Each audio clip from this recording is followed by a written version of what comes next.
joint, the Habitat one. All right, guys. Ready, Madam Clerk? All right, we'll go ahead and get started. It's for the special joint City Council Housing Authority meeting. It is now Tuesday, May 12th. It is 5 p.m. Madam Clerk? Thank you, Chairperson Barron. Present? Vice Chairperson Rios. Present. Authority Member Hurtado. Authority Member Davila. Present. City Treasurer De La Paz. Present. Executive Director Houston. Present. I have Authority Council Salinas. Present. And Authority Member Avalos is not here yet. She's here. She's just in her office. She's coming in right now. We have item number 1, Mr. Mayor. Yes, item number 1, please. It is recommended that the City Council and Housing Authority Board, A, approve the memorandum of understanding among the City of Southgate and the Southgate Housing Authority and Habitat for Humanity of Greater LA, or Partnership Housing, Inc., to establish initial terms for negotiating a disposition, development, and loan agreement and an affordable housing and loan agreement, and B, authorize the chairperson of the Southgate Housing Authority and mayor or authorized designee to execute the MOU in a form approved by the city attorney. Thank you, Mr. Mayor. Thank you. Making this presentation would be Department Director Gabriel Perez. Thank you, Mayor, members of City Council. Gabriel Perez, your Community Development Director. This item is a project that has been in the works for a long time, I think as early as 2019, so it preceded me. This item will actually be presented by our housing manager, Carol Averall, so she'll be giving that presentation. Let me give you the clicker. Thank you. Good evening, Chair and authority members, council members. We're bringing this item to you. This is an item for the Southgate Housing Authority, and we are presenting the memorandum of understanding of initial terms for the disposition, development, and operation of the Habitat for Humanity project, which is located at 9001 to 9019 Long Beach Boulevard. So the purpose of this item is to consider approval of an MOU with Habitat for Humanity of Greater Los Angeles to cover the disposition, the development, and operation of the project. And this includes an affordable homeownership and loan agreement components. The recommended actions are to approve the Memorandum of Understanding, MOU, and to authorize the chair or the mayor or his designee to execute the MOU. So just to give you a background on the project, this project involves an affordable ownership development. The developer may be Habitat for Humanity of Greater Los Angeles or a Partnership Housing, Inc., which is a community housing development organization. The MOU sets the initial terms for the negotiation, and also the loan funding sources will be determined at a later date. I don't know if you recall that we have presented before that on our annual action plan, we are allocating some of the home funds for this project as well. So just to give you an idea of what we're trying to do is the memorandum of understanding establishes structure, a non-binding negotiating framework for the preparation of the disposition development agreement and the affordable housing agreement. The disposition development agreement and the affordable housing agreement will be scheduled for consideration by the Housing Authority and the City Council at a later time. Also, this MOU allows due diligence, the underwriting and entitlement review and outreach before we develop this project. It will include a 10-day termination and legal protections. And it also aligns with the city housing goals. This site is designated in the housing element sites inventory And it also will expand the affordable homeownership opportunities in Southgate. As you know, we're proposing a development of 14 affordable townhomes units for low and moderate income households. Also, the Housing Authority owns 3 parcels at the southwest corner of Willow and Long Beach Boulevard.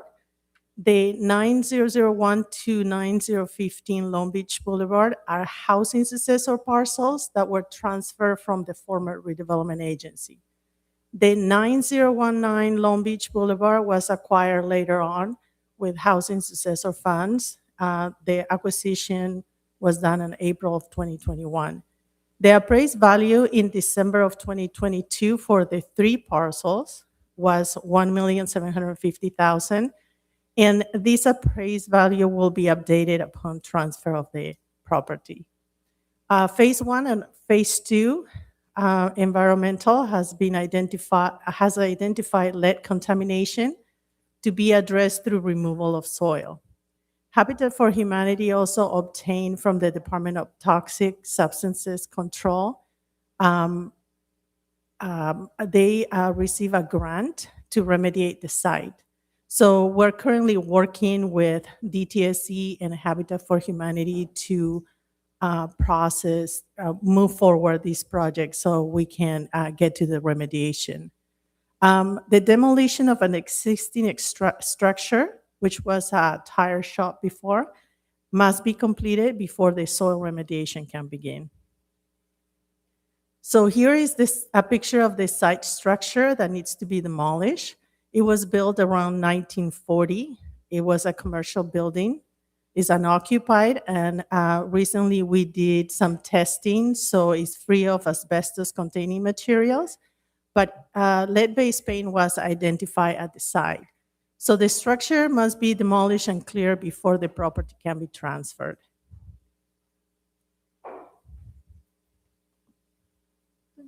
Okay, so after we do the demolition of this structure, there is some soil remediation and development process.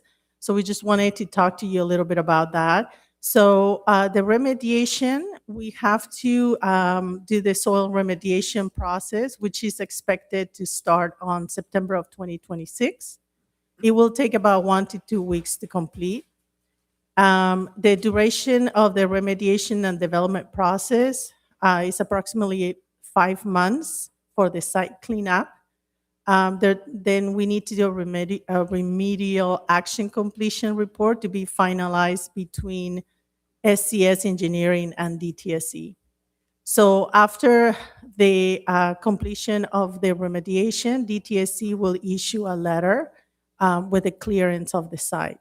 The contaminated soil will be disposed. There are about 250 cubic yards of lead impacted soil that will be removed. It will be transported by licensed contractors, and depending on the soil analysis, it will be taken to a landfill or a hazardous waste landfill. Also, after the removal, the site will be transferred to Habitat for Humanity. Also, the clean soil will be imported to the site, and the site will be prepared for grading and for the construction of the 14 affordable housing units. Also, there will be additional testing, so the soil will be tested as it is removed from the site. Here is a picture of the project, of some of the site and how it will look. And here is another picture on the distribution of the units. There are going to be 3 bedrooms, all the units, and as I mentioned, it will be for households that are that are low and moderate income. So I'll be happy to answer any questions, and also we have a team from Habitat for Humanity that will be happy to answer any questions. Thank you, Carol. Sure. Go ahead and bring it back and open it up to any member of the audience. If anybody from the audience have any questions regarding this project, or I'd like to offer the applicant, if the applicant has any statements or anything that they'd like to, the developer would like to say anything. No? All right. All right. I'll bring it back to council then, if the council has any questions. Thank you, Mayor. I do have a couple of them, and I guess this is directed to staff. So will the staff be bringing forward a detailed financial analysis before any binding agreements occur or are considered with Habitat? I know we're going to be going out to get an evaluation of the fair market value, but is it going to come back to council so that we can actually look at it and say whether or not it's Yes. So we are already in the process of developing the disposition development agreement. That will come to you at a later date, and also we will bring an item to the council for the allocation of any funding that the city will be providing for this project. And we do require, in order to allocate the funds, for Habitat to work with us and provide a pro forma and an analysis of the financing and all the funding sources that will be included on this project. okay. And in reading this and under the security and covenants, it indicates that if a buyer decides to sell before the 45 years is up, they need to offer it directly to the developer. Yes, that is part of the program that Habitat for Humanity has. They have the first right of rescission. So if anybody wants to sell the property, the developer will get the property back, and then they will qualify another low-income family. So are that they going to can purchase it at market value, or are they going to purchase it at the Um, original price that it was initially sold?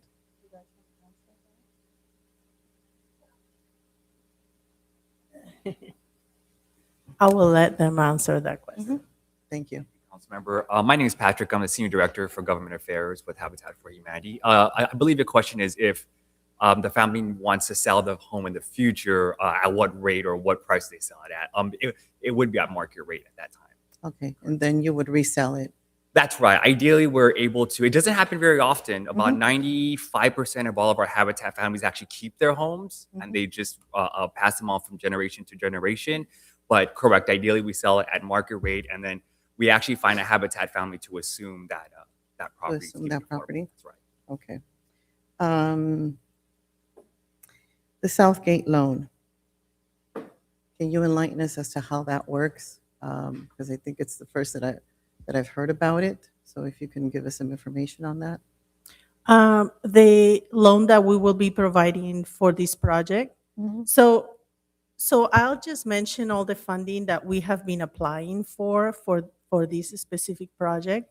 We have home funds that have been set aside for this project, but as I mentioned, we have to review a pro forma and the other funding sources before we can allocate the funds. Home funds are usually the last funding source to go into the whole financial package. Also, we have state funding. We have PLHA funds that have been assigned for this project. And also we apply for Cal Home funding for mortgage assistance. And that's another program that the city will be doing, but we have two different projects that will be participating on that program. Okay. And in reading this, the DTSC grant funding that Habitat has received, how much is it? Bless you. Bless you. You remember how much it is? If I recall correctly, I believe it's $800,000. Sorry? Oh, sorry. My name is Naomi Zoller. Thank you, Naomi. So it's at 800,000. Do we have any estimates of what we're looking at for the remediation that might be in excess of that? I believe that that's pretty much most of the money is going to be utilized for that remediation. The remediation is quite costly. And also, as you remember, we set aside some funding or allocated CDBG funds for the demolition of the structure. Yes. Mhm. That's So, 200,000. so we as I mentioned, we already did the testing, the lead base and asbestos testing. And we're working on the request for proposals for the demolition. We're working with Public Works. Okay. And we will be releasing that RFP, and then we will get a contractor that meet all the criteria and requirements under CDBG. And we expect that the project is going to take perhaps 7 to 10 days. Okay. So these next two questions are for you or for Gabriel. So based on the current information that you've provided, what is a preliminary risk or uncertainties that staff would like this council to be aware of at this stage? And if there's any?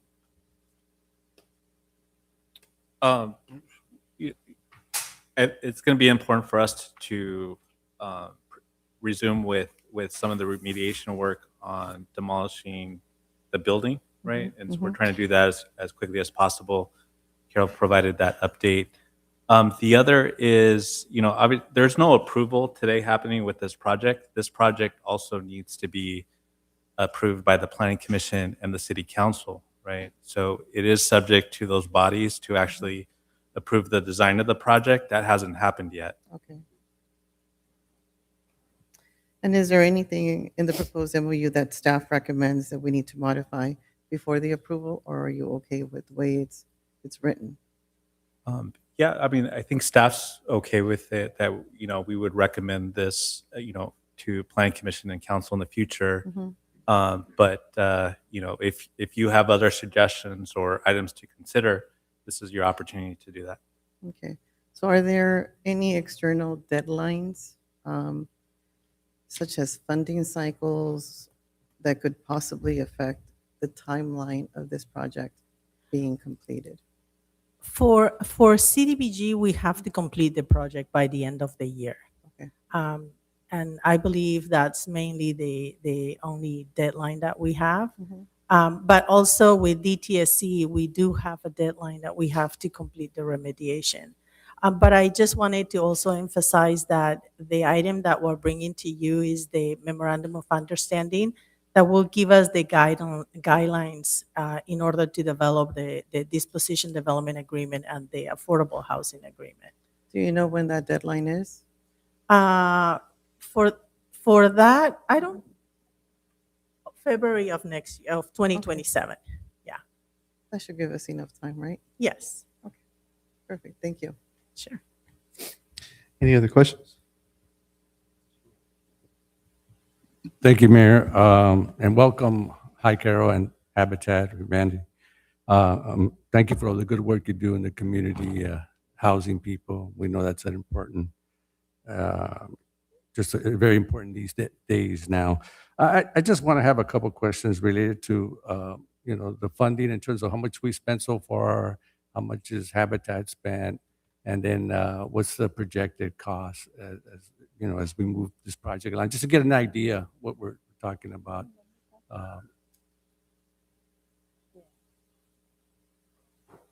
Oh, no, just while they're preparing that, I'll just insert just clarification for anyone who's new to funding of housing and all the budget discussions we've been having over the last year. This entire project, this entire housing funding sources that we're talking about, none of it is general fund, none of it is the normal budget, none of it is money that would go to parks or police, anything. It's set aside specifically for housing, can't be used for anything else. And the other sources that Carol were referencing are state or federal agencies that might provide additional funds to help support affordable housing. But again, none of these funding sources have anything to do with our budget or our fiscal general fund. So they're not discretionary, none of it is, it's all geared towards housing. Affordable housing, yes. It could be used for different projects. It's not, it has to be this property or this house, but it can't be for roads. It can't be for anything else other than housing. And there's still a lot of remaining costs, right? Because it hasn't. But there, yeah, and all of it would be funded by other sources, not general fund from the city. Okay. And usually for these type of projects, there are different funding sources that come in place. And like I mentioned, there will be state funds, federal funds, like home funding, two sources of the state funds, and then Habitat will bring other funding sources as well. Go ahead. Hi, so my name is Naomi Zoller. I'm Associate Director of Public Funding and Contracts for Habitat. We've spent about 200,000 of the DTSC funds so far, so that's just for remediation. And while I don't have the exact total for the remediation, I can say that DTSC has not expressed concern for our funding, especially since they've waived the fees on their end. So they think that we'll have enough funds with the grant that we're being given, the ECRG grant. And then I also want to say that Habitat LA is exploring a lot of funds for the development, including new market tax credits and La Casa funds. And there's always new tranches of federal and state funds that we're constantly applying for, Cal Home, home funding. So we have a lot of experience in, gathering funding stacks for developments. Thank you. And Gabe, I just have one last question. Just because she's talking about the funding, how much more is the city going to be I'm sorry? putting into this specific project that are not general fund funds? We are waiting for all the, as I mentioned, like, for example, the home funds are the last funding source. Mhm. It's a gap funding, so we have to look at all the other funding sources that they will be bringing. That's part of the analysis that we'll be doing through the pro forma to see how much money the city will contribute. But for example, for the Cal Home funding, we apply for $5 million for mortgage assistance for two different projects, two affordable housing projects. And we received the full $5 million. And so Habitat will be taking at least half of that to cover up to 200,000 on mortgage assistance for the 14 units. Thank you. Thank you. Yeah. Yes. Great job, Thank you. everybody. We have a history of working very well with you. That lot has been vacant for a very, very, very long time. Number one. Number two, this council has taken a position of trying to find affordable home ownership opportunities. And then the impossible task of trying to come up with 8,282 more units that is part of the RENA plan. This is a step forward. I'm going to make a motion that we move forward on it, and I can't wait to see when this thing comes up sometime in the future. Thank you. Thank you. And I'll go ahead and second that motion, but make a comment as well. I'm very excited about that this project is moving forward. I think anytime that we get a chance to give our residents an opportunity, or any resident an opportunity to have ownership in our city, is a great accomplishment. These townhomes will be that starter home for that family, that middle-class family, that low to moderate middle-class family that's looking for that foot into the door of ownership, right? We all know that once you have ownership, it's your first opportunity to have generational wealth in your family moving forward. It's a great opportunity, and I'm looking forward for this project to get off the ground. And all this is what we call investing in our future. It's an investment into the community, all right? Because all these properties will eventually be will increase the property value in the location. It would increase the property value of all the area around it, which would also increase the property taxes for the property of itself and also the area around it. So looking forward for this project to get off the ground. So thank you guys for all your work. Thank you for getting these funds together and getting this going. So we have a first and a second, Madam Clerk. Did you want to add something? Mr. Mayor, I've said this before, I'll say it again. I served on the board of directors for Habitat for Humanity of Greater Los Angeles. Very proud to do that. I am no longer on the fiduciary board of directors there. I stepped down. My term ended several years ago, but Habitat is a little bit like Hotel California. Once you check in, you can't check out. And so they do have me on what they call it an emeritus board, and I'm a member of that. It is more of a honorary position to serve on the board. It has no legal obligations. I draw no income from them, but in the interest of, I would say, transparency, but also pride, I want to disclose my involvement with Habitat. And one last comment, question, I guess, in between there somewhere. There will be a profit in terms of when it gets sold, because what it was appraised at the time is no longer valid. It's probably gained quite a bit. All that money will go back into the housing and strictly can only be used for that as well. Okay, ready Yeah. for a vote. Thank you. Mr. Mayor, if I may, just because Gil brought this up, and I did read it in there. So if once all of the properties are sold, we're going to basically release the titles to these new homeowners. And it's going to indicate that that mortgage is paid off with the city. Am I correct? With the mortgage assistance program, they will be making some of those mortgage payments. Sometimes we can set up the program to be deferred and for a period of time, and then they can pay it if they sell it, transfer, or refinance. So it depends. We're working on the final guidelines for that program too, but it's based on how we're going to work out with all the other funding sources as well.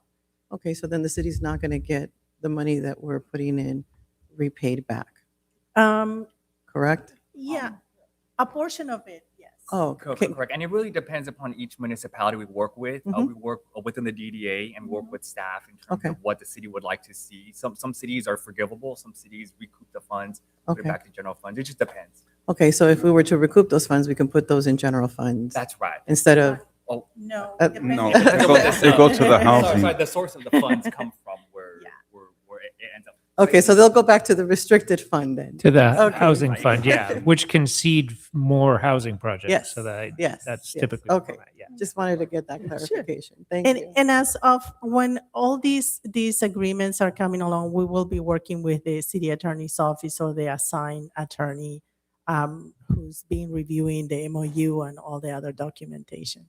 But we're really excited about these projects. We're really Thank you. excited about bringing affordable housing to Southgate. Yes, and thank you, Carol, for the presentation. And Habitat, I know I've had several conversations with you when I've attended certain conferences, and I'm glad to hear that you are going to be going and seeking out additional grant funding. So thank you. We have first and second, Madam Clerk? Mr. Mayor, if we can open it up for the audience. Yes. It was open, yes. I have one not one Zoom. email. We didn't open it to Zoom. One We're not email. in Zoom yet, but, No, The or email. emails. okay. Emails. Zoom, emails, it's the same thing. I have one email from Mr. Mario Dominguez, Go ahead. who raised concerns regarding soil contamination at the proposed 14 townhome development and requested information on the timeline for remediation and disposal of the contaminated soil. He also asked about next steps following remediation, including site development plans, additional testing, and urges the city to avoid delays experienced in the past projects. Thank you, Mr. Mayor. I think those questions were answered in the comments, so we'll go ahead and move on from that. Okay, so we have a first and second. Thank you. Authority Member Avalos, Yes. Authority Member Hurtado, Yes. Authority Member Davila, Vice Chair Rios, Yes. and Chairperson Barron. Yes. Thank you. Motion passes. All right, we'll go ahead and adjourn the Special Joint Housing Authority meeting. Thank you, guys.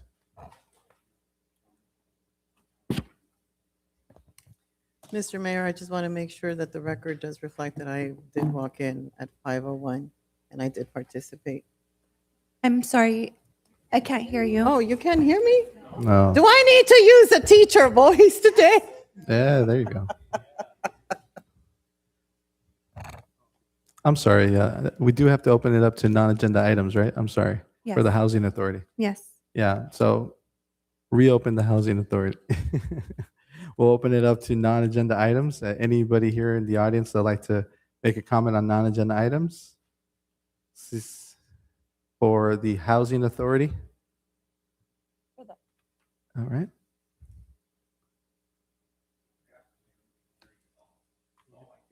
Hit the green button. Green button, very good. So this is pertaining to anything outside of what you were just talking about. What about the item for the laundromat? Is that going to be part of this, or that's at the 6:30? 6:30. Okay, so I'll take advantage of this here. I want to thank everybody that came to our Mariachi Youth Festival over the Oh, weekend. this is only for housing, Henry. Anything related to the housing authority. Okay, so non-agenda items, I got to wait. Yeah, Okay. a little bit longer. I apologize. Thank No you. problem. All right. Any emails for No emails, Mr. Mayor. all right. Now we'll go ahead and close it. Thank you. Thank you. All right, we'll go ahead and let me know when you're ready to start the special council meeting.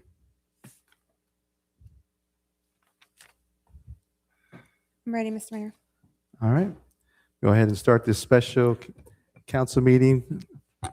It is Tuesday, May 12th. The time is now 5:30. Madam Clerk, roll call. Mayor Barron, Present? Vice Mayor Rios, Here. Councilmember Avalos, Present. Councilmember Hurtado, Present. Councilmember Davila, Present. City Treasurer De La Paz, Present. City Manager Houston, Present. City Attorney Salinas. Present. Thank you. All right, we'll go ahead to go to item number 1. The City Council will issue a proclamation declaring May 2026 as Water Safety Month. Thank you, Mr. Mayor. Thank you. So go ahead and read the proclamation declaring May 2026 as Water Safety Drowning Prevention Month. Whereas the City of Southgate celebrates May as Water Safety and Drowning Prevention Month to raise awareness about the importance of water safety, educate the public of preventing water-related accidents, and promote safety practice around pools, lakes, rivers, and beaches.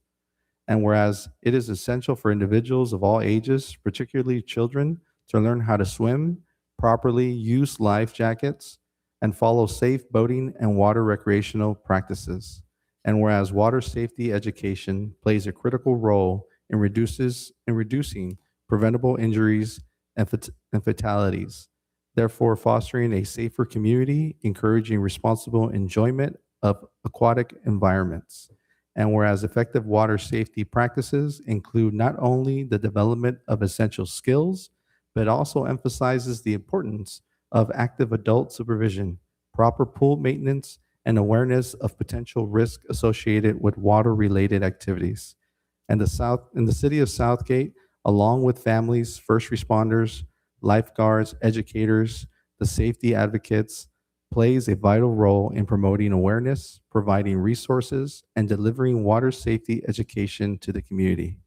Now, therefore, it be proclaimed on the 12th day of May 2026 that I, Joshua Barone, the mayor of the City of Southgate, on behalf of the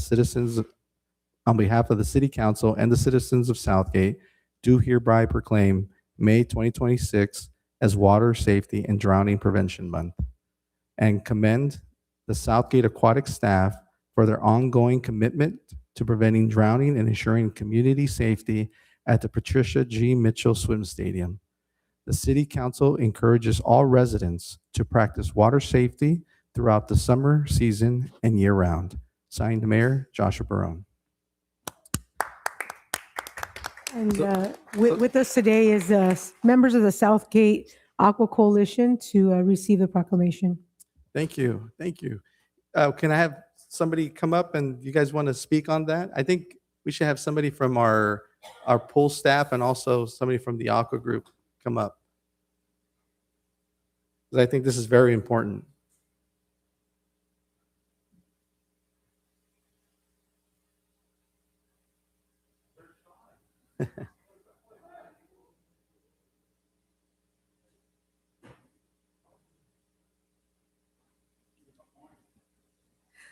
Good evening, Honorable Council. My name is Leslie Consuegra. I'm the aquatic supervisor at the Patricia G. Mitchell Swim Stadium. Thank you for having us here tonight.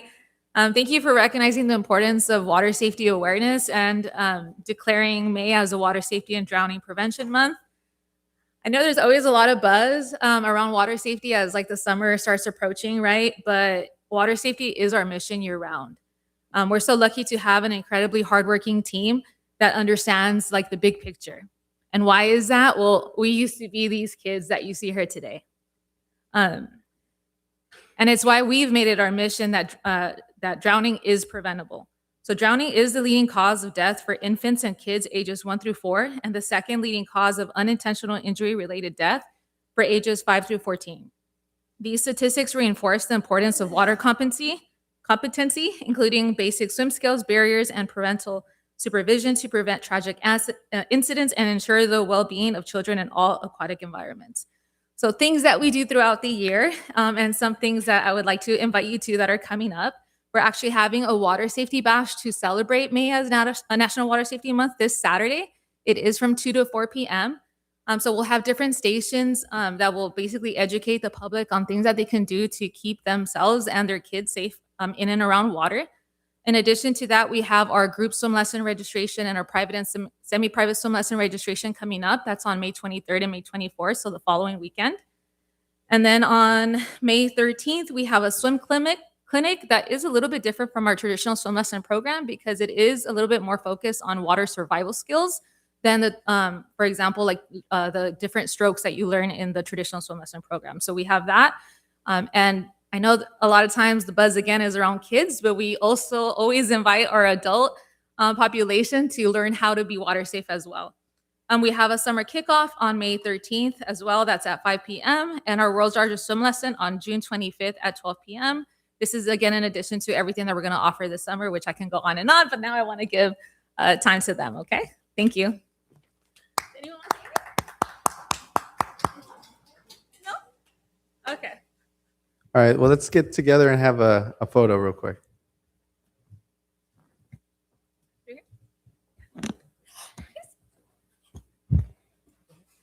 Thank you for the award because we really like this pool. Thank you for opening it. Thank you.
Mayor, I just want to say something on behalf of the staff over there. You know, you folks do a great job keeping everybody safe, all the lifeguards and the management team there. So I appreciate everything you do, making it a safe environment for our youth and adults and seniors. Thank you guys. Thank you for everything you guys do. All right, item number 2. The City Council will issue a proclamation declaring May 2026 as Older Americans Month. Thank you, Mr. Mayor. All right, thank you. And reading the proclamation will be Vice Mayor Arias. Thank you, Mayor, for allowing me to read this proclamation declaring May 2026 as Older American Month. Whereas May is designated as Older American Month, a time to celebrate and recognize the invaluable contributions of older adults, as well as the essential services and support systems that help them thrive and remain active members of our community. And The 2026 theme, Aging Strong, Building Communities for All Ages, highlights the importance of fostering inclusive environments that empower older adults to remain engaged, connected, and supported throughout their lives. And older adults in our community continue to serve as leaders, mentors, and volunteers, enriching our city through experience, wisdom, and lifelong contributions. And the California Senior Legislature has long worked to advance policies that improve the quality of life for older adults, including access to healthcare, housing, and social services. And California older adult population continues to grow and diversify, reflecting the rich cultural fabric of our state and underscoring the importance of equitable and inclusive programs that meet the needs of all seniors.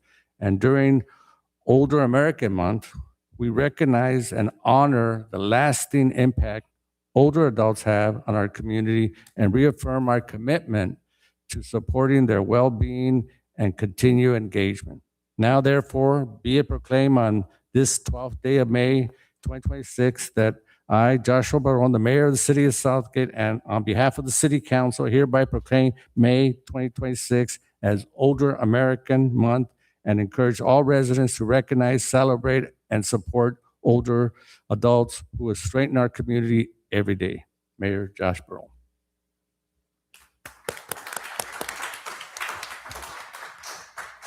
And to receive our Older Americans Month proclamation, we have two of our seniors with us today, Victor Najera and Aurora Aguayo. Can you please come forward?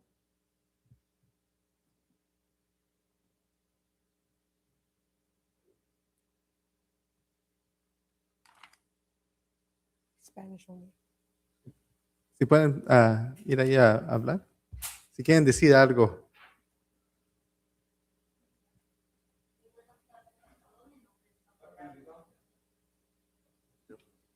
Muy buenas tardes a todos. Mi nombre es Aurora Aguayo. Mi compañero es Víctor. Nosotros representamos el programa de los seniors de aquí de Saguín. Y me da mucho gusto, ¿verdad? So, Mr. Mayor, agradecerle a why don't we- Tina esta invitación que nos hizo. Y si Si vieran me puede dejar poquita pausa, vamos a hacer translation para. Yeah, so I didn't get their names. Can we repeat their names for the ¿Me puede dar record? su nombre otra vez? Victor Aguayo and Aurora, I'm sorry, Victor Najera and Aurora Aguayo. Thank you. Yo voy a traducir por ustedes de inglés, señora. So, si pueden dar un pauso, por favor, para que podamos hacer la traducción y para que lo tengamos aquí grabado, ¿ok? En inglés. ¿Está bien? Ok. Síguele otra pues vez. estamos aquí, ¿verdad? Mi compañero y We're here yo, together along with my friend. representando allí el programa y en los seniors de Southgate y estamos Okay, Vos- queremos darle las gracias por ese programa porque si vieran qué bonito después de que nosotros nos retiramos del trabajo if you'd, dijimos, "Y I'd ahora like to give thanks. Un momento, señor. Poco, unas palabritas, por favor. I'd like to give thanks for this program because us as seniors, after we retire, Ok, pues así como les estaba diciendo, ¿verdad? Después de que nos retiramos de nuestro trabajo, dijimos, ¿y ahora qué vamos a hacer? Nos sentíamos tristes. Después, ¿verdad? Escuchamos de esos programas y fuimos. so after we retire, we ask ourselves, so what are we going to do? We go to these programs and then, señora, síguele. Y al momento que llegamos ahí nos dimos cuenta que no era lo último de nuestra vida, que había algo que nos hizo sentir que somos valiosos y que todavía podemos seguir adelante con, So con nuestra after we went to the program, we realized that even after we retired, there was something about us that allowed us to have value in our life. Ok. Hace 4 años yo quedé viuda, mi esposo murió cuando la pandemia. My ¿verdad? husband Me quedé died 4 years triste. ago after the pandemic. Entonces me fui al centro allí, ¿verdad? Y encontré a este señor que también estaba pasando por lo mismo, ¿verdad? So I met this gentleman at the center who was going through the same process. Y luego llegó el día jueves y tenían karaoke y DJ. baile. So then Thursday came and they had karaoke and they had dancing. Ajá. Y entonces, pues dije, voy a sacar a ese señor a ver si, ¿verdad? Para bailar. Dije, So I "¿Sabes said, qué? I'm going to ask him to dance, En see if vez he de has moves. sacármela a mí, yo fui y lo llamé para bailar. So ya nos pusimos a bailar allí y nos hicimos unos buenos compañeros. So we started dancing. We became great friends. Ajá. Y nos dimos cuenta, ¿verdad? Que nos llevábamos muy bien los dos y somos buenos compañeros gracias a esos programas tan bonitos. Yo el otro día le dije a mi hija, mija, si sabes qué bien me siento ahí en ese programa, porque So antes yo estaba triste. So the other day, I told my daughter that, you know how great I feel because I was feeling sad. Ujú.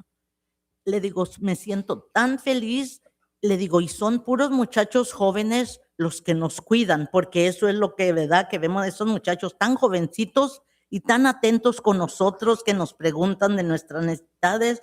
Cuando nos llevan a algún paseo, van, que nos dan agüita, nos dan papitas, So alguna what I cosita. really like is that the young staff are very attentive to us. Wherever we go, they are offering us a little water. Ujú. Entonces nos sentimos, cuando vamos a esos paseos, nos sentimos como los estudiantes cuando los llevan a un field trip, ¿verdad? Así nos sentimos como chiquitos de nuevo, como niños otra vez. So when we go on a bus ride with the other seniors, we feel like we're back in the days when we're taking field trips, very young, on these school trips. Ujú. Y gracias al programa estamos bien felices. Ahorita el viernes nos vamos a ir a LA County Fair. So thank you nos for the van a program. We're llevar. very happy. We're going to the LA County Fair on Friday. Y eso nos da mucho gusto y todo, tener esos centros tan educativos para nosotros, los muchachos tan atentos y todo eso. Cositas. And that's what we like about the center.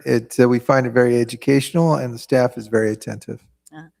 Cuando se nos presenta algún problemita, así que alguien nos dice algo, porque estamos como los niños, ¿verdad? Que en veces uno al otro nos ofendemos y corremos a la oficina a decirle a la encargada, él me dijo esto, él me dijo el otro, y ya ella, ¿verdad? Va a hablar con la persona. Nos sentimos, ¿sí me entiende? Sí, señor. So sometimes when we get into little arguments, we'll run into the office.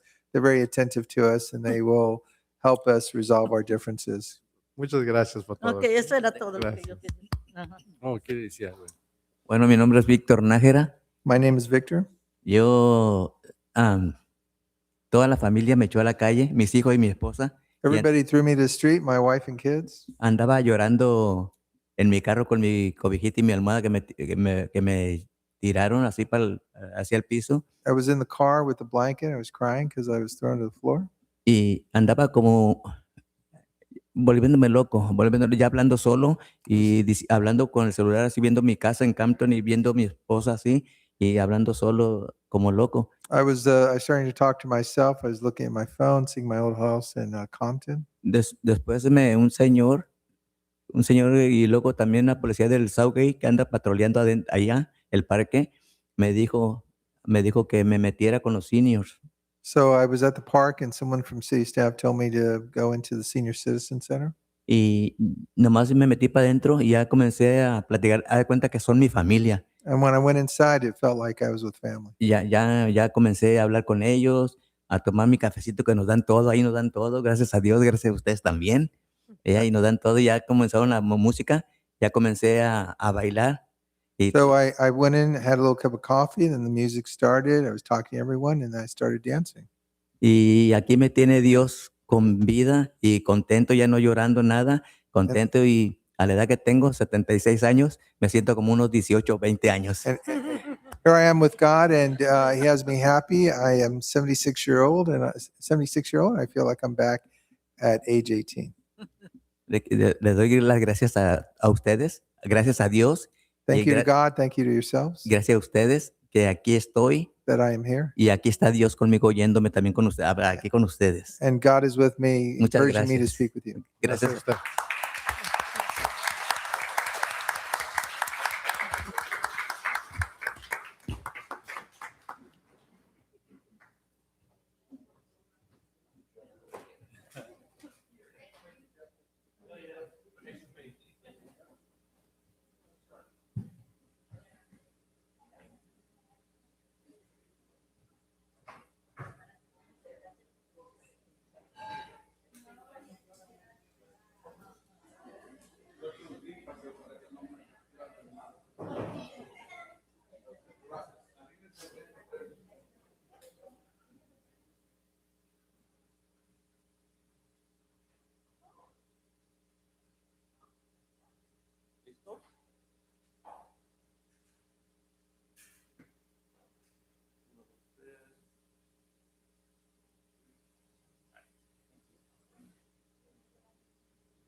All right, Madam Clerk, item number 3. Mr. Mayor, the City Council will issue a certificate of appreciation to the 5200 block of Almira Road Neighborhood Watch Group. All right, we're going to go ahead and just read in the record. There's nobody here to present it, so I know the chief will go ahead and have somebody deliver that to them, right? Actually, Mr. Mayor, if you don't mind, I'm going to pull this item. Okay. We do have a neighborhood watch block captains meeting on Thursday, so I'll present them with the certificate. All right, then. thank you. We'll go ahead and do that then. All right, item closed session. Item number 1, conference with legal counsel pending litigation pursuant to Government Code Section 54956.9A, 54954.9B3C, and 54956.9D14. A. Adriana Lisette Bracamontes versus City of Southgate et al. B. Savannah Nolasco, Gal Tania Nolasco versus LAUSD, City of Southgate et al. C. Richard Renteria versus City of Southgate et al. Item number 2, consider the evaluation of performance of a public employee pursuant to Government Code Section 54957 and 54957.6. A. City Manager. Thank you, Mr. Mayor. Thank you. Mr. City Manager, anything you would like to add to that? No? City Attorney? Nothing for Oh, me. city attorney. I thought you were talking to the city manager there. Both of you? Nothing from the city attorney. Thank you. All right. Anyone from the audience would like to add to this? Seeing none. Any emails, Madam Clerk? No emails, Mr. Mayor. All right, we'll go ahead and go in closed session.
Okay.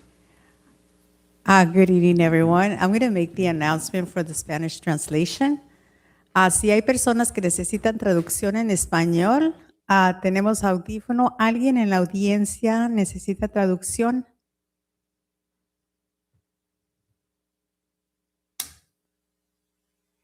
No, we don't have anyone.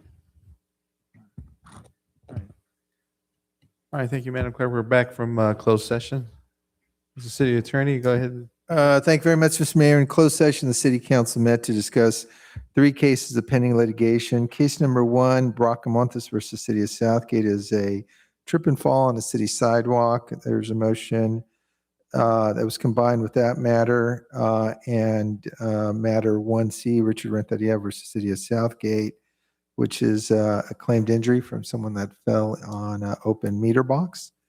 Both motions were made by Councilmember Hurtado and seconded by Vice Mayor Al Rios, and on a vote of 5-0, the City Council authorized the defense of those matters. Item number 1B, Nolasco versus LAUSD in the City of Southgate. In closed session, City Attorney reported that that matter had been resolved and the city was excused, dismissed from that case pursuant to stipulation because the matter involved LAUSD and did not fall within the jurisdiction of the City of Southgate. Item number 2, the evaluation and performance of a public employee. There was a presentation made by the city manager in closed session. Upon completion of that presentation, there was no reportable action taken. Nothing further was discussed in closed session. That completes my report. All right, thank you, Mr. City Attorney. Go ahead and open up to any member here in the audience if you have any comment regarding the closed session items. Seeing none. Anything from emails again, Madam Clerk? No emails, Nothing? Mr. Mayor. All right, go ahead and close that portion, and we'll adjourn the special city council meeting. Let me know when you're ready to start the regular meeting.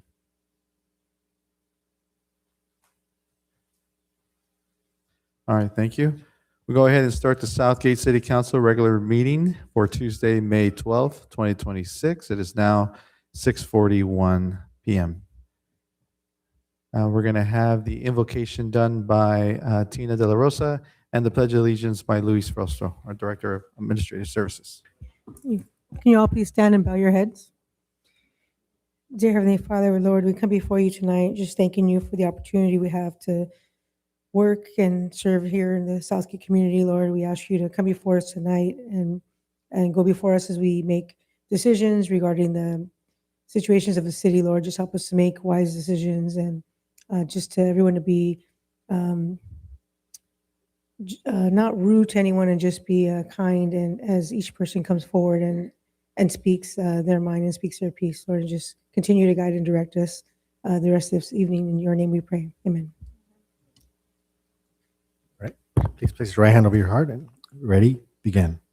I pledge allegiance to the flag of the United States of America and to the republic for which it stands, one nation, under God, indivisible, with liberty and justice for all.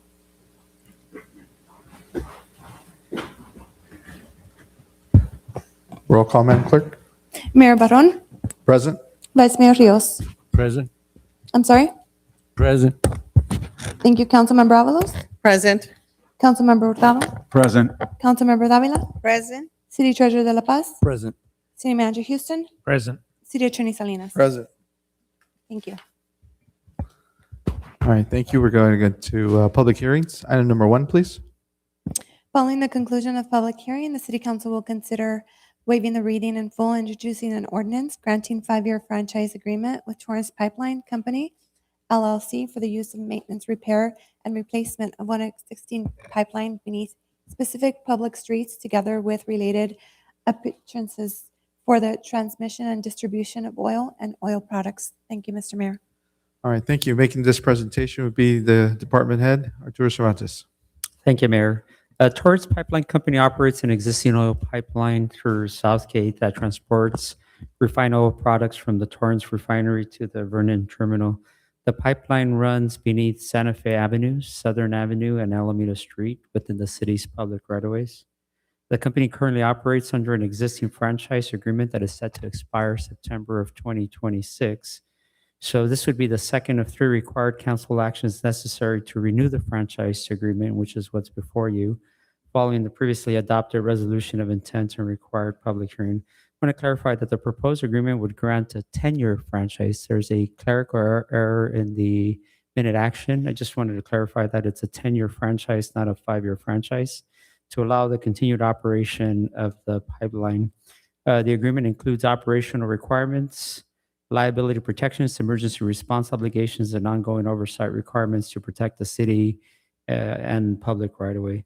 The pipeline remains regulated by the California State Marshal, so even though the city would be granting a franchise, it's actually regulated by the state, which conducts inspections and enforcement federal and state pipeline safety requirements. So if approved, the city will generate approximately $411,000 in one-time monies from franchise fee revenue over the 10-year period. With that, I'll turn it over to the mayor and council for questions. Before we go on, Mr. Mayor, I just want to make sure that we're going to be okay. Mr. Rios might have to recuse himself and not be present since it passes by the college and it's not been 6 months since his retirement. And in order to protect Mr. Rios or Vice Mayor Rios and the city, we might want to take a good look at that. The pipeline runs by, thank you, Councilman Hurtado. The pipeline runs by the LA Community College District. Mr. Rios doesn't have a interest in that. He was an employee there. He's a resident of the city of Southgate. He doesn't live by where the pipeline is. He would not be impacted by this. He doesn't stand to gain financially by that. I don't see the reason for the recusal, but I do appreciate you bringing it up. Yeah, because I know he's recused himself in the past on it. And again, I agree with you, but just for transparency purposes and protection, legal advice was appropriate. Thank you. All right, thank you. I'd like to go ahead and open it up to any member here of the audience if they have any questions regarding this item number 1.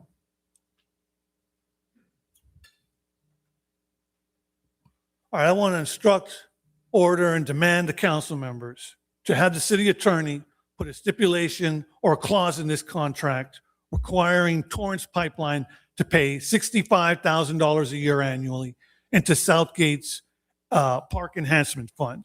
So I saw the item report. The numbers for this are pittance. It's scraps what they're offering. It's going to be a little over $100,000 a year. What is that? That's scraps right there. We're talking about oil, an oil company here. We're talking about product. What is the product? Oil. These people have money. Don't tell me they don't have money. The minimum that they should be paying annually to our city is $250,000. I don't understand why it's so low. Just a little, they're going to be paying less than half of that amount. Just a little over $100,000 a year annually. To me, this is a rip-off deal. We're being suckered and hustled by these corporate bastards here, and you're going to let them get away with it. And then I don't want to hear, oh, well, that's the standard rate. You know, that's what other cities are paying. Well, if that's the standard rate, the standard needs to be changed. It needs to be modified. It needs to be corrected. It needs to be rectified. It needs to be revised. And I suggest that our city, along with the surrounding cities around Southgate, join together in a class action lawsuit against these oil companies to say, you know what, you guys have been taking us for a ride for far too long. You need to kick in and contribute. The cost of doing business in California has gone up in all sectors. Why is it that you're giving these oil corporations a pass? You did it last time. What was it? Tororo, I forget how you pronounce the name. Now you want to do it with this Torrance pipeline. Make them pay, council members. Have them put a clause in the contract, $65,000 a year into our park enhancement fund. So, and also I want to see some real contribution towards our city. You know, what is Torrance Pipeline doing to contribute to society? What are they doing to elevate our city? You know, how are they playing a part in making America great again is what I want to know. So take a stand for your city, take a stand for us, and make them pay. I'll end with that. All right, thank you. Anyone else? Okay, seeing none. Any emails, Madam Clerk? We have no emails, Mr. Mayor. All right, I'll bring it back to council. Any questions from council? Just need clarification from the city attorney. I do reside on Glenwood, and this passes basically through Southern. Councilman Avalos, there's a exception under the FPPC that states that if you and the residents of the city are otherwise impacted equally, they call that the public general exception. Mhm. And so you could certainly stand on that exception if you'd like. If you like to, out of an abundance of caution, recuse yourself from this, you feel better about it, you can do that as well. The advice that a lawyer would give, the city attorney would give, would not be a defense in a claim if the FPPC sought it, but I do, in my own view, do not see a distinction between you and the impact that any other resident in that area would have. Okay, thank you. So then I will be recusing myself. Okay, thank you. So we would, because this is a public hearing, we need to ask you to leave the room as well.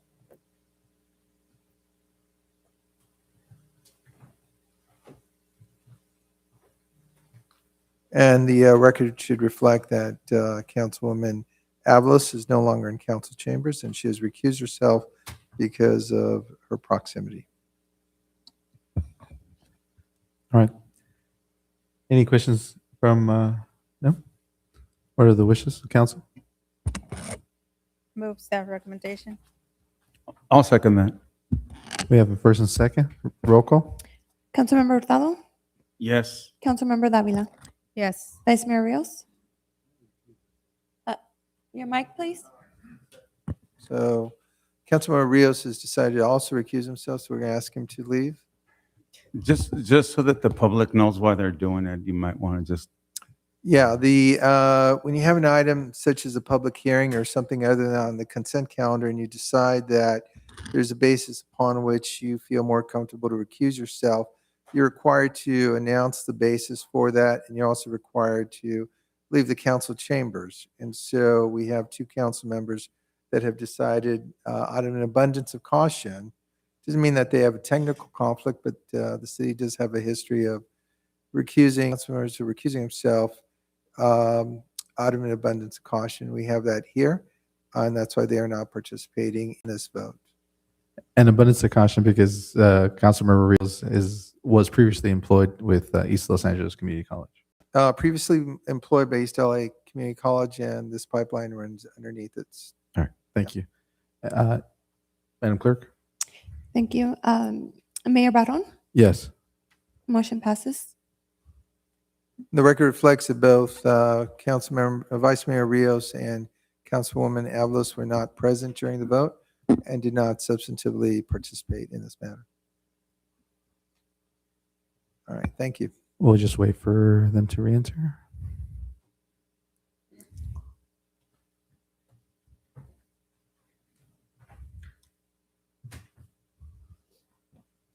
All right, Madam Clerk, item number 2. The city council will consider the applicant's appeal and determine if the proposed self-service laundromat at 4882 through 4990 Tweedy Boulevard is most appropriately classified as personal services general under the Southgate Municipal Code, Section 11.60, and that such use is a permitted use with the TMU-2 Tweedy Mile Mixed Use 2 zone pursuant to the Tweedy Boulevard Specific Plan Land Use Table. A draft resolution denying the appeal has been prepared consistent with the director's original land use determination. If the city council elects to grant the appeal, staff will return with a corresponding resolution at the subsequent meeting. An alternate resolution granting the appeal based on findings presented by the appellant is included as an attachment to the agenda bill. Thank you, Mr. Mayor. Thank you. Mr. Mayor, because this is a public hearing and it's important to make sure that we have a correct administrative record, we should reflect that the administrative record should reflect that the city received a timely appeal from the applicant. The record should also reflect that the city received a formal opposition to this. I think the city clerk should reflect what that was and when it was received and how it was included in an amended agenda before we allow people to come and speak. Madam Clerk?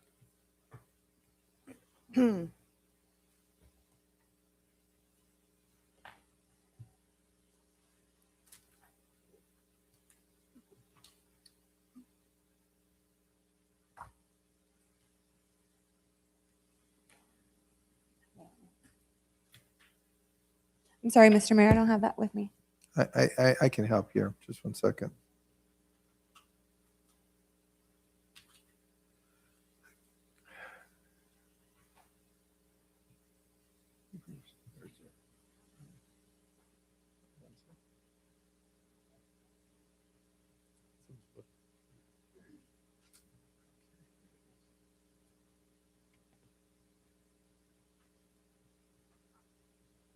That's all I got. Oh. Thank you, Mr. Mayor. I did receive a letter that was both emailed and express delivered, overnight delivery, and it was opposition to Daniel Leal's appeal to the Community Development Director's determination and the Planning Commission's resolution. Would you like me to read it? We don't need to read it, but we should indicate how we process that, Madam City Clerk. Thank you. We did receive it, and we did not attach it initially to the agenda bill. Therefore, the agenda was amended, and it was attached as attachment number F, as in Frank. And the agenda bill was amended at the same time or concurrently with the materials being distributed to the city council members in accordance with the Brown Act. So, Yes. so with that, I think the administrative record is correct. I would suggest that is, since we do have an appeal, we could allow staff to tee up the appeal, explain what happened at the Planning Commission meeting. Then my suggestion is that we allow the appellant to move forward and make their presentation. My suggestion then is that we allow the party that filed the written opposition to then go next in line. We can then open it up to the public for their comment. And then we will allow the applicant to have the ability to respond to any of the comments that were made by the party opposing the appeal. And then we will turn it back to you, Mr. Mayor, and you can direct council comments at that point in time. Okay? Thank you, Mr. City All Attorney. right, thank you. All right. Gabriel? Thank you. Mr. City Attorney, I have a brief presentation on the appeal. Is that okay to present that? Okay, great. Okay. Well, thank you, Mayor, members of City Council. This item before you tonight is an appeal of a director determination, and this is regarding the land use classification of a proposed laundromat in the city of Southgate. This item was considered first on an appeal of the director's determination on April 7th. The Planning Commission voted on a 2-2 split vote, which means that the appeal wasn't granted.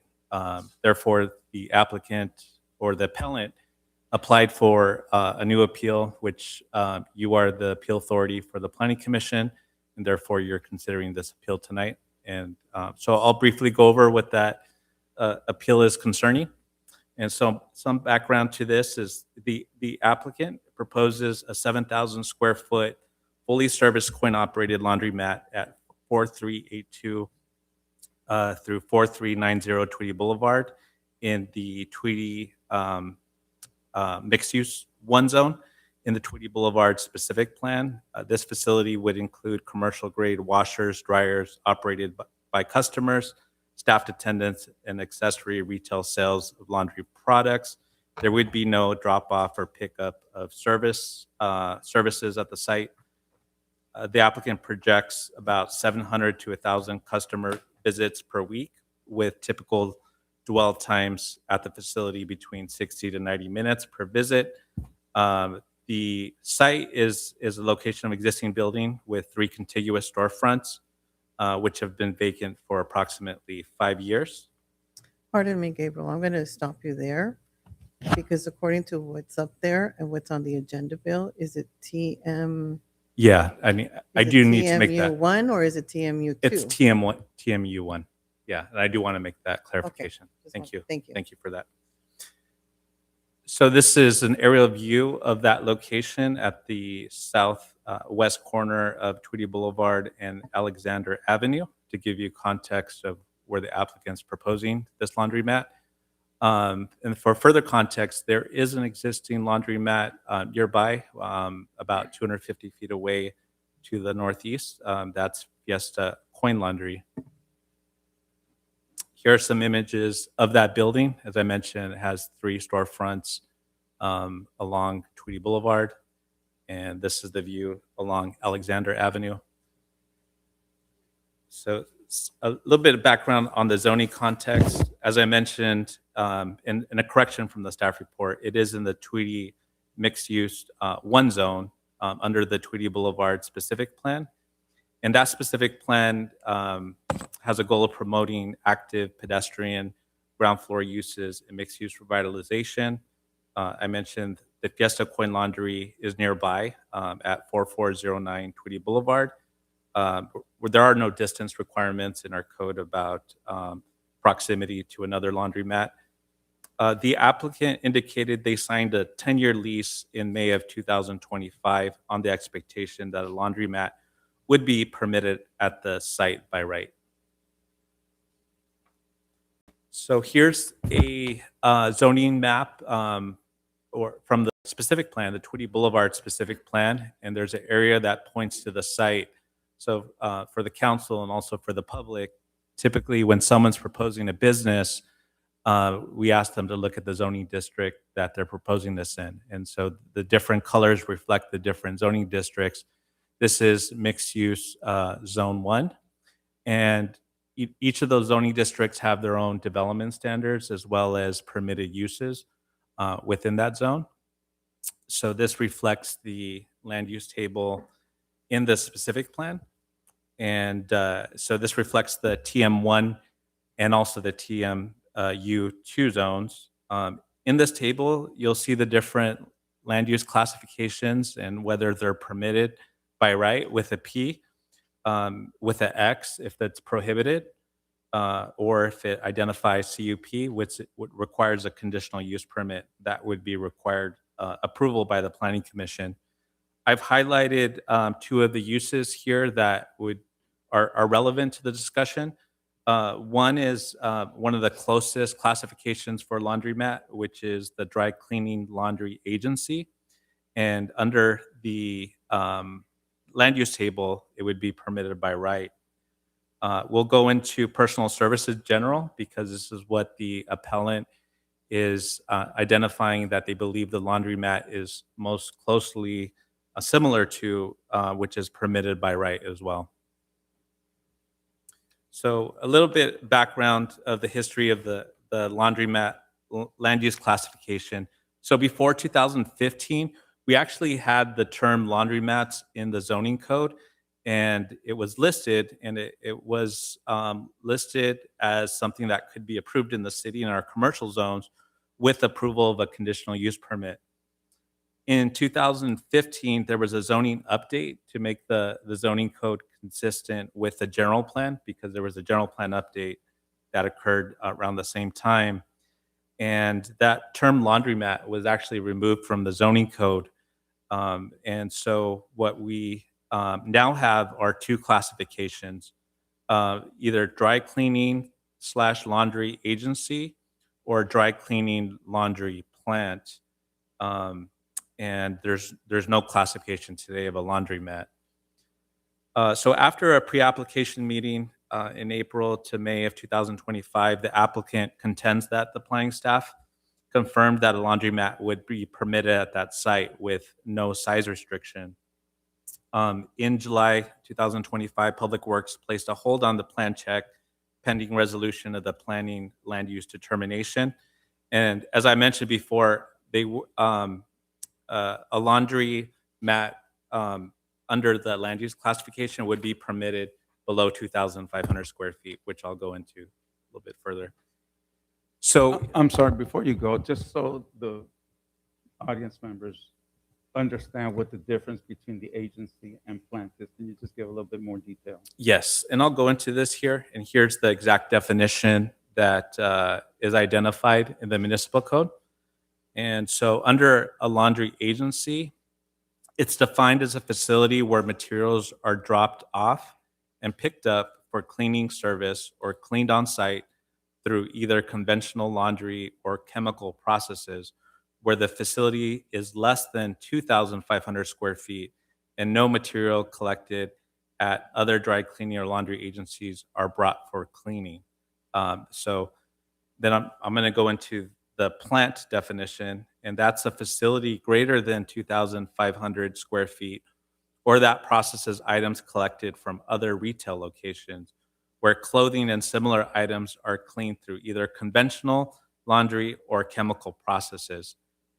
One of the big identifiers between the two definitions is this 2,500 square foot limit, right? So the agency is below 2,500 square feet and the plant is above 2,500 square feet. So as far as the director's termination, it was determined the laundromat would be most closely similar to a dry cleaning laundry plant because it's 7,000 square feet that they're proposing, which exceeds the 2,500 square foot agency threshold.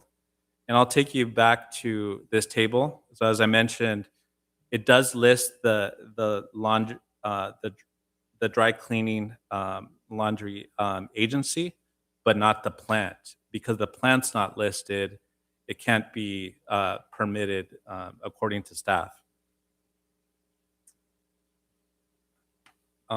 Excuse me. So the dry cleaning laundry plant is allowed in other parts of the city in the municipal code. And so therefore, it would allow for a laundromat to exist beyond 2,500 square feet. So the direct determination based on this allows the laundromat as long as they don't exceed 2,500 square feet on Tweedy Boulevard specifically. Staff discussed this. We suspect that the specific plan omitted the laundry plant intentionally, potentially to limit laundromats of that size along Tweedy Boulevard. A lot of planning staff is new, so we weren't here at the time where the municipal code was amended in 2015. So that was that's what we suspect. I do want to acknowledge that there is some ambiguity in the classification, and so because of that, if the applicant chose to appeal and disagree with our determination, they have the ability to appeal that to the Planning Commission. And so the applicant's appeal, the appellant is Amelia Carrion, and she's challenging the director's land use determination under the code. She contends that the self-service laundry mat is not properly classified as a dry cleaning laundry. The appellant argues that the right classification would be personal services general, a permitted use by right in the TMU1 zone. Her two primary arguments is the misclassification as dry cleaning laundry, and the correct classification would be personal services general. So I'm going to go into what personal services general is in the next slide, or one of the next slides. So the other justification by the appellant is that both agency and plant definitions describe a business that performs cleaning on behalf of customers where materials are dropped off and picked up by the operator. At a self-service laundromat, neither of those activities happen where it's dropped off or picked up. The business performs no cleaning and the customer operates the machines themselves. And that the 2,500 square foot threshold was designed to separate a drop-off retail agency from a large service processing plant, not to regulate self-service customer capacity. And that the dry cleaning laundry definitions were drafted for full service operators, dry cleaners, linen services, and not self-service coin-operated facilities. So here's the definition of personal services. Personal services means any place of business providing services and accessory retail sales of products related to the services provided. And then further, it describes personal services general meaning establishments providing non-medical services to individuals as a primary use. And other examples of personal services in our definitions include fitness facilities, Fortune, Palm, and card readers, and instructional services. So in their justification, they mentioned that personal services general cover establishments providing non-medical services to individuals as a primary use. In this case, they would be providing non-medical services with accessory retail of related products consistent with laundromat operations. So the customer visits to perform a personal laundry task.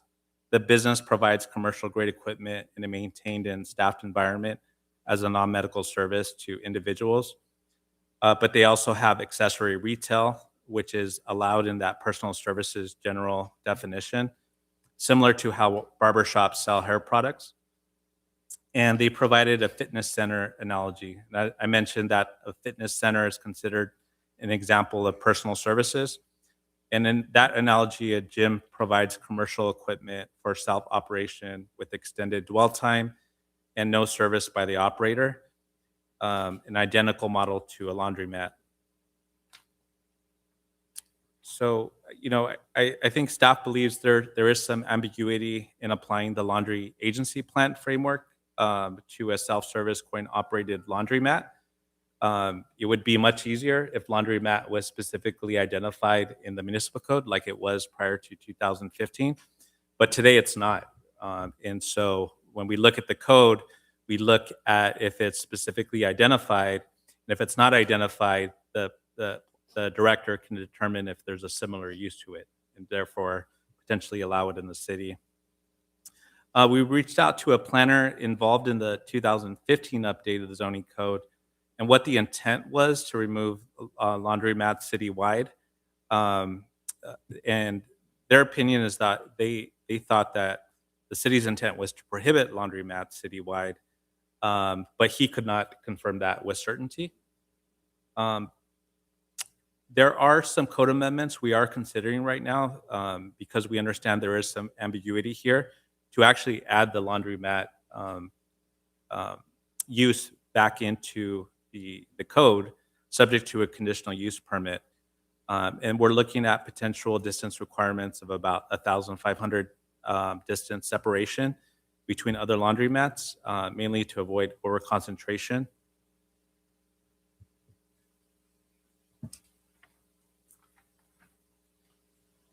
Let's see. I do want to mention that if the applicant does mention that the project would activate 3 contiguous storefronts that have been vacant for the last 5 years, with the visits that they project of 700 to 1,000 visits a week, and the dwell times, it would support pedestrian activities and the commercial vitality of the specific plan. It would serve essential daily needs for high-density renter-majority neighborhoods, and it would provide modern attended facilities with a transparent storefront and high-quality finishes.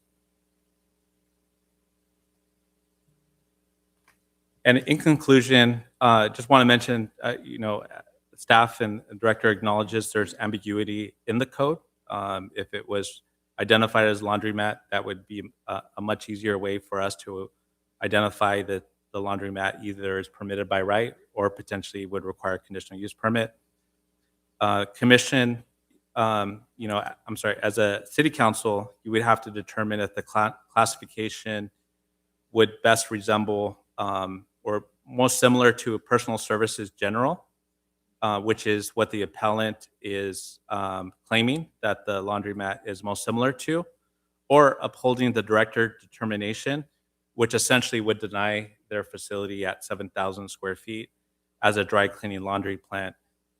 Granting the appeal allows the applicant to proceed with permitting of their laundromat and to exceed the 2,500 square foot limitation that the director determined for their proposed land use.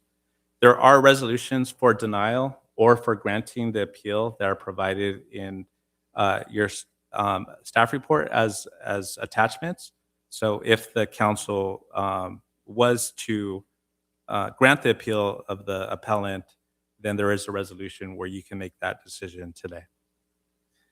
That's the end of my presentation. The appellant is in the audience, and I'm sure they could answer some questions you may have as well. So, Mr. Mayor, let's call up the appellant. If we could have them identify themselves for the record, and anyone that is a part of the appellant team can also identify themselves, and we'll hear from them next. Thank you. Hello. If we can put the presentation. Can we have you turn on your mic, please? And we'll just. If we can put the presentation, please. Honorable Mayor and members of the City Council, thank you for hearing this matter tonight. My name is Eric Baruch. I am applicant on this appeal and the sole owner of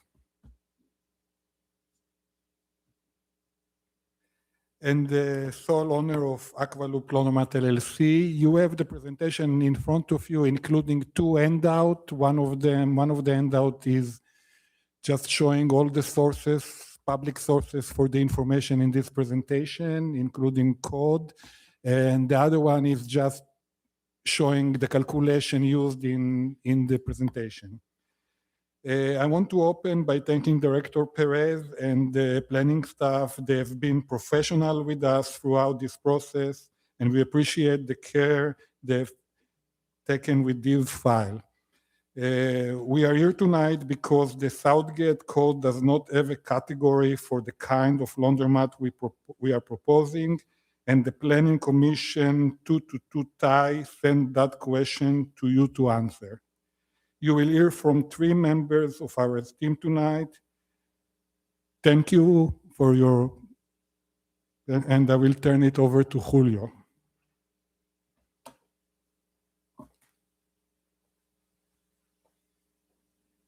Thank you, Eric. Honorable Mayor, members of the council. Before I start, again, I would like to thank staff. Staff was great in hearing our concerns as we went through this process. I also want to mention that this team is not unfamiliar with your city. They have done 2 laundromats before. Matter of fact, in 2015. Excuse me, can we have you identify yourself I'm for the sorry, I record, apologize. please? Julio Ramirez. Okay. In 2015, there was an old mortuary on Long Beach Boulevard where they went ahead and put together and developed a laundromat. Just across the street, there was another laundromat already operating. My colleague went to both laundromats. They're both operating. And again, it's just across the street. So they know the process. They've gone before the city before. They've gone before planning. They understand it, and they've done their due diligence as they go about their process. The issue at hand is very simple. It's an ordinance that is ambiguous. The staff had mentioned that, and there's a classification. When we went before planning, one of the members was saying that we have to go by the ordinance. The city attorney directed that there was no ordinance because it was ambiguous. So technically, the Planning Commission was acting as the appellate court. And those were the words that the city attorney had basically said that was staffing the time. It was a 2-2 vote, so the standing of staff went forward, which brings us here today. Now, the question is, how do we remedy this? We believe that to reclassify the proposed self-service laundromat as personal services general, the category where it belongs under your zoning code. This reclassification removes the 2,400 square foot gap and allows the 7,000 square foot project to proceed. When the applicant first came to the city, the planner classified the use of dry cleaning laundry, which is the Southgate section 11.60.070 defines 2 such categories, agency and plant. Neither one fits what we are proposing. The presentation by staff shows that. Agency means staff cleans for customers. Drop off, pickup, capped at 2,500 square feet. A plant is the back of the house, business to business, processing over. Okay. Sorry about that. Processing over 2,500 square feet. Both of those are closed door operations. Employees do the laundry behind the counter. What we are proposing is an open door self-service laundromat where the customer walks in and operates the machine themselves. The code is missing that category entirely. That is the gap this appeal is asking to close. Aqualoop is neither an agency nor a plant. Customers do their own laundry. Walk in, use the machines, leave. There is no staff cleaning for anyone and no commercial intake from other businesses. That is exactly what personal services mean. The best example that we can use is a fitness center. A fitness center is classified as personal service. Customers use the equipment, stay 60 to 90 minutes, and leave. A self-service laundromat is pretty much identical. The only difference is what the equipment is in the building. If it is a personal service when the equipment is a treadmill, it is a personal service when the equipment is a washing machine. The lease was signed over a year ago, and we're paying the rent.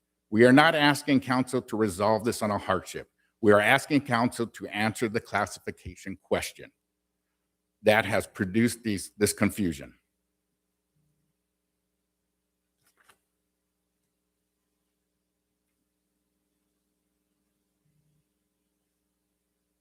Now I would like to turn it over to Ariel, and she would go into some other parts of the presentation.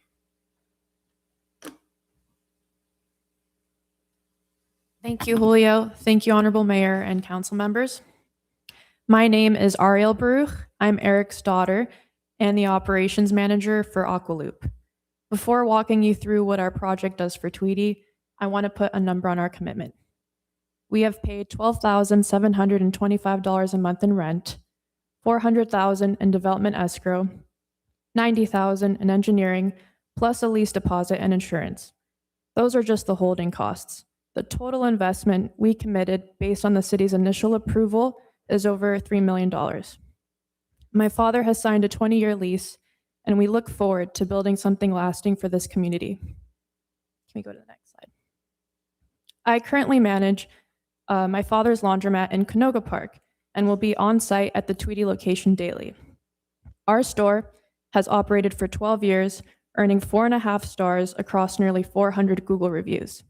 It sits across the street from 2 competitors, and all 3 of us are thriving. We run 24-hour staffing, a team of 10 employees, modern Maytag equipment, card and app payment, and consistently clean facilities. Customers feel safe and comfortable at any hour, as reflected in our reviews. Next slide, please. So this slide compares 2 corridors in Southgate. Within 1 mile of our planned site, there are only 2 laundromats, Fiesta Coin Laundry and So Fresh, So Clean. On Long Beach Boulevard, within 1 mile of a laundromat our developer Amelia built in 2015, there are 9 laundromats, including Wash Bros, rated 4.6 stars across 456 reviews, the strongest operator in Southgate. So that's 2 laundromats versus 9. Same city, same 1 mile walk, same renter neighborhood, and our developer Amelia actually built 2 of those 9 on the Long Beach corridor over a decade ago. Yet every other laundromat there continues to operate. Tweety east of Long Beach is the underserved stretch. Next slide, please. So using census data on renter households most likely to rely on laundromat services, today, 2 laundromats serve 8,000 renter families on the Tweety corridor. So that's 4,000 families each. By comparison, the Long Beach corridor already provides 1 laundromat per 856 families. Given that laundry is a weekly necessity, Tweety scarcity inevitably leads to overcrowding and extended wait times. After Aqua Loop opens, that ratio improves to 1 laundromat per 2,667 families. A significant improvement with room still to grow toward the citywide average of 1 laundromat per 1,156 families. So there's still much more, there's still much more we can do for this community. Next slide. So here we have a visual of the comparison. It's a map of the 2 1-mile radius areas, and it says it all. Please note that the inner circles represent a half-mile walking distance. On Tweedy, there's only one option within that half-mile, Fiesta Coin Laundry.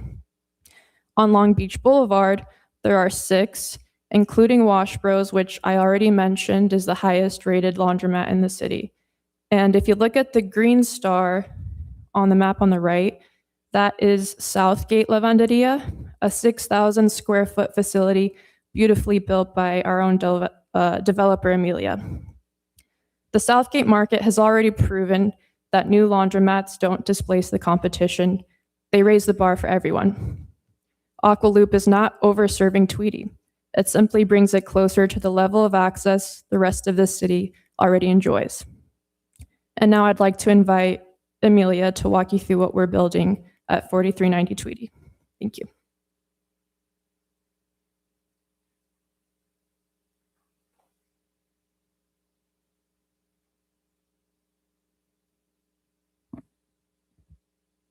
Good evening. My name is Emilia, and I'm representing Automated Laundry System, the developer of the project at 43 Tweedy Boulevard, which would be a self-service laundromat. Our company is family-owned business that has been building self-service laundromats for over 3 decades. We have developed more than 100 stores across the region, and we are proud to say that 2 of those projects have been right here in the city of Southgate. 1 store at Tweedy Boulevard and another at Long Beach Boulevard. Both experiences with the city were positive, and that history is the big part of why we are so excited to bring this project to the city of Southgate. Our company is also exclusive distributor of Maytag and Whirlpool commercial equipment. We build large, high-efficiency laundromat using Maytag washers and dryers. Not just a functional space, but welcoming environment where customers can get their laundry comfortably and efficiently. That is the same standard that we intend to bring to this location. Once the store is completed, we'll be in the hands of very experienced operator. The owner, Eric Baruch, has been a client of ours for over 12 years. We developed his 6,000 square feet laundromat in the city of Reseda, which he continued to operate today. He is not an absentee investor. He is very much involved in day-to-day operation. He is very detail-oriented manager along with his daughter, and his number 1 priority is customer service, providing very clean and safe environment for the community and all the customers visiting his stores. I think he will be very much committed to the same standards to this new project, and they both will be very much involved in developing and managing of the location going forward. I want to thank everybody, and we hope that you will be supporting our project tonight. Thank you. Thank you. All right, so that was all the appealings. Mr. Mayor, may I just have someone from the appellant just confirm that you've completed your presentation, subject to some closing remarks at the end. Is that correct? The answer is yes, correct. Thank you, Mr. Ramirez. All right, so at this point, let's bring up the party that filed the written opposition, Mr. Mayor, and have them identify themselves as well.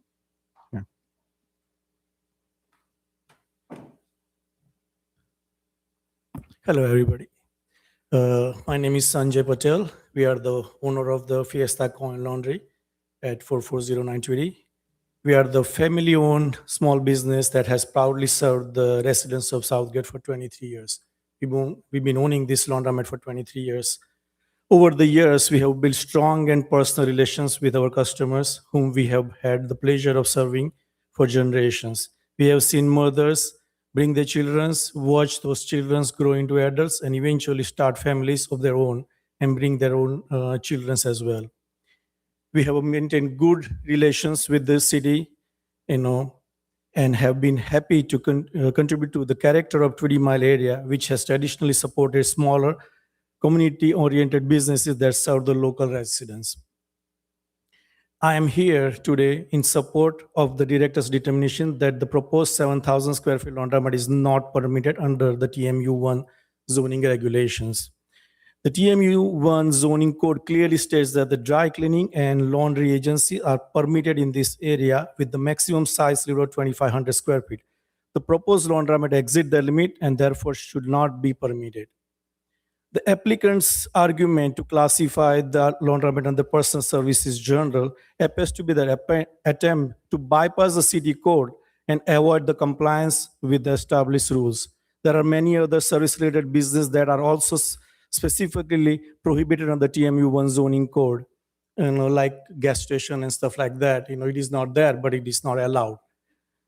But could similarly attempt to fall under the personal service category. Allowing this laundry facility to be categorized as a personal service business would open the door for many other businesses that are currently not permitted in TMU1 zoning. So basically opening up the whole thing in a whole worm. We also like to share two personal experience. We tried to open the laundromat on California and Tweedy in 2005-06. And then again, we tried to do it in San Gabriel, and Tweedy. They're all TMU1 zoning, and we both time, previously we got denied, because the laundromat was not allowed, in this zoning before. To my knowledge, there have been, changes, no changes to the municipal code since that second account, which is in 2017-18. For that reason, I do not understand why this proposal would now be considered allowable. Each city has its own zoning standards, and everyone must respect and follow the code. By putting, this is not laundry because it's not matching the 7,000 square feet laundromat standard. They are manipulating and want to put it in the personal services. Everyone must respect and follow the code. In this matter, the zoning code is clear and straightforward in its language and intent. I respectfully request that the council uphold the director's determination and deny the construction of the proposed laundromat in this current form. Thank you so much, everybody. Does that complete your presentation? Yes.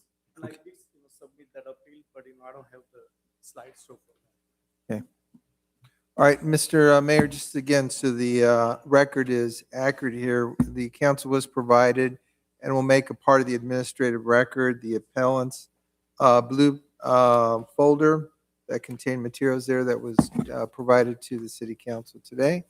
And I think I've already noted that we received written opposition, which is a part of the record as well. At this point, having heard from the party that opposed it, we can open it up to the public generally to comment on this. And then upon completion of that, we should allow the appellant a few moments just to respond to any comments before we bring it back to the council.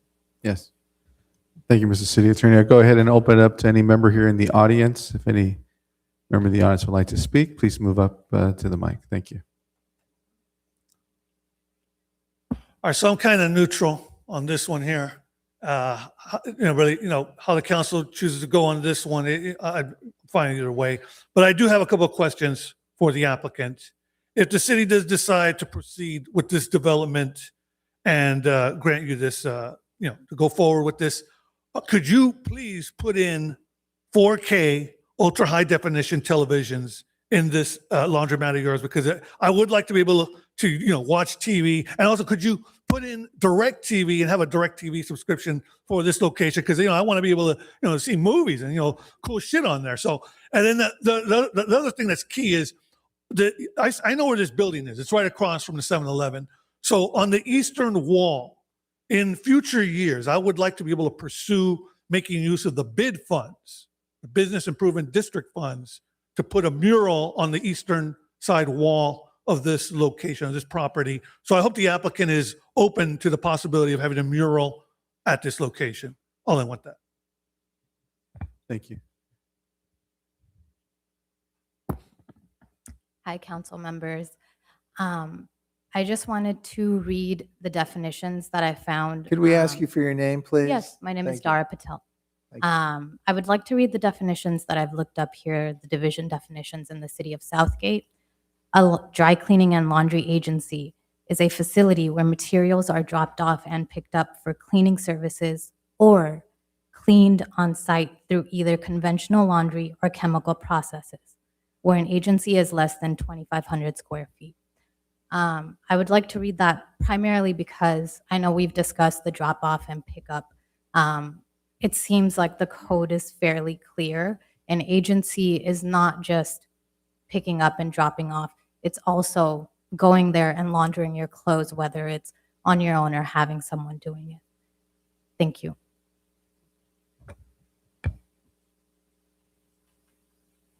Not yet. Next. My name is Henry Gonzalez, and I'm here to oppose that laundromat. I live probably less than a half a block from the current one on Alexander and Tweedy. And what we fail to see here is that this is considered the Tweedy Mile Merchant area. And we need to get businesses in here that's going to generate tax revenue. There are numerous businesses already that are cash. So there's not much declaration on that being funded back to the city.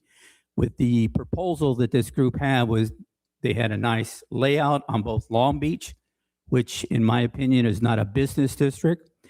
And so all of their proposed information to the council and to the general public doesn't talk about any tax revenue generated for the city of Southgate. So if you've got a competition across the street, and then they're talking about up to 1,000 people on a weekly basis, what happens to the other business? Are they losing part of those customers to that? It just doesn't make sense. Doesn't make sense because within a half a mile, you've got 3 laundromats, which does not generate any tax revenue. So I implore you to keep the denial there and not let this go through. The only one that's benefiting from this is the landlord. Thank you for your time.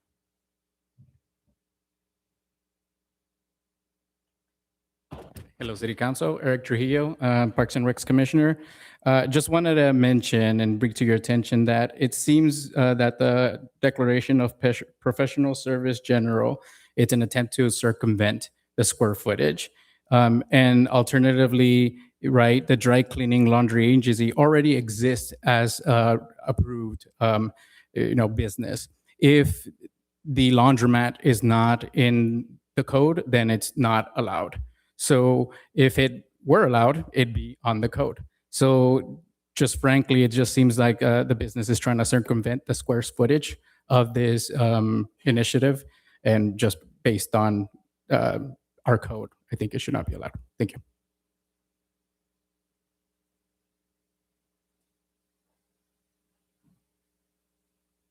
Hello, council members.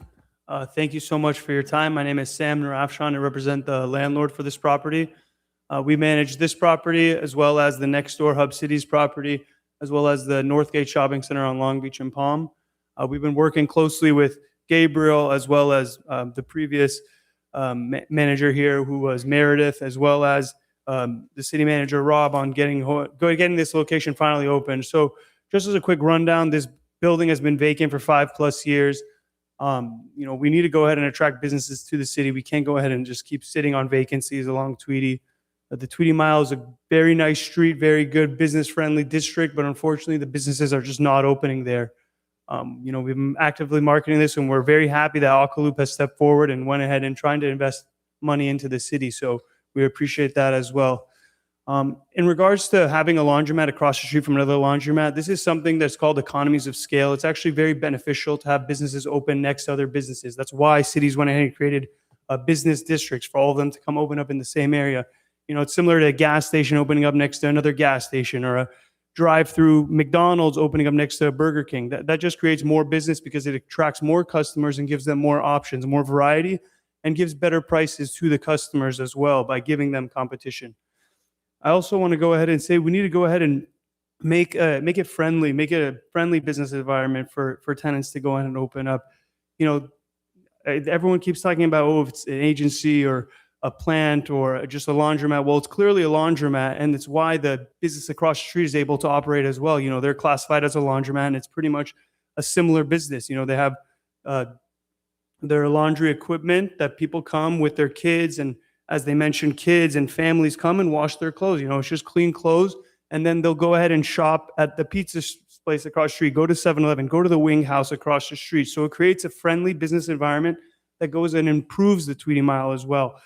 And in regards to sales tax, there is going to be reporting sales tax. There are going to be credit card payments as well. So they are going to be definitely supporting sales tax to the community and giving back, as well as providing at least 10 jobs to the city as well, to the community. So I think we should definitely go ahead and approve this project and let them open as soon as possible. Thank you very much, and I appreciate your time. Thank you.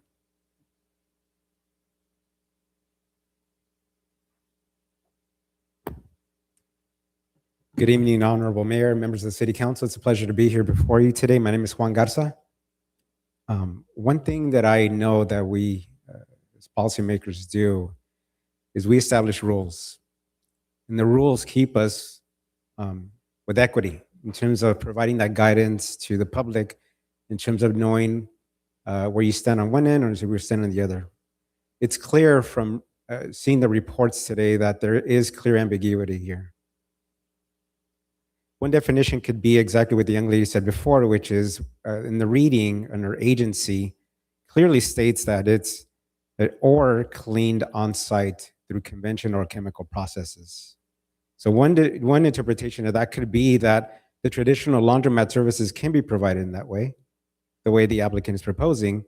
The difference, though, is that the applicant is proposing a business that would exceed the size limit that hasn't been established, which is 2,500 square feet. Under personal services in general, you can interpret that as well, that if you look at the clear types of uses under personal services general, they're really services where a trained professional is performing that skill on behalf of a client. The laundromat is not that. And so because of the ambiguity, I want to say I agree with staff's determination here. Not only that, but the pathway that they're literally clearly laying out for you, which is to bring it back, lay out some clear rules, have no ambiguity, so that going forward, any applicant that comes before you will know exactly where they stand. Because at the end of the day, I think what we all want is for everyone to know the rules, there be no clear ambiguity, and everyone knows where they stand. So we agree with staff's recommendation and the pathway going forward. Thank you.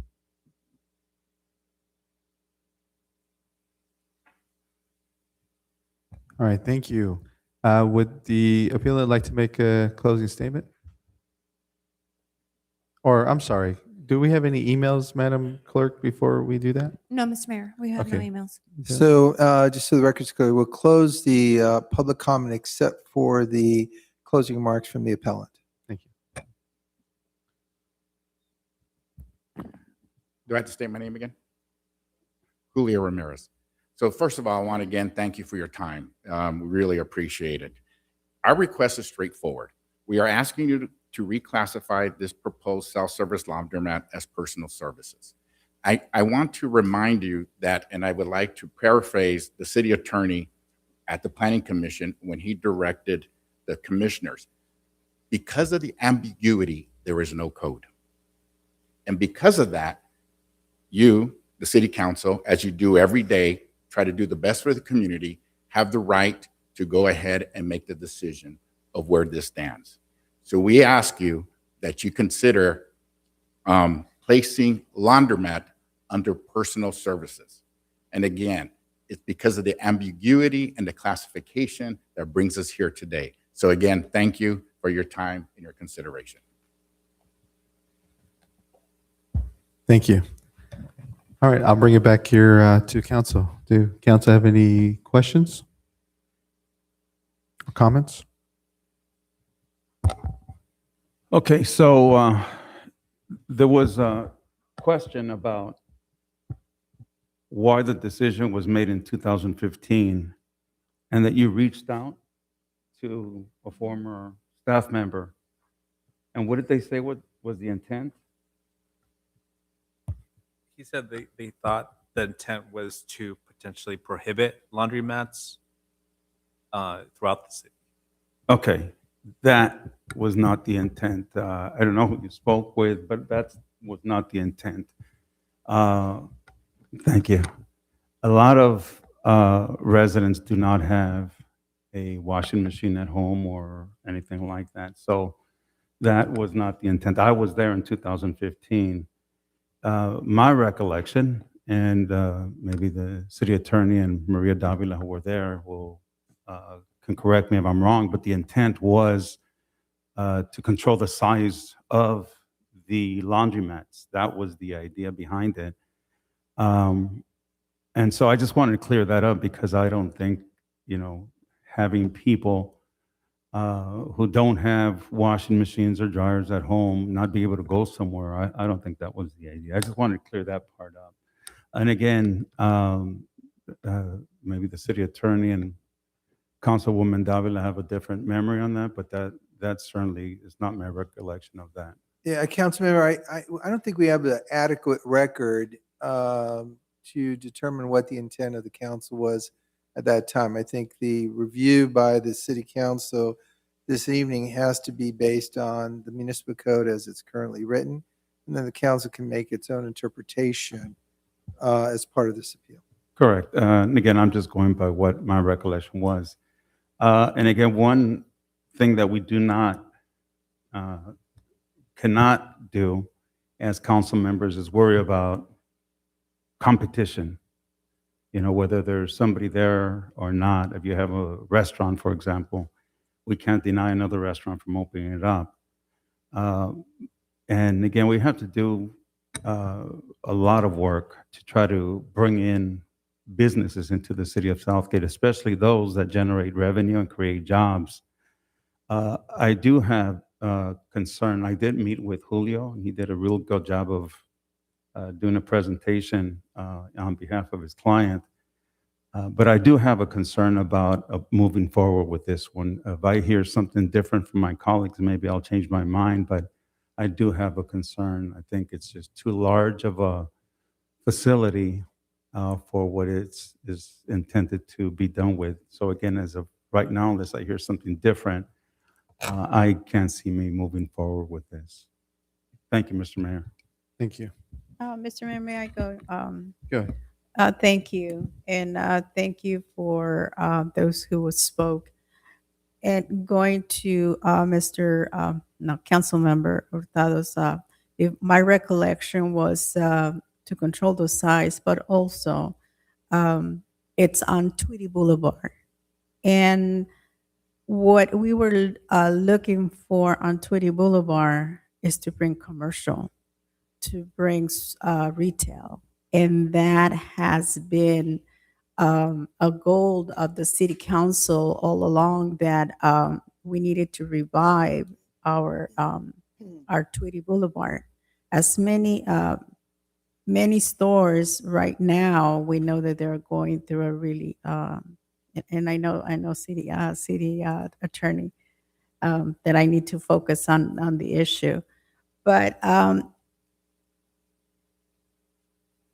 my understanding is that we have to go by the code and we have to follow the regulations and the purpose of us doing the modifications back then it was precisely that. And to me, right now, it's I mean the size of this laundry mat, it's huge.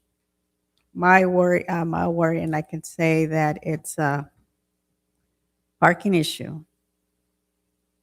And that it's a big problem that we have in our city. So at this point, I mean, I'm going to go with staff recommendation. So that's where I'm at. Thank you. Mr. Mayor, thank you so much. Go I ahead. appreciate it.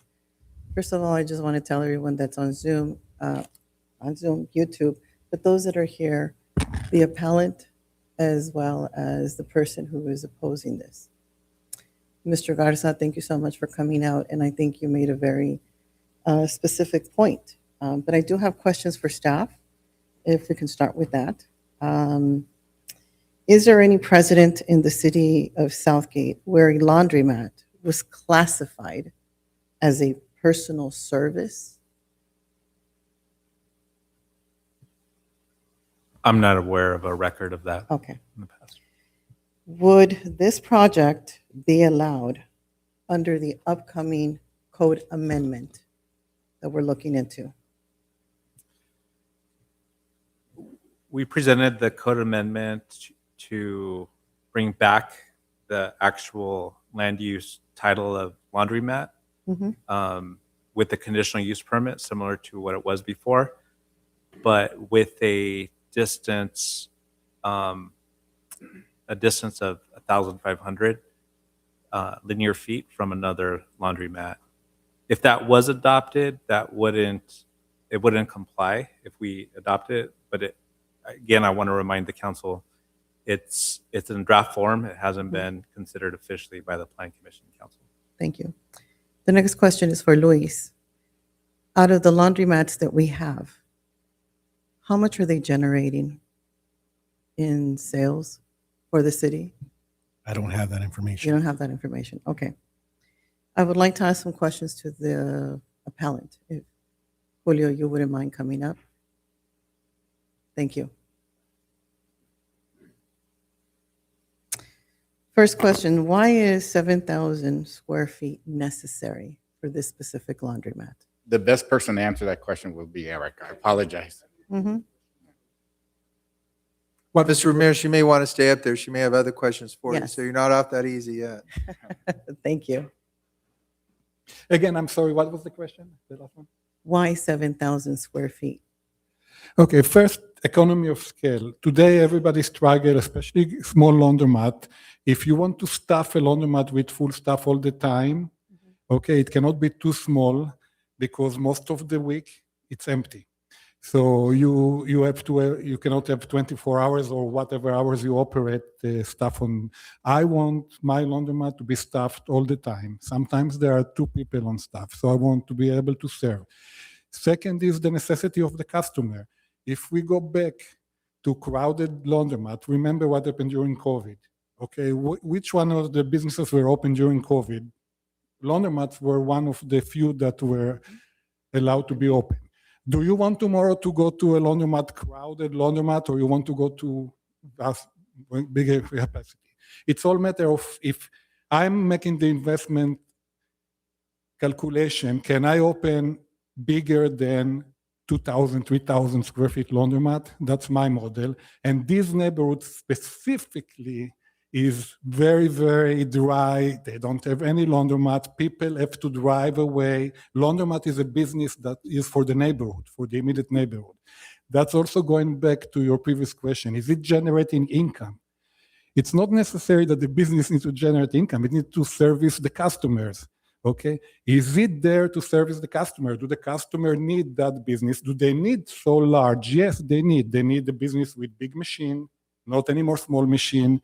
You want to come and do your big loads. Okay, you want to finish it in short time. You don't want to wait in line. You need to your question for the parking. There is around 150 parking behind. Okay, if you look at the map, you will see it. Okay. So parking is plenty, and right now it's empty, okay? I don't see, when I drive on Tweedy Boulevard, I don't see any person using the parking behind the building, okay?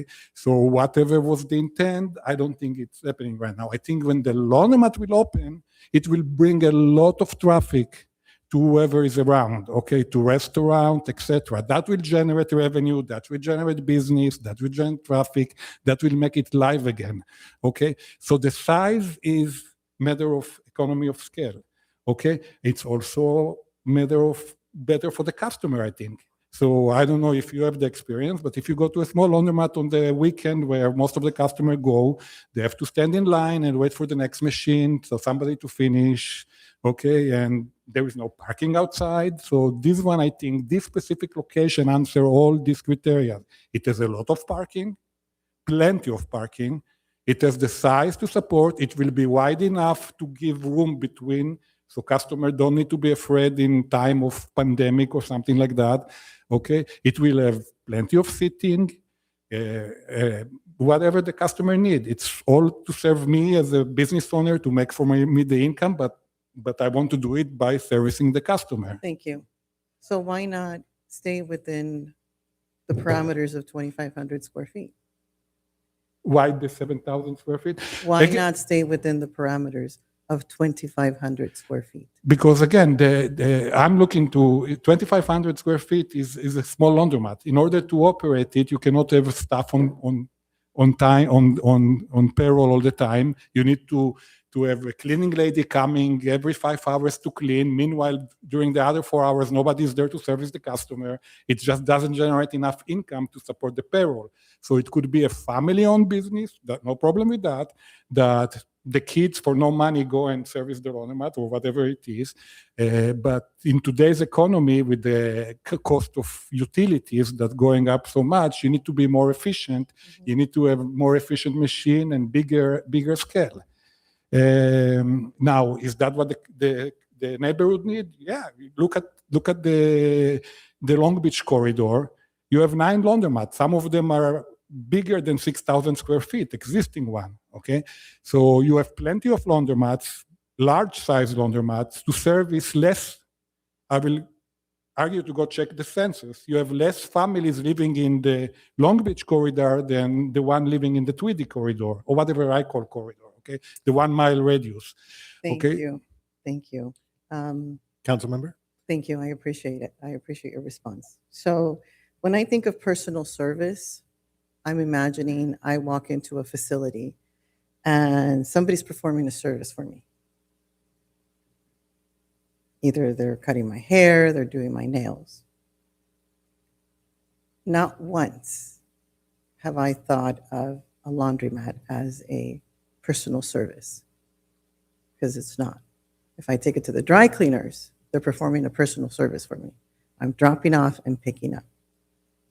So while I understand that our code, the zoning code, may be imperfect at this time, it clearly distinguishes between laundry uses by size, that the 7,000 square feet facility fits the definition of a laundry plant because of the size in and of itself, which is not permitted per our code, or zoning code, I should say. So reclassifying it as a personal service would bypass any established zoning limits, and it undermines the specific plan for the Tweedy Mile. And it sets a precedent moving forward that weakens our land use and the framework for that land use. So for those reasons, I will also support our staff, because it's apparent that they've done their homework in looking into this. So I would like to make the motion to deny. Councilmember appeal. Avalos, just wanted to get back to you on your question. Yes.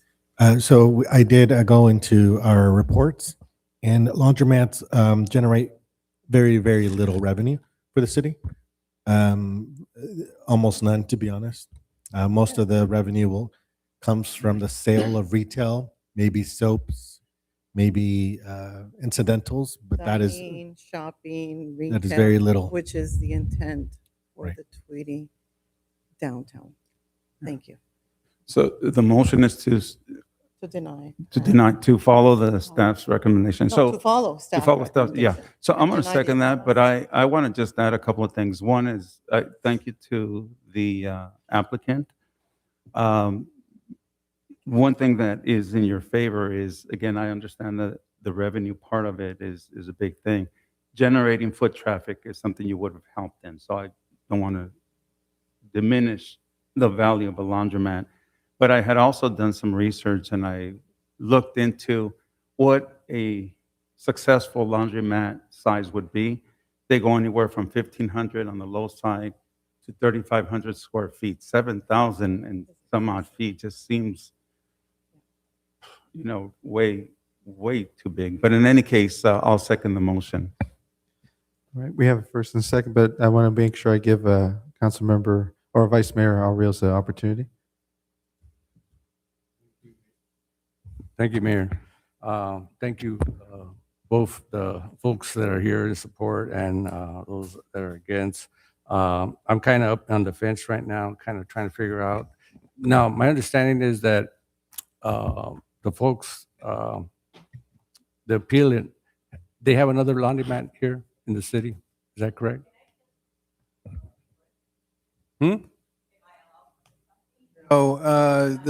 The public comment has ended. If the council member asks you a question, he'll ask for someone to come, whether it's on the appellant side or otherwise. So why don't we let him direct if he wants to hear somebody? Yeah, I just want clarification if the appellant has another laundromat here, and how long that's been established, if that's the case. Is that the case, that we have another, or? Why don't we have Mr. Ramirez, why don't you come to the mic so we can record that? If you're the designated speaker. Yeah, ask the question. Yes, Julio Ramirez. So the question is, no, they're not currently operating laundromats, but they developed 2 laundromats in the city and then sold them. They're not operating. Okay. They're not operating at this time. Okay. All right. When you say develop, I don't, so they was built? I mean, I'm kind of confused there. Or they were built and they're just sitting, yeah. I just need clarification on that. Let's have you give your name for the record, please. Emilia Kushkarian. As I mentioned in my presentation, we developed 2 laundromats in the city of Southgate. One was on Tweedy Boulevard, which we had to, that was allowed through conditional use permit. That was probably 18 years ago. In the second location at 9434 Long Beach Boulevard, it's over 6,000 square feet. We, as I mentioned, that we didn't have to go through the conditional use permit process. It was all mortuary. A company bought the building and we developed that store. I went and I visited the store on Monday. We finished that store in 2015. It's a freestanding building, similar scenario as Tweedy. The property had we developed about over 30 parking spots. When I went to the store on Monday, this a few days ago, there were 30 cars parked on the parking. The store was in impeccable condition after 10 years. Imagine, this store has been operating for over 10 years. When we developed that store, there was another store on, I don't remember the exact address, across the street pretty much, about, I would say 500 feet away from that location. That store is still there. When we built that store on Tweedy Boulevard, store was there. And when I went on Monday, that store was still there. The difference was that on the 6,000 square feet of store, there are probably 25 customers. On the 3,500 square feet store that has been there probably for more than 20 years, there are only 3 customers. So that's the difference. I want to just bring your attention to a very important part in the laundry business. The laundromats are busy Friday, Saturday, Sunday, Monday. If I'm a customer and decide to go during these days, if I go to 2,500 square feet, I would hardly find available washer or dryer. I would go one time, I would go second time, and probably I would not go a third time because I don't want to waste my time on the weekend. The slowest days in the laundromats are Tuesday, Wednesday, and Thursday. That's what most of the operators, they run promotion during these 3 days. So they want to bring more customers. So when you have a larger store, you have the ability of your clients to come at any point of time during these busy days, and they go, they do your laundry, and they leave. They don't have to wait for washer or fight for dryer because they're not available. That's a very important point. I can tell you that our company developed over 100 stores. We did not build stores less than 5,000 square feet. The largest store that we built in the city of Los Angeles was 9,700 square feet. That store was generating over $120,000 a month. Okay. The demographic on between Long Beach Boulevard and Tweeny Boulevard, the location, the one that we're talking about, the demographics on Tweedy Boulevard is much better than the one on Long Beach Boulevard. That would tell you that store, there's a need of that size of the stores. I would not present this store to our investor, who's been a very good client for more than 12 years. He bought 2 stores from us, if I didn't believe in that location. That location is going to be a great place for the entire neighborhood. That's what I can tell you. Thank you, Amelia. I appreciate that. And you build a lot of laundromats, and so you should be familiar with some of the codes, right? The municipal codes and so forth. And I guess here it kind of there was some ambiguity, I guess, and that's what I understand. Yeah. It's been, the other side of it, I know that the owners made us investments and all that, and I would think that, this would have been a little bit planned better. I mean, because, now we have this situation where, The public hearing has ended, so we're not allowed to entertain further public comment. yeah, I'm just trying to arrive at, and I know that there was some ambiguity in the application and all that, but here we are today, dealing with municipal codes and precedents, and I'm concerned about that. I know the area has been vacant, the storefronts there have been vacant for a long time, and who knows how longer they're going to be. I'm just still waiting to hear from a little bit more, but I'm still on the fence, kind of. Well, I just want to go ahead and, would you like to speak? Go ahead. Yeah, I just City wanted to, give my perspective.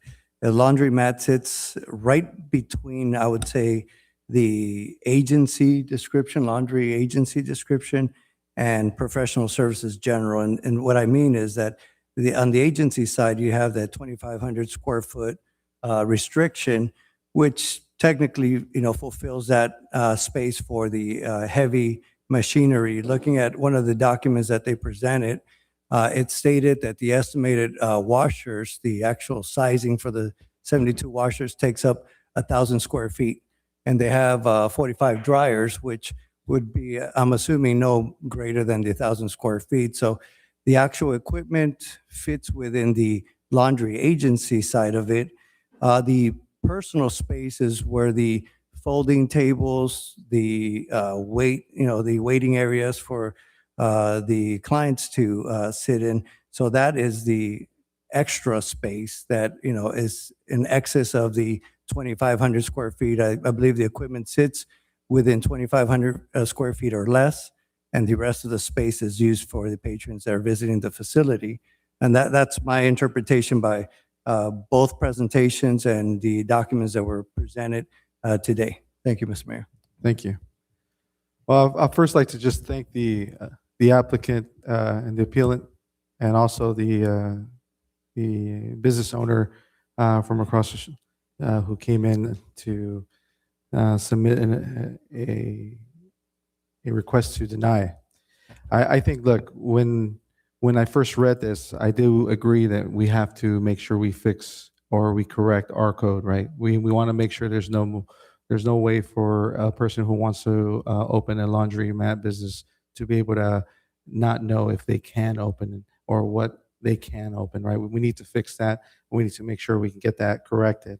I do agree that Tweedy Boulevard is a little bit different than Long Beach, right? I think Long Beach Boulevard is a little bit higher density population, that we have more multifamily residences in the Long Beach corridor than we do in the Tweedy Boulevard area. And I think that's what I want to make sure we're taking into account when we're making this code, when we're updating this code, is that we take a look at where this, the zoning, right? If it's more single-family residence locations, majority of these single-family residence locations are going to have their whole laundry units in their home.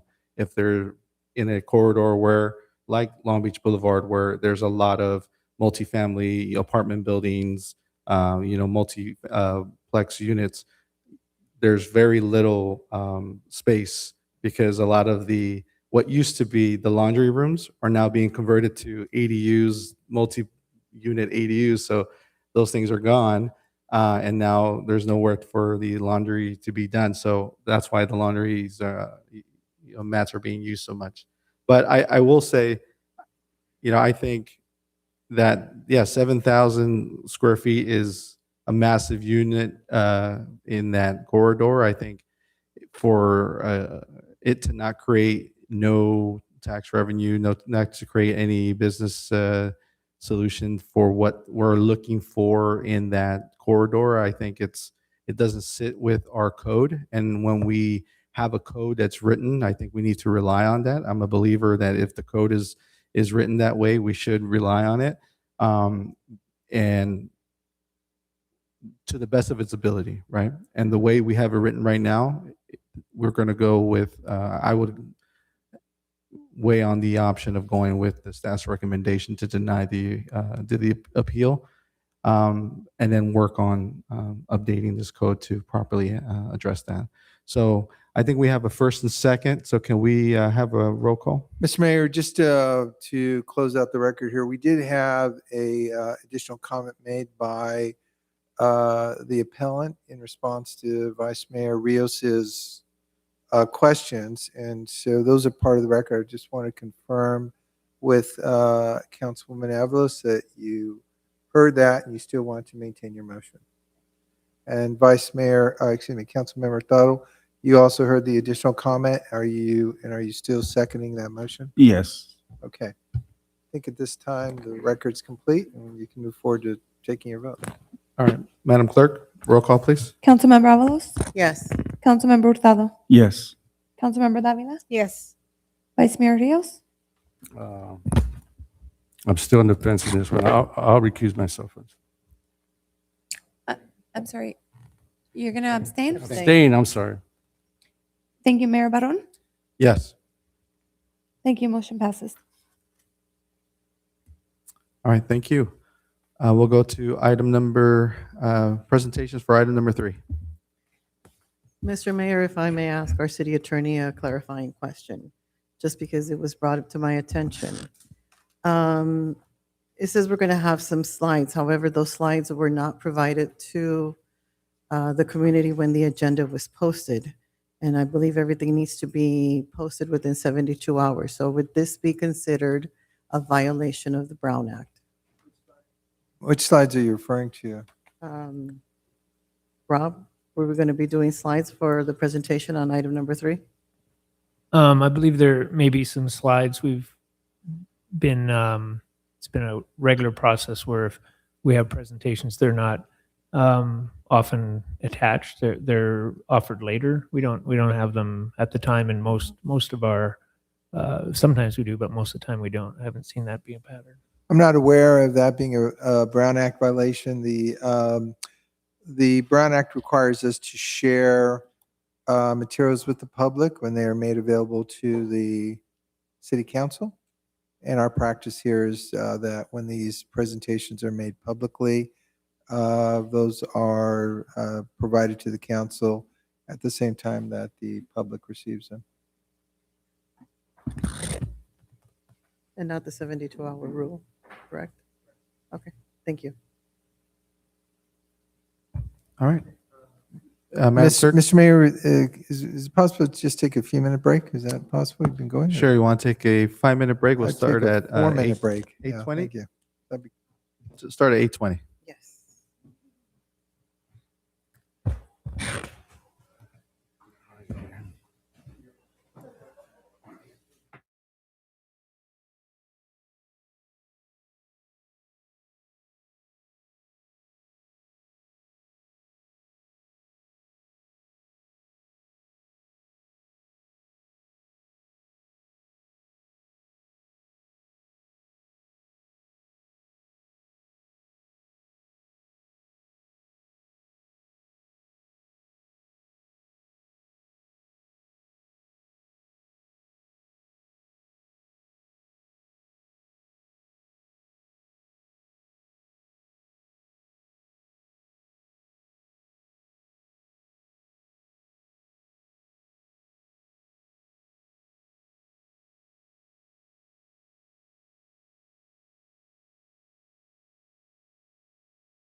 let's let, let's start this up again. All right, Madam Clerk, we'll go ahead and get this going. Start item number 3, discussion on the call-in platform. Thank you, Mayor and Council, community. If you will recall, at our last meeting, we had a discussion about the policy and hardware purchases as related to the call-in platform. Council gave us direction, and we received that direction, so that part of the discussion is complete.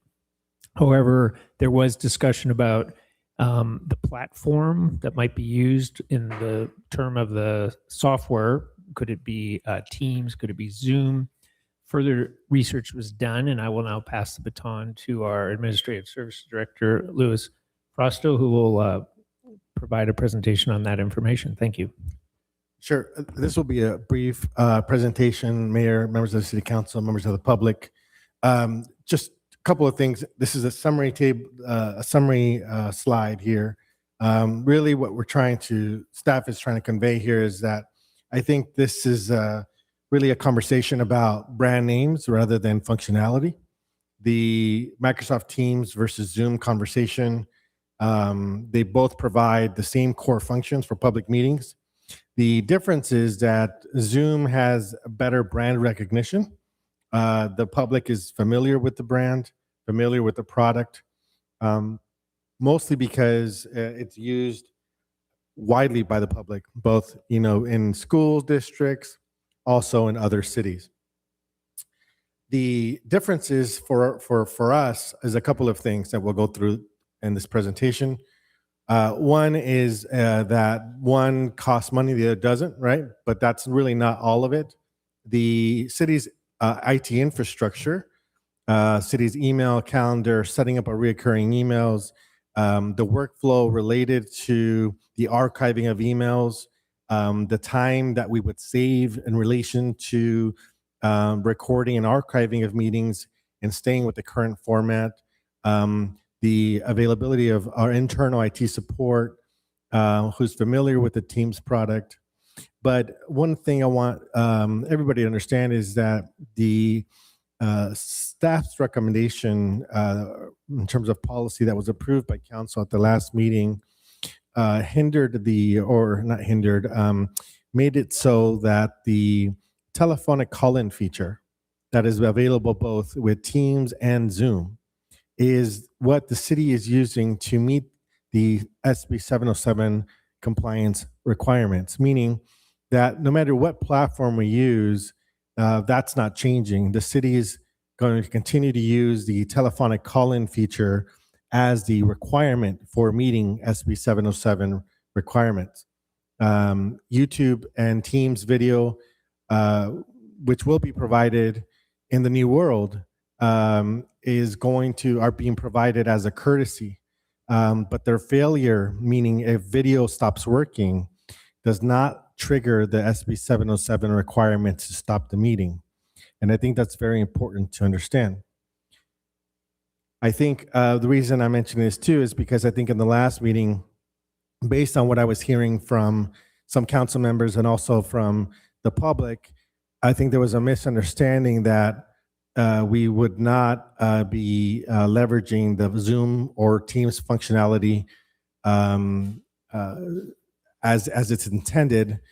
Staff does intend to enable the video streaming portion of the Teams or Zoom platform, but those are not being provided as a way to meet SB 707 requirements. So if somebody decided that they don't want to use their phone to call in, that they want to use the Zoom app or the Teams app, they're going to be able to do that. What we're saying on the staff side is that as long as the telephonic feature continues to work, the meeting will continue to happen. It won't be paused. In terms of feature, these are the core features that we looked for in a product. All of these features are available on both the Teams platform and Zoom platform. The difference is that certain features cost money as add-ons on the Zoom platform that don't cost money on the Teams platform because they're included as part of our subscription. The only key difference here is that one has native integration with our city IT infrastructure, one doesn't, and the other one is the public familiarity component that I talked about earlier. So the cost, it's not, going to make or break the city, but I wanted the council to be informed that the cost for Zoom would be about $2,000 a year. That is three components that we're going to need from Zoom to make this happen: the base license, the large meeting add-on, which is the webinar feature that we're going to need, as well as the audio conferencing add-on that will allow us to have a dedicated phone number to be used for council meetings. The 5-year cost for this product for the Zoom is estimated to be about $10,000 over a 5-year period, where Teams, there's no additional cost. So again, why is the public asking for Zoom? Well, it's really stems from the pandemic. It's a platform that was widely adopted and adopted very quickly by large amounts of people.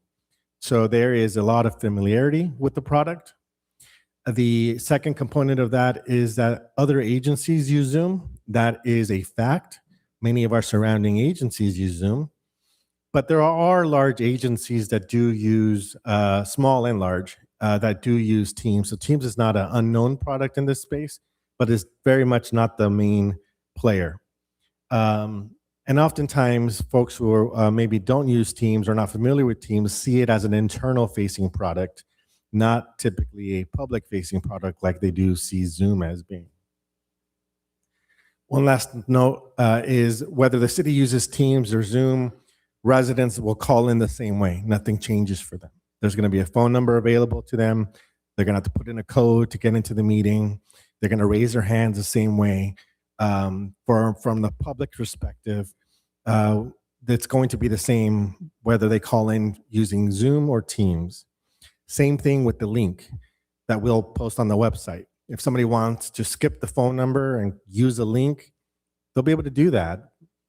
But it's the same thing. You'll click a link to get to both the Zoom meeting or the Teams meeting.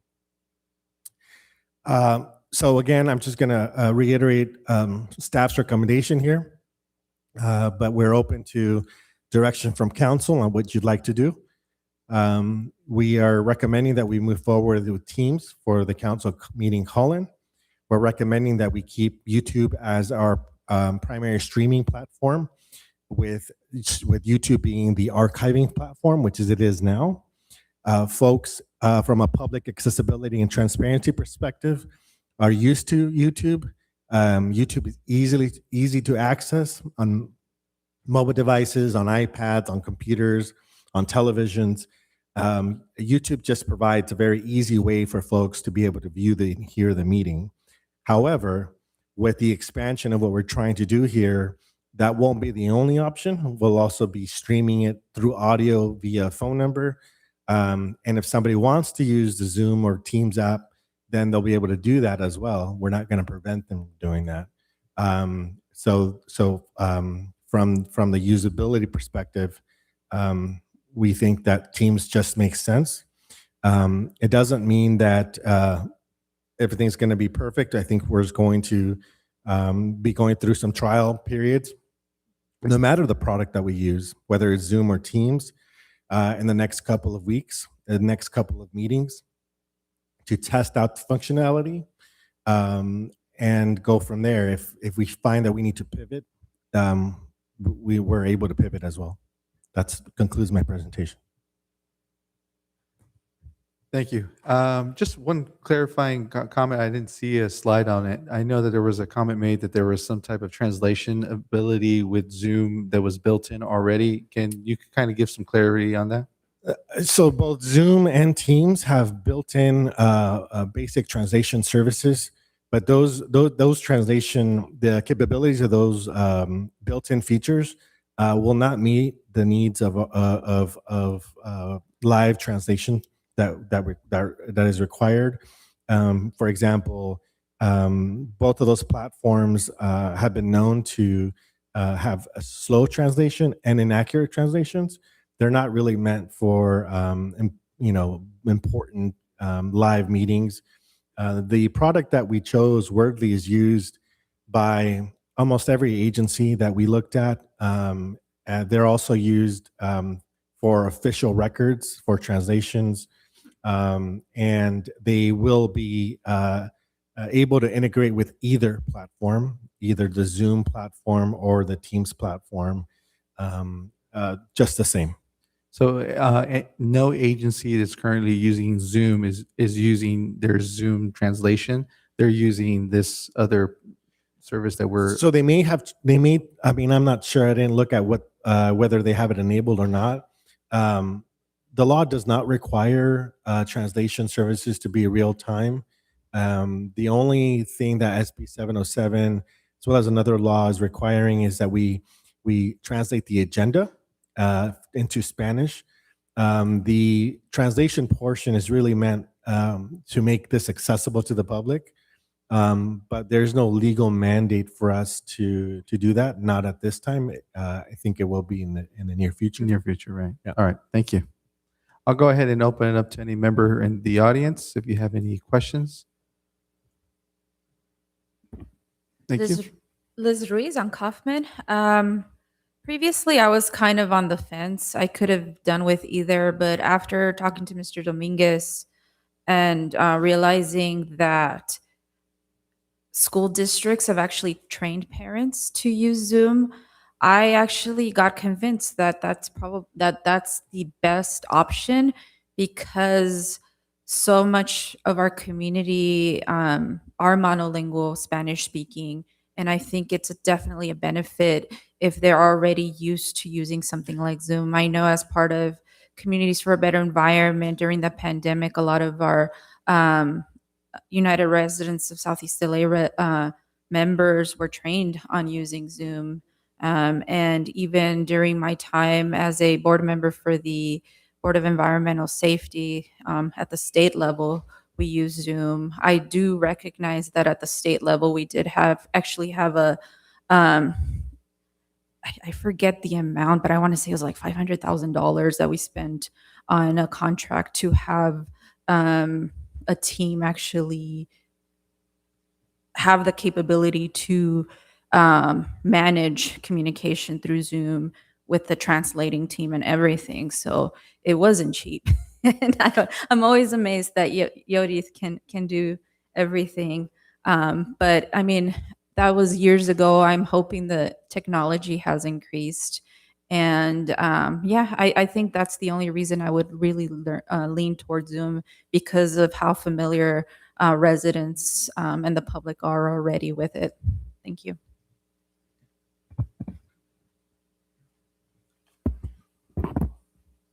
All right, so I've contacted the city clerks of 7 cities around us, and I've asked them, you know, what is your city going to do to be in compliance with Bill 707? So Bell Gardens, Cudahy, Huntington Park, Linwood, Maywood, Paramount, all 7 of these cities come July are all going to be using Zoom. I've asked the city clerks of these 7 cities the following question: to the best of your knowledge, do you know of any city or municipality that uses Microsoft Teams? All 7 of them said no. Miguel Leon, the deputy city clerk of Maywood, said, I'm sure other cities might use Microsoft Teams, but I don't know. I don't know of any city that does. That's Miguel Leon of Maywood.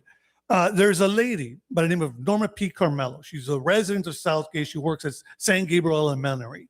And she submitted a public comment email to the last city council meeting. And she blew me away with this piece of information. She told me that every student in LAUSD, imagine every student in LA County that goes to LAUSD school, every student and the parent of every student that is in an LAUSD school is required to take training classes on how to use Zoom properly. Because during the course of the school year, that student has to do some sort of coursework on Zoom. So it only makes sense to move forward with a piece of technology that our residents are already familiar with and already have the knowledge of how to use. Also, much was said at the last city council meeting, you know, what happens if the video tanks and fails and or presentations don't work on Zoom. Well, as long as the phone number, and as you all know, Zoom has a phone number that goes with the meeting. As long as the phone number portion is functional and works, then you are in compliance with Senate Bill 707. You can proceed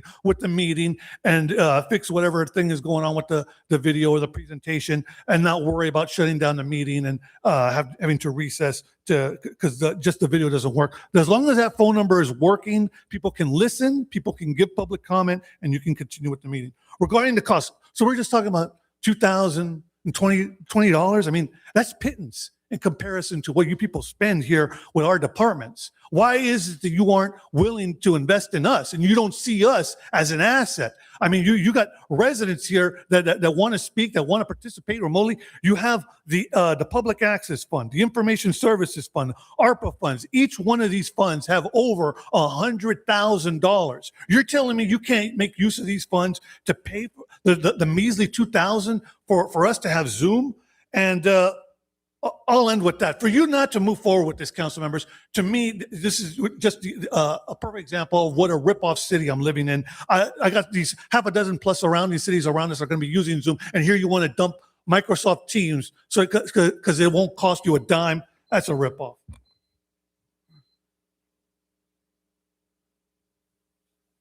Good evening, Eric, Parks and Recs Commissioner.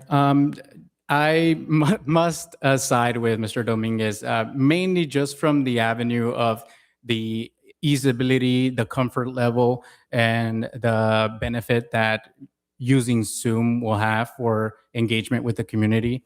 I honestly, using Teams would have probably been my recommendation initially too. It's pragmatic, it costs you nothing, and it's already set in an infrastructure with the city. But in this situation, I think it's a unique one where the benefit outweighs the cost. And so, I mean, any of these platforms are actually the same. I use WebEx at work. So for me, I am comfortable with technology and I could probably move forward with any of these. But considering that we want engagement, we want people to participate in our meetings, Zoom just has the marketing ability that it already has familiarity with community. So that's probably just the best choice and will eat up the cost. Thank you.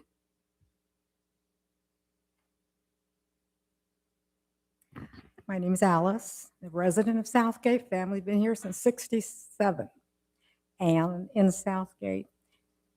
I'm actually, either one would be fine with me. If cost is that big a factor, of course, then I would go to Microsoft Teams. I'm surprised, though, when people state that parents can't learn something new. These parents are 30, 40 years, maybe 50 years younger than me, and they can't adapt to something new. I'm 78. I've used both of those. So that's not a viable argument to say, well, the parents are used to Zoom, so that's what you're going to use. No. People can learn something new even at my age. I had to learn Microsoft. So that's not a good reason. Reliability, if it's really reliable, that's fine with me. So that's just what I have to say. But people can learn something new. It's not a good argument to not want to. I like Zoom, sure, but I've also used Microsoft Teams. And I think as long as we can get it in quickly, because I haven't been able to attend meetings, and I really would rather be able to call in and give my opinion. Doing it with just the watching it on the screen just doesn't do it. I have an opinion, but I can't voice it. So thank you. Thank you.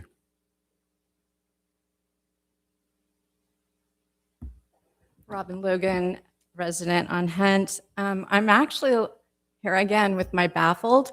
The residents have stated that we don't have funds to spend anything on anything, and we're cutting projects at the park. We're cutting different things, but we can say, yeah, $2,000 isn't a lot, but it is a project and it is something, a class, or it is something for the seniors that we could have used for something, or the underprivileged children that they could have gone to a trip but we'll go ahead and spend it on Zoom. I, just for fun, actually had used both of these particular platforms today. And the one that had problems was Zoom. And she was a medical professional for a telehealth actual conference that I was attending. That's kind of really sad. And I used my phone and I didn't have a problem, but she did. And she was the one providing us. So the idea too is that Microsoft is the new age with the AI, and it has Copilot, and you're able to actually have the translation, not just maybe translation, but you're able to have notes and you're able to have instant understanding of what's going on with that meeting. Granted, we probably might not get to, but maybe it evolves into those who are already having the particular platform and are utilizing it would be able to have that option. I think that it would, $2,000, as the one gentleman had said that, oh, it's pittance, but at the same time, it is pittance to somebody else that could actually use that $2,000 in this city. And we're talking about our residents, and we're talking about our seniors, and we're talking about cutting. And if we're going 0 to 2,000, I think it's actually writing on the walls. Thank you. All right, seeing no other public comments, any emails, Madam Clerk?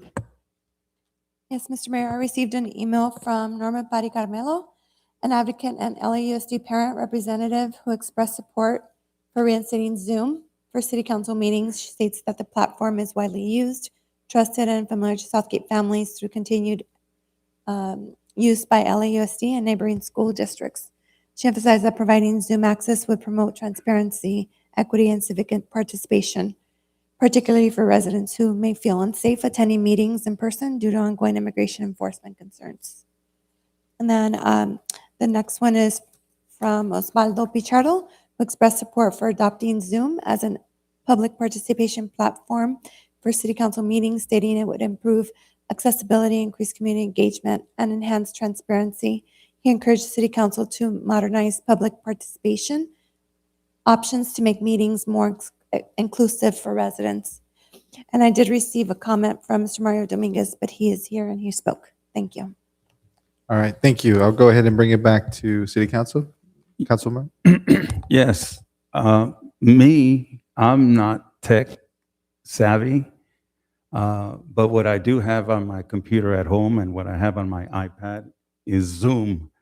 And I can tell you it's much, much easier for me to do something I've been using a lot versus trying to learn something. And again, I think I'm pretty capable of learning new stuff. So I'm going to wait to see what you folks say.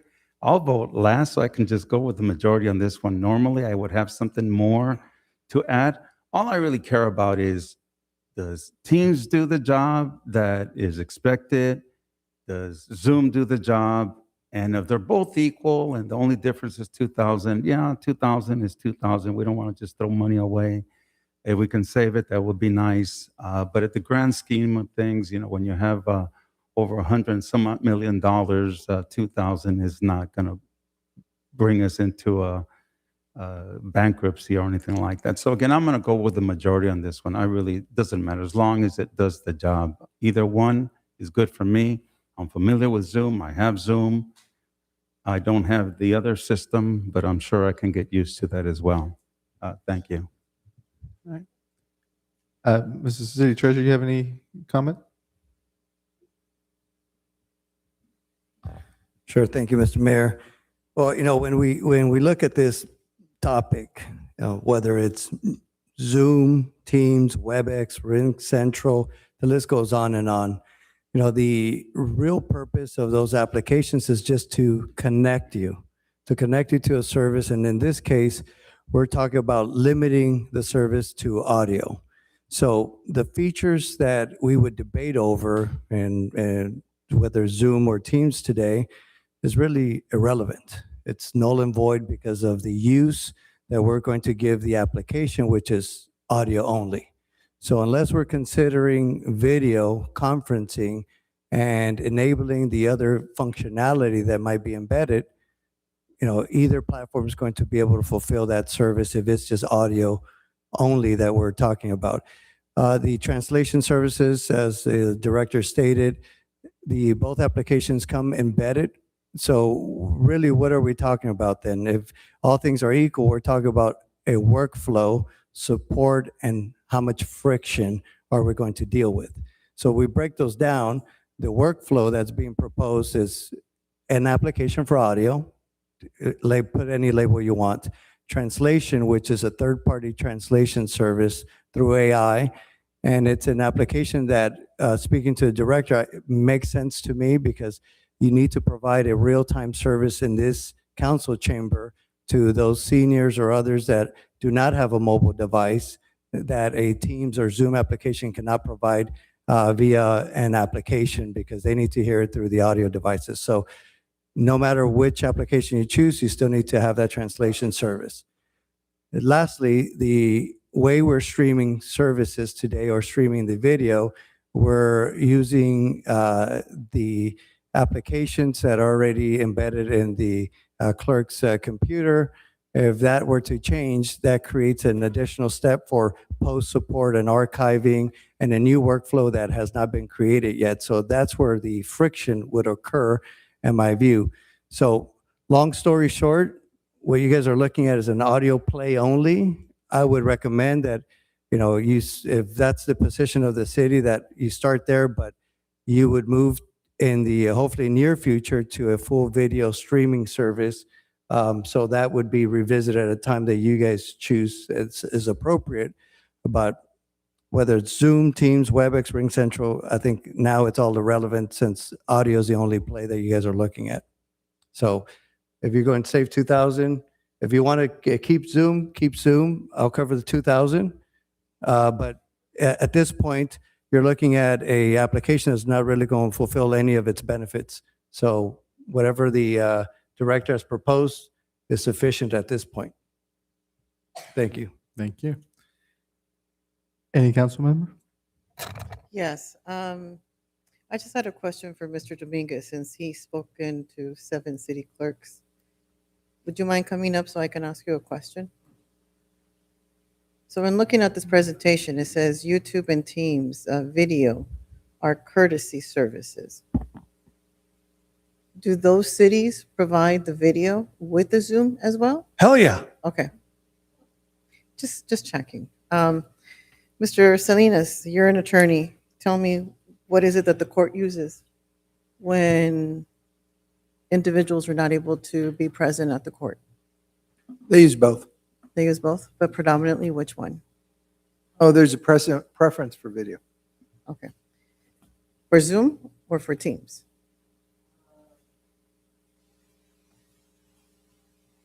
I don't recall. Okay.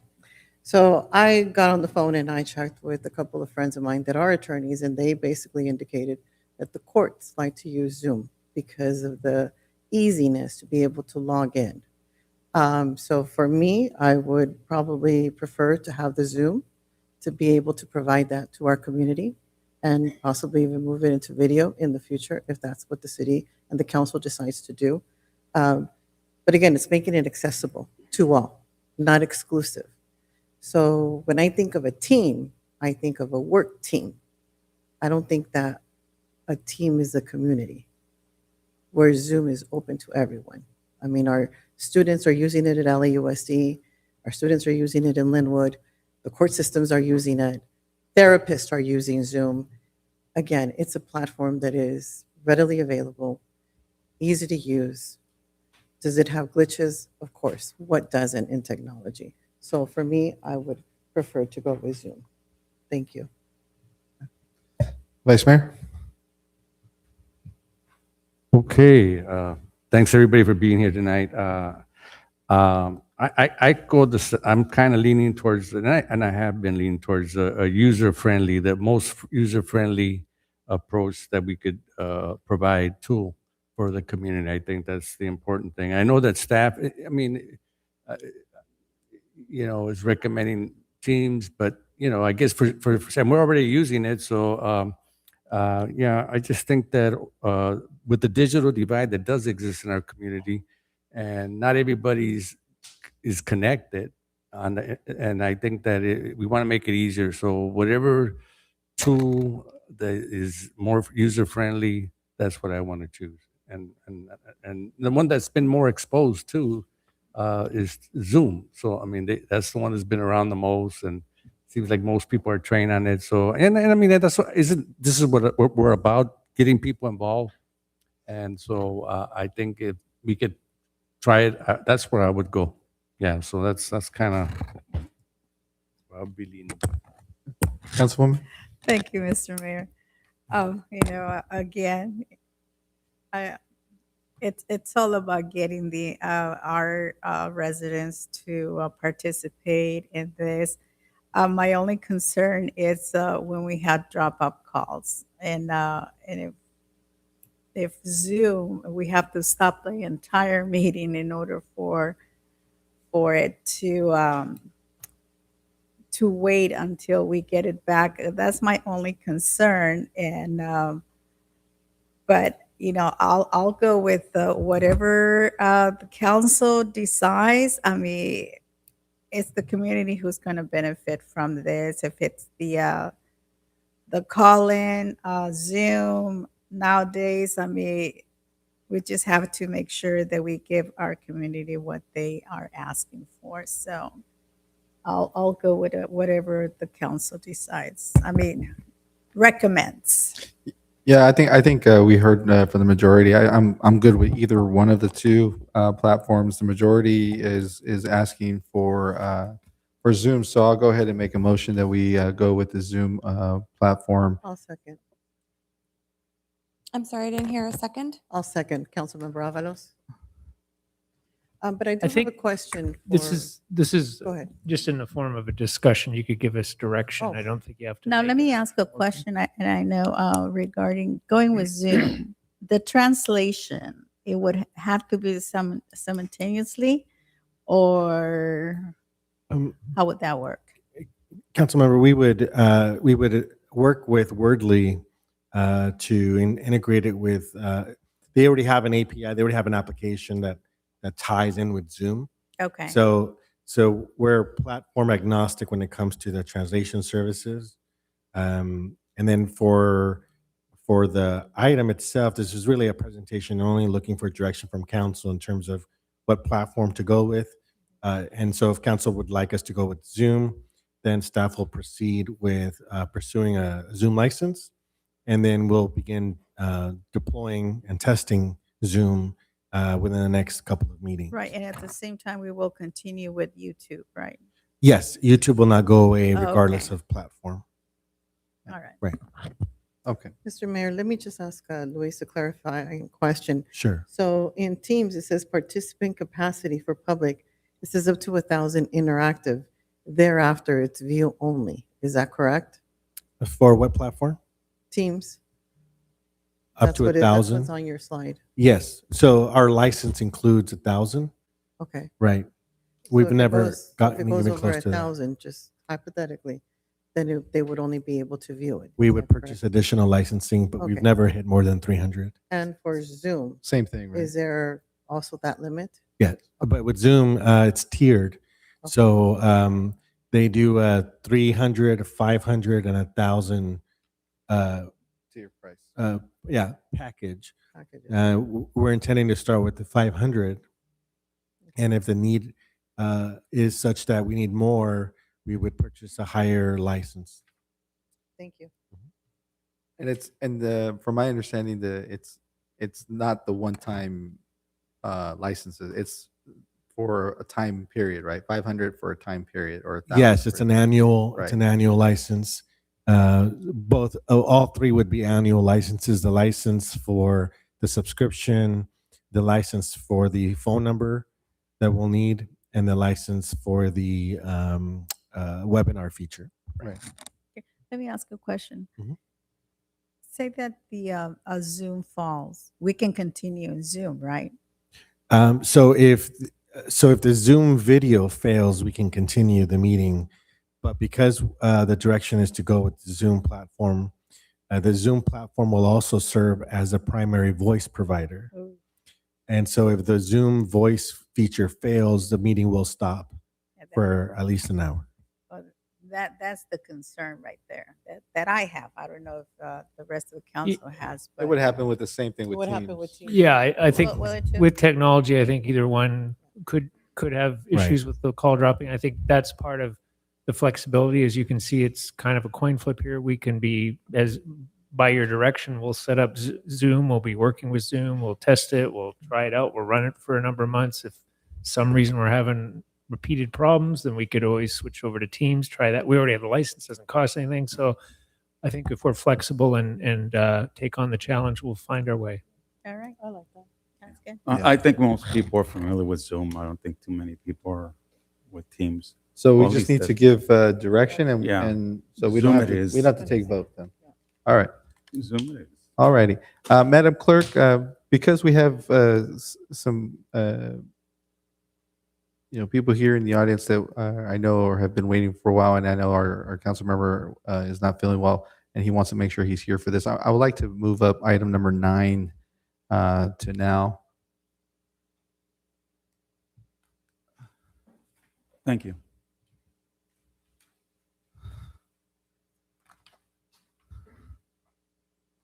So if we can read item number 9, please, Madam Clerk. Yes, thank you, Mr. Mayor. The City Council will consider ratifying the motion of Councilmember Maria del Pilar Avalos to remove Eric Trujillo as a representative for Parks and Recreation Commission.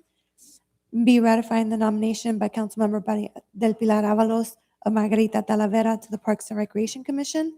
And C, ratifying the nomination by Councilmember Maria del Pilar Avalos of Veronica Gardia to the Tweedy Mile Advisory Commission. Thank you, Mr. Mayor. All right.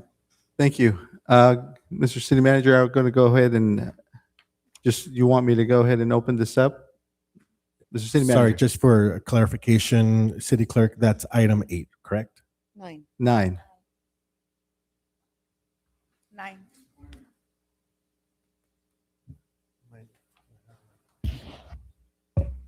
Sorry, I'm looking at an old agenda.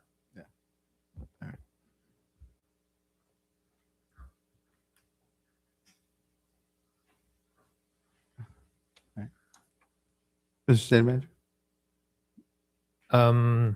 You want- I didn't have any particular items on this. So I can go ahead and open up to the audience? Yeah. All right, go ahead. Any member of the audience would like to speak on this item? If they'd like to come up?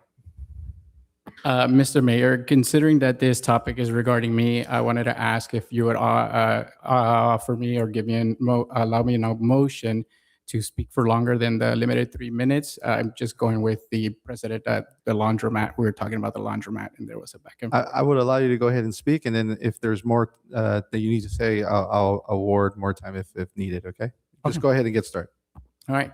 So as the council members know, I addressed this topic in an email, so I'll be reading those prepared remarks. Dear City Council, I want to make it clear that I do not wish to be removed from Parks and Recs Commission. I would like to formally ask you to vote no on my removal item number 9A. I also want to alert you of the concerning circumstances for my removal. For starters, I have not been given valid reason when I called Councilmember Avalos regarding our last-minute notice to remove me. She said there was no reason. I quote, "I'm just trying to give new people an opportunity." I followed with a question to understand why was I not given more advance notice and opportunity to remedy the situation. She said she was just too busy. So given that Councilmember Avalos was not able to give me an adequate response, I'm only left to speculate. Here are my thoughts and a perspective on the matter.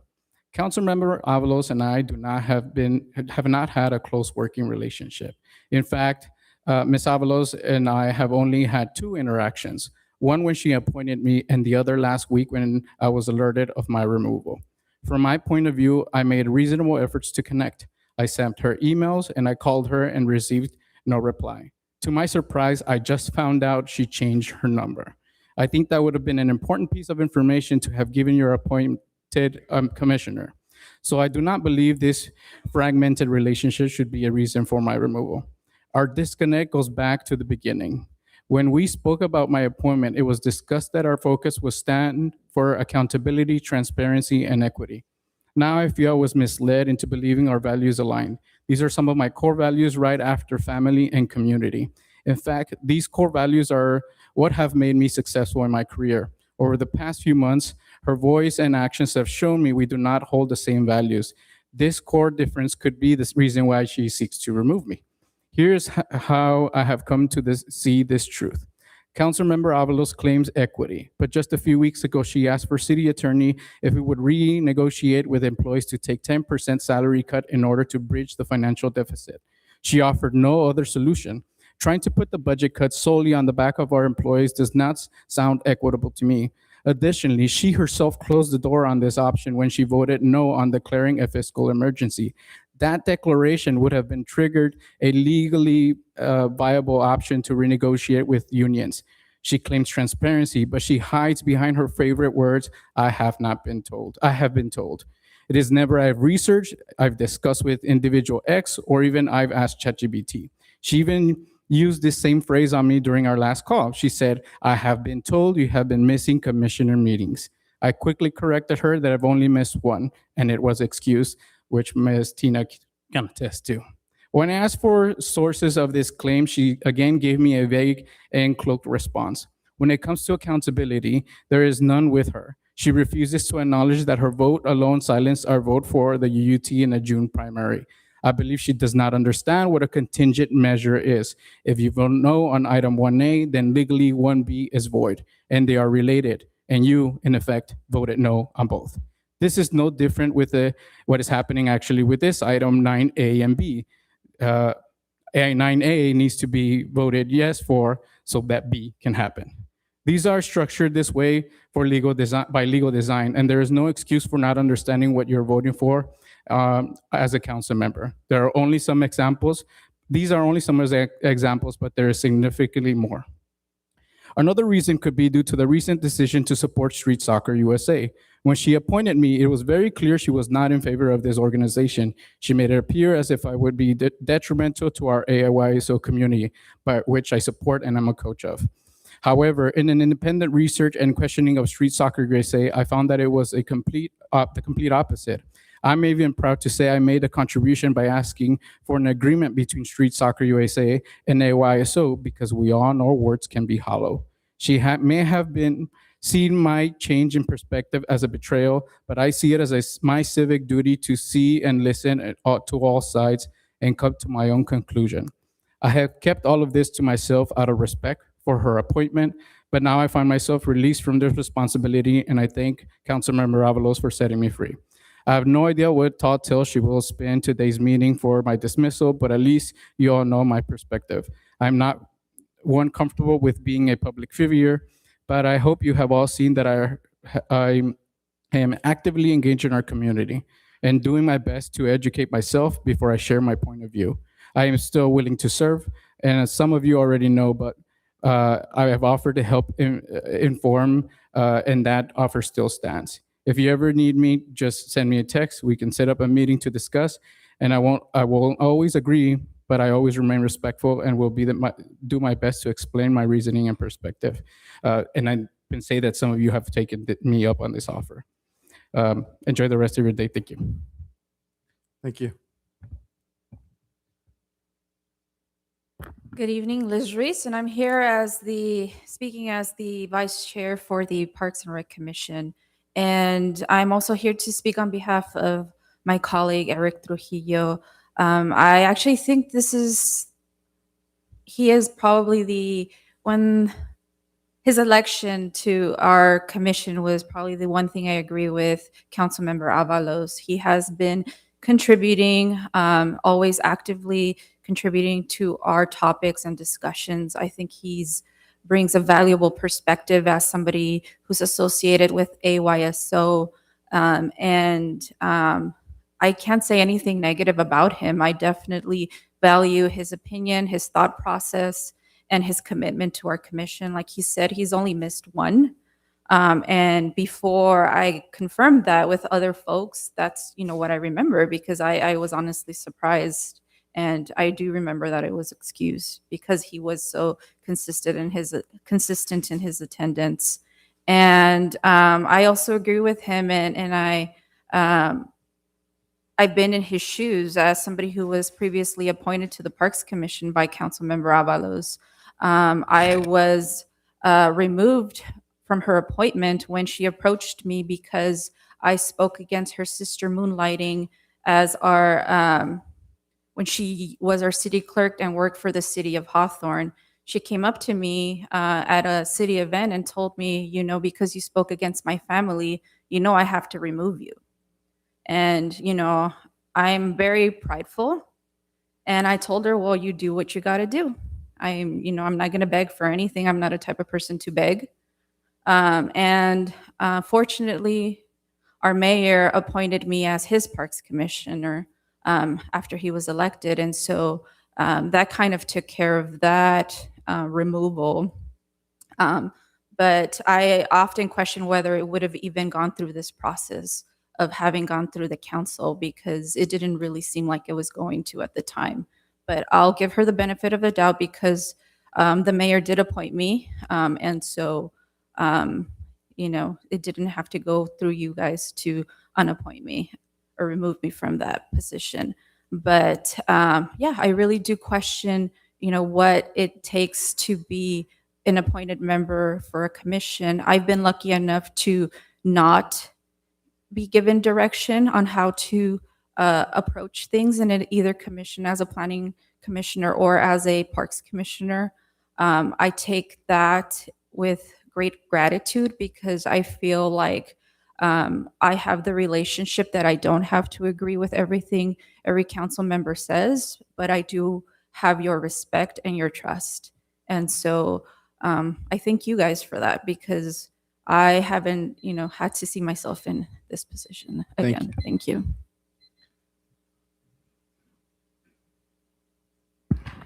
All right, so council members, I am not happy with this item. I want to instruct, order, and demand the council members to flat out reject this item and vote no against this.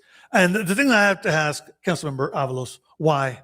Why are you even doing this? I mean, I think to me, this is unmerited and unnecessary. As soon as I saw the item on the agenda, I immediately texted Mr. Trujillo because I got to get hold of this guy. I got to ask him, why is this happening? And he didn't even know that he was being removed until I called him. And then he said, yeah, I just found out a while ago. I went to go look at the agenda and he found out that way.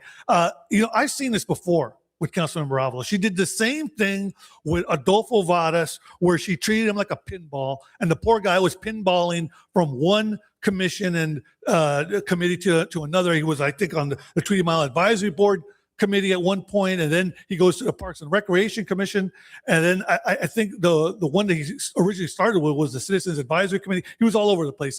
And what I find so offensive is the lack of regard that Councilmember Avalos has with our residents and our serving as commissioners. You people don't value us. You treat us like as if we're disposable pieces of trash. And I want to see the council members stand up for us and reject this item and vote no on it. You know, we deserve better from you people. I'll end with that.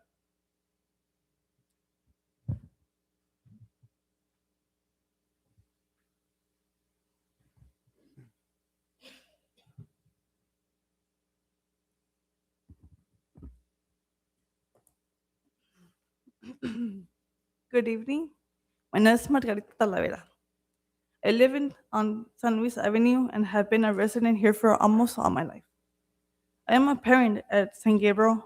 I'm a parent at St. Gabriel Elementary and an active member of the PTA and School Site Council. While I was excited to become a Parks and Recs commissioner, I must address some unprofessional and deeply painful developments.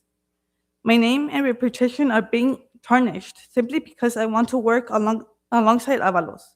It is truly devastating to be accused of such things without even being given the opportunity to speak for myself and given the chance as an individual. No one has had decency to pick up the phone and notify me to fact check of these allegations before spreading rumors against me. I want to make it clear. I started working in September and have not been able to attend meetings regularly for the PTA, so I do not handle money nor have access to it. To face this kind of character humiliation, especially knowing it originated from the very best people who are supposed to help residents, including the mayor, is disgusting and embarrassing to me. It hurts me and it hurts my family. I felt proud to know that I was doing something positive for the community, but my pride has been met with reckless disregard for the truth. Please get your facts straight before making rumors and impacting the lives and reputations of the Lake Bluff residents. Thank you very much.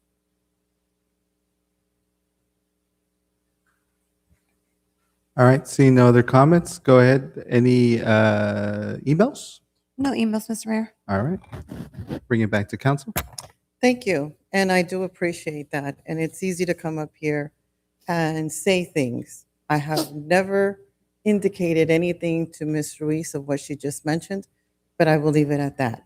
Secondly, the last time I checked, I ran for council, and I have the authority to put whoever I feel is going to represent the community.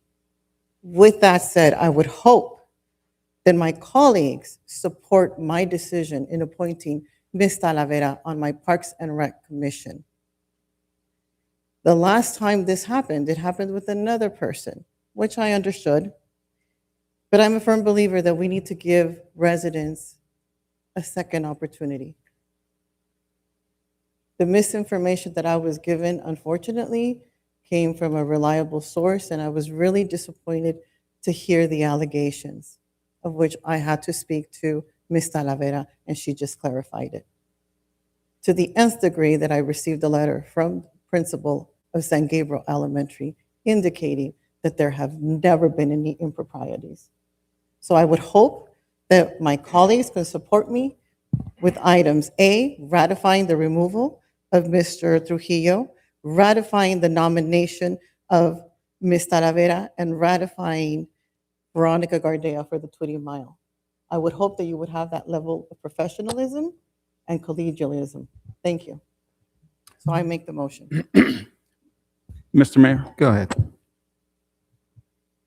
as elected officials, I'm just saying, we have the motion that was made by a council member. Before we have any more discussion, we need to have a second on that, then you can continue on with your comments if there's a second in the motion.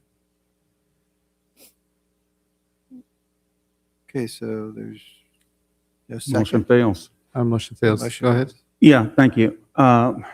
When we get elected as council members, we have an opportunity to nominate candidates for appointments.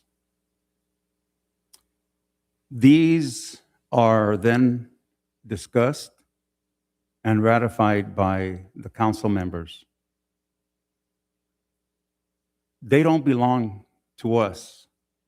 I have appointed multiple people to positions, and they don't belong to me. I do not call them to tell them how to vote. I support all their decisions, even when I disagree with them.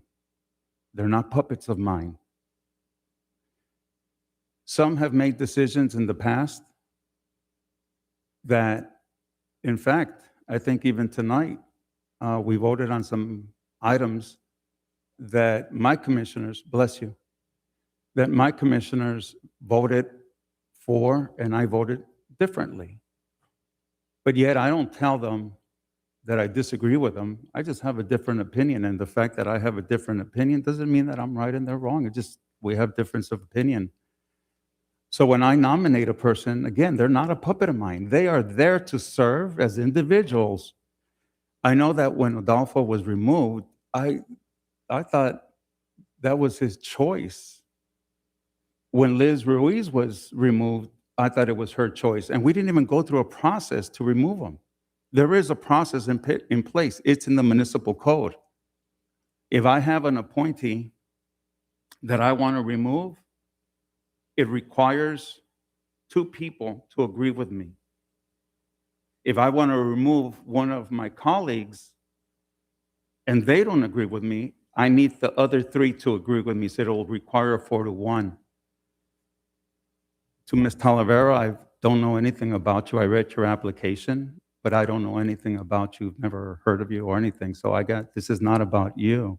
This is about an individual who impressed me the first night he came out here and spoke on behalf of AYSO. I was impressed that when we were going through the issues of the UUT, he reached out to staff to get information from them because he wanted to be properly informed.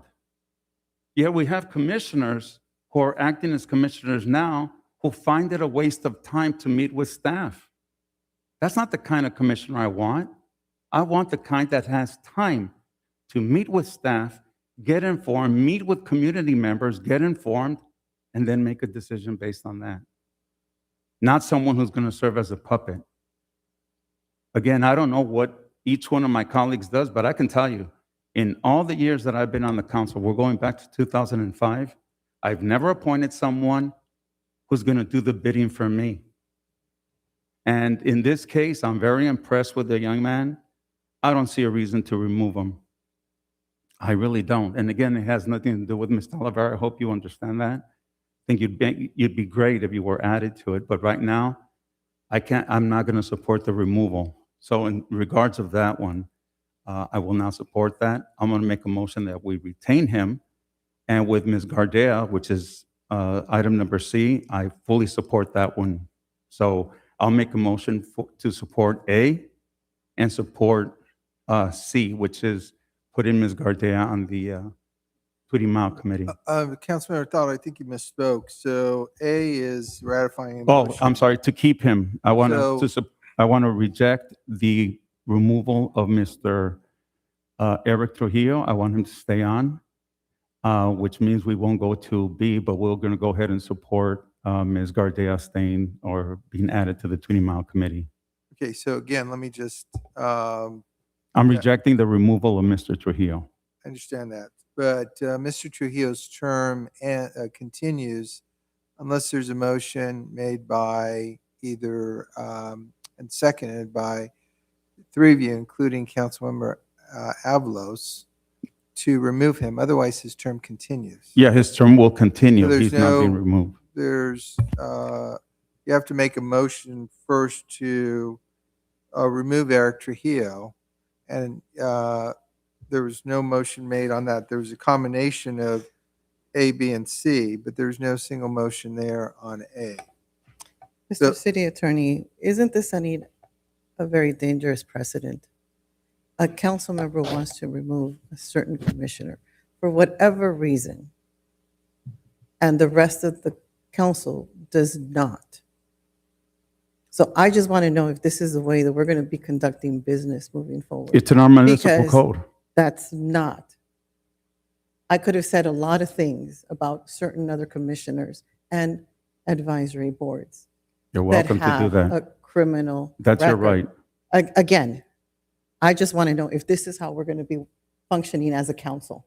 It's in our municipal code. Until you want to change Again, it, that's so fine. I am the one who's removing him, and he is my commissioner. If you would like him, by all means, you can appoint him. No. He was ratified by us, and I don't plan on removing him. Again, in the interest of processing this item, the recommended action is to ratify a motion to remove Eric Trujillo as a representative to Councilmember Avalos for the Park and Rec Commission. So perhaps we could consider that item. If there's no motion and no second, then we can move on to C. item number B. Item number B looks like it's moot because item number A is not acted on. That's So then correct. You would move on to item number C. So, Right. Mr. Mayor? Yes, but I do want to make a comment because there was a comment that was made by the potential Commissioner Talavera, and I want to apologize for the fact that your name is being politicized today in an effort to politicize this whole thing. I was given your application, and they're going to do it right now. I was given your application like we were all given your application as part of my job as a council member or mayor is to see the application and do research. And as part of your application was that you were a PTA member at the San Gabriel Elementary. I happen to know members of that, and I sent out an email saying, hey, tell me about her. Let me know what you guys think of her, right? To which I got some information that I said, well, that seems odd. Why would somebody appoint somebody like that? Out of abundance of caution, I said, city manager, I think this is information that the city council should know before making this appointment. I would echo that Councilwoman Avalos know this information, and I wonder if she's even called you prior to having your appointment. All I asked was, Councilman Avalos, she should be made aware of this. That's all I did. That there was an allegation made by the San Gabriel Elementary PTA people that there was something that was fishy there. Again, not from me. It was just something that was said to me. I informed our city manager that I think this is information that our councilwoman would like to know, because I'm here to protect the city in total, and I would also here to protect her as well. So if she appoints somebody that has a history or some kind of past that is questionable, I need to be able to protect her. And if I have that information, it would be bad of me to withhold that from her. So that's why I let her know. So I just want to make sure that I point that out. Now, on item C, we have a motion. First and the second. Do we have a motion on item C? I'll make a motion to ratify the appointment to the Turimao Committee for Veronica Gardea. Okay, we have a motion. Do we have a second? I'll second. We have a first and a second. Roll call. Councilmember Avalos? Can I say something? I mean, normally on these issues, we never comment on this because we relied on what the council that is going to appoint the commissioner. And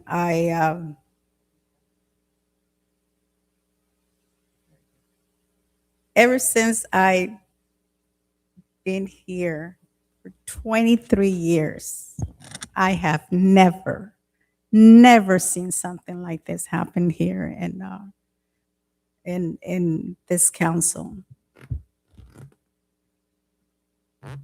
I still have commissioners that have been appointed for the last 23 years.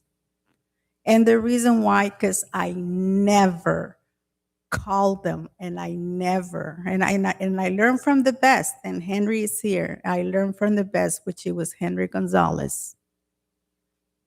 You're appointing, you let them decide. Do not call them, do not guide them, don't do anything that is going to hunt you back.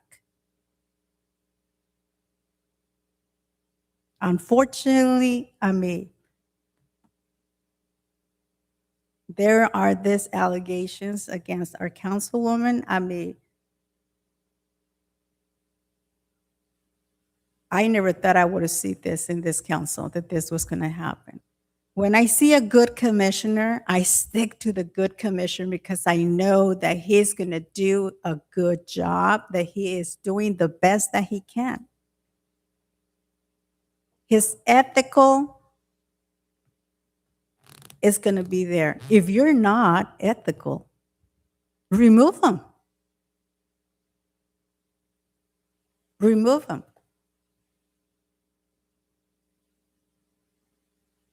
But at this point, we set a precedent. Unfortunately, I'm sorry, Councilwoman, you brought this. Councilwoman? I mean, I know that you were going to say something, but let me speak. Because I already know your role. Let our commissioners decide when they bring items to them. Do not contact them. Even sometimes, there are Can you give, absolutely not. Can you give them a, absolutely not. The reason why we appoint commissioners, and because I was a commissioner myself back, before I was a council, I was on the CAC, I was at the Planning Commission, and I was never told what to do or what to say or which way to go.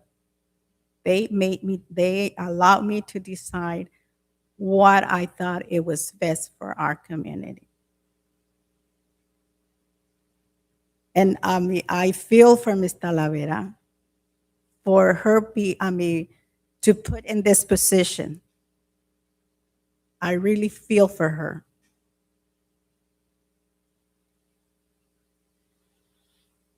But you know what? Precedents have been set.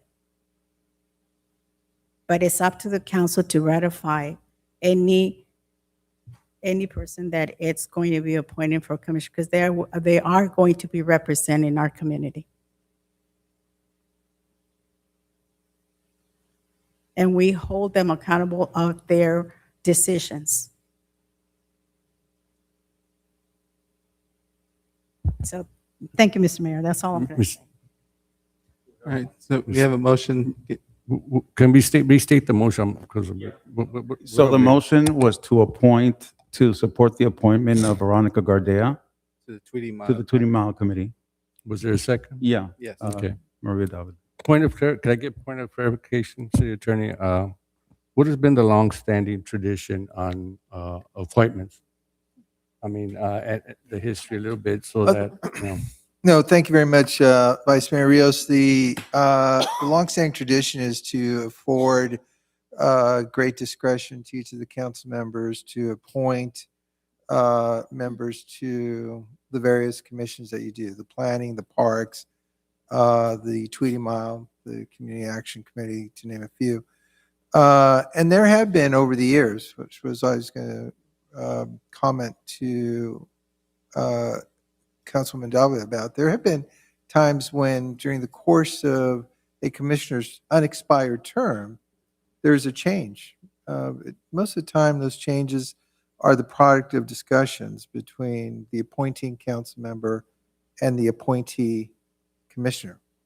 I don't recall there being precedent where a council member wanted to remove someone and then we had that commissioner come before the council. I don't recall that ever happening before. So we are in uncharted territory this evening. But I do think that the learning point here, the guiding point here is that you can still allow for the commissioners, for the council members to have great latitude, provided that they can work something out with their appointee commission, as has been the practice in the past.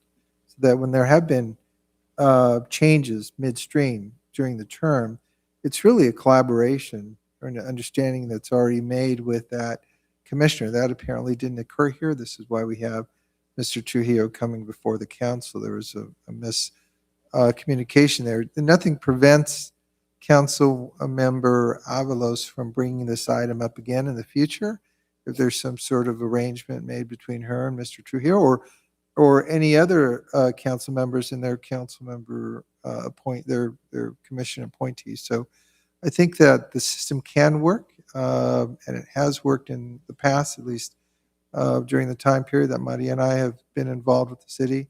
I would expect it to work in the future again. thank you. Mr. Mayor, just to clarify, Councilmember Davila is correct. Don't call your commissioners, don't tell them how to vote, and I've never done that. I've been the only council member on this council who has given other individuals and residents an opportunity to serve on different boards. In regards to Mr. Varas, I'm not going to speak on that issue because I've already talked to him about it. And again, it goes back to what the city attorney just indicated. Ms. Reese was never my Parks and Rec commissioner, but I will double check because I know I had put her on the CAC. That's where she was initially. So again, I've had other planning commissioners, I've had other Parks and Rec commissioners, and I give other people an opportunity to say, hey, I would like to serve. Why not? Why impede their opportunities? I appreciate the time that Mr. Trujillo served. I greatly appreciate it. Somebody else reached out. And as you can tell on the date of the application, it was back in March. And I waited. So again, no ill will. I simply just want to give another individual an opportunity. Thank you. So I'd like to make a motion for A, ratifying the. We have a motion. We have a motion. Can you make for- a vote, please? We Take already- roll call. We already, Councilmember Avalos? yes. Councilmember Hurtado? Yes. Councilmember Davila? Yes. Vice Mayor Rios? Yes. Mayor Barron? Yes. Thank you. Motion passes. I will allow. Go ahead. So I'd like to make the motion to go ahead and ratify the removal of Mr. Trujillo from the Parks and Rec. Do I have a second?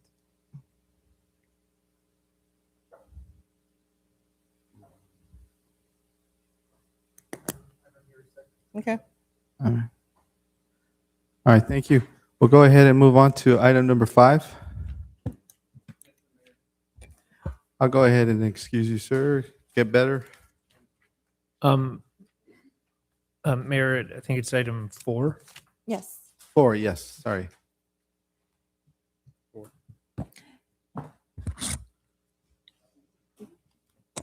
Just want to say for the record that Councilmember Hurtado is leaving and it's 9:34 p.m. Item number 4, Mayor, the City Council will consider receiving and filing a development impact fee nexus study, which provides a legal basis upon which the City Council update at a future time its existing traffic impact fees, adopt a new municipal parks and public safety facilities impact fees, and direct staff to prepare an ordinance and resolution. Thank you, Mr. Mayor. Thank you. Go ahead, City Manager. Okay, I think, do you want to go on with? Yeah, Councilmember please. not here? Yeah, Okay. let's go. We've had many discussions over the last year and a half or more about our budget, about revenues declining, about trying to find ways to cover all the costs that are incurred by running a city and maintaining a city and our facilities and our roads. And we're trying to look at all the options, not just at a utility users tax, but other ways that different groups could pay their fair share for their use of our city. And so a tool that we have to a limited degree is something called an impact fee that is charged to developers when they bring new projects, depending on their type and the impact that they may have. However, we have a very limited menu of impact fees compared to some of communities in the state. And so we had a study conducted from experts in the field to look at opportunities for what impact fees are out there, what options could be added for your review. And so this is a presentation that'll be I'll now send it over to Arturo, our Public Works Director and Assistant City Manager, for him to kick it off. Thank Yes, you. and I'd like to introduce Mr. Joseph Alvarado. He's our Senior Management Analyst with Public Works, to introduce Wilton. Yes, good evening, Mayor and members of Council. As Arturo mentioned, my name is Joseph Alvarado. I am the Senior Management Analyst in the Public Works Department. He has directed me to go ahead and just give a really brief introduction of the Assembly Bill that's before you. This bill is to go ahead and receive and file the Development Impact Fee Nexus Study for traffic, parks facility, and public safety facilities. Now I'd like to give just a very brief overview of the Nexus Study purpose. This Nexus Study provides the legal, technical, and fiscal basis for City Council to update fees for community, for residential development. And it also allows City Council to adopt new fees for parks and rec facilities and public safety facilities. Also, this Nexus study works under the following two premises. As new commercial development occurs, traffic congestion increases, which leads to road wear and tear. It also works Mr. under the. Mayor, I am so sorry. I am so sorry, but I need to take a break. I need to go to ladies' room. Can we take a 2-minute? My apologies. My apologies. I am so sorry to stop your presentation, but I don't want to leave two council members up here by themselves. I need to go to ladies' room. Can we make it quick, please? The 2 minutes, couple minutes?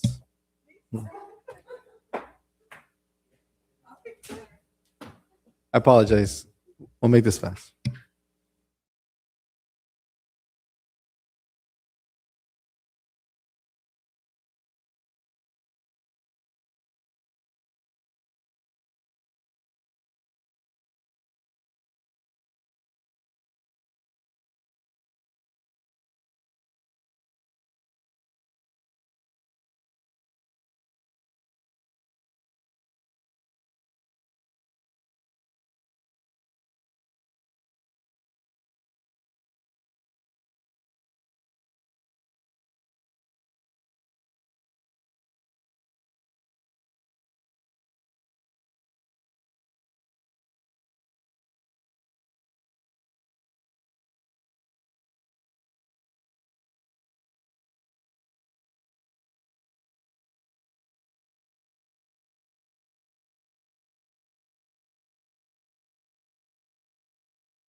We don't need a city manager, do we?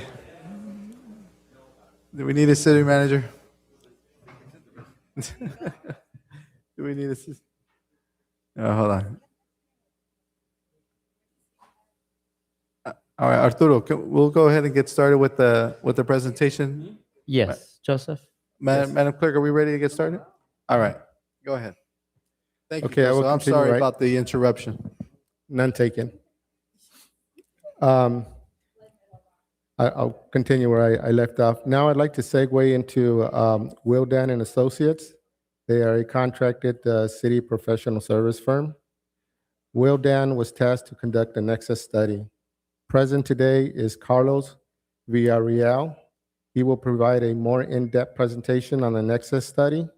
Also joining him is James Edison. He will facilitate the question and answer sessions. Wildan may highlight some of the following components that are embedded as part of the study. They entail an analysis, fiscal impacts, finding, fee comparisons with nearby cities in reference to residential development and commercial development, adoption requirements if directed, and policy implementation if the city council desires to move forward with the staff recommendations. With regards to the Assembly Bill staff recommendation actions to consider after the presentation and discussion is the following. The City Council may consider receiving and following the Development Impact Fee Nexus Study, which provides the legal basis which the city could update at a future time its existing traffic impact fees and adopt a new city parks, facilities, and public safety facilities impact fees. And second, direct staff to prepare an ordinance and resolution. This concludes my Assembly Bill introduction. At this time, I'd like to ask Wildan to come to the podium to discuss the Nexus study in more details. Thank you. Good evening. Carlos Villarreal with Wildan Financial Services. I was the project manager on the study, and I'll give you an overview of what we're talking about. So a little bit of Impact Fee 101. We'll then get into the specifics of your analysis. And like Joseph just mentioned, we'll provide some comparisons to some other jurisdictions in your area. So what is an impact fee? So an impact fee is a one-time charge typically imposed at the building permit stage, although for most residential development, it is now collected at certificate of occupancy.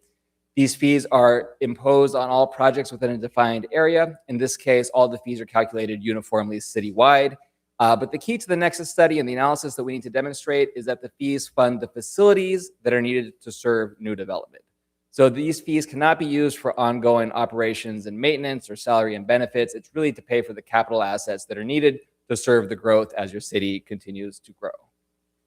A little bit of an overview about city government funding sources. I'm not going to read through all of this, but there are, as you all probably know, there are different types of funds that the city can use to pay for different sorts of things. Your general fund is your primary funding source using property tax, and it can pay for pretty much anything. Then you have restricted funds like gas tax and your voter-approved sales tax measures that have to be used on specific purposes. Similarly, you have enterprise funds like water and sewer that have to go towards the maintenance of those types of facilities. So impact fees go into special funds, and they are segregated for the purpose for which you collected them. So if you adopt a traffic or transportation facilities impact fee, you can only spend that fee revenue on transportation-related facilities, and same goes for the other types of facilities that we're considering in the study. So why would a city consider charging an impact fee? Well, the short answer is that, and it's sort of a pithy response, is that impact fees make sure that growth pays its own way. So what does that mean? So as development occurs, your service levels will decrease unless, or your service levels for existing residents, I should say, will decrease unless new development chips in. So you can think of your parks, right? You have a certain number of park acres per 1,000 residents today. If more residents move in, but you don't add any more parks, that service standard decreases. So by charging an impact fee, you can hold developers accountable for those external costs. So that'd be lower level of service, more congestion on your streets, that sort of stuff, and provide a funding source that's specifically aimed at mitigating the impact of new development. And so by creating that specific funding source, that frees up your general fund to be used for other ongoing services and needs. In California, it's the Mitigation Fee Act that lays out how a local agency would calculate and implement an impact fee. Our Nexus analysis needs to make several key findings. We need to demonstrate that new development creates the need for facilities, that new development will benefit from the use of fee revenue, and that the fees are roughly proportional to new development share of facility costs. We also need to document the purpose of the fee and how the city intends to use the fee revenue. A few years ago, AB 602 was passed by the state, which made some pretty large changes to how fees are calculated and implemented. Some of the items here are just kind of housekeeping items, like making sure that all of your documentation around your impact fee program can be found easily on your website. There has been a change to the impact fee adoption process, Should your council give the go-ahead to continue this process, the impact fee nexus study needs to adopt it with a 30-day public notice, which is longer than your typical public notice for any other public hearing. And then in terms of calculating the fees, there are several technical changes. One is that residential fees need to be calculated per square foot as opposed to a flat rate per type of dwelling unit, the way your current traffic fee is charged. Large jurisdictions, which are defined as cities within a county with more than 250,000 people, so Southgate would certainly apply there. You need to include a capital improvement plan as part of the Nexus study. The study needs to identify the level of service, and then if your fees are increasing, you need to review the assumptions from the prior Nexus study. This next slide lays out our basic methodology for how we think about calculating a fee. We start by estimating demand for facilities, and in this context, we can think about demand in terms of people that live and work in the city. So we estimate demand today, and then we project out 25 years to the year 2050 to identify our increase in demand. We can then identify facility standards. So that would be, for example, the park acres per 1,000 residents I mentioned earlier. And then using those standards, but also any other facility planning that the city has done, we can identify the new facilities needed to serve the city out towards the planning horizon. In some cases, it would be unfair to make new development pay for all of the facilities that you're contemplating because existing development will also be benefiting. So in those cases, we'll allocate a share of the facilities to serve growth and a share to serve existing development. In the case of that share needed to serve existing development, we then need to identify the cost of those facilities and essentially the funding that's needed to fully fund them.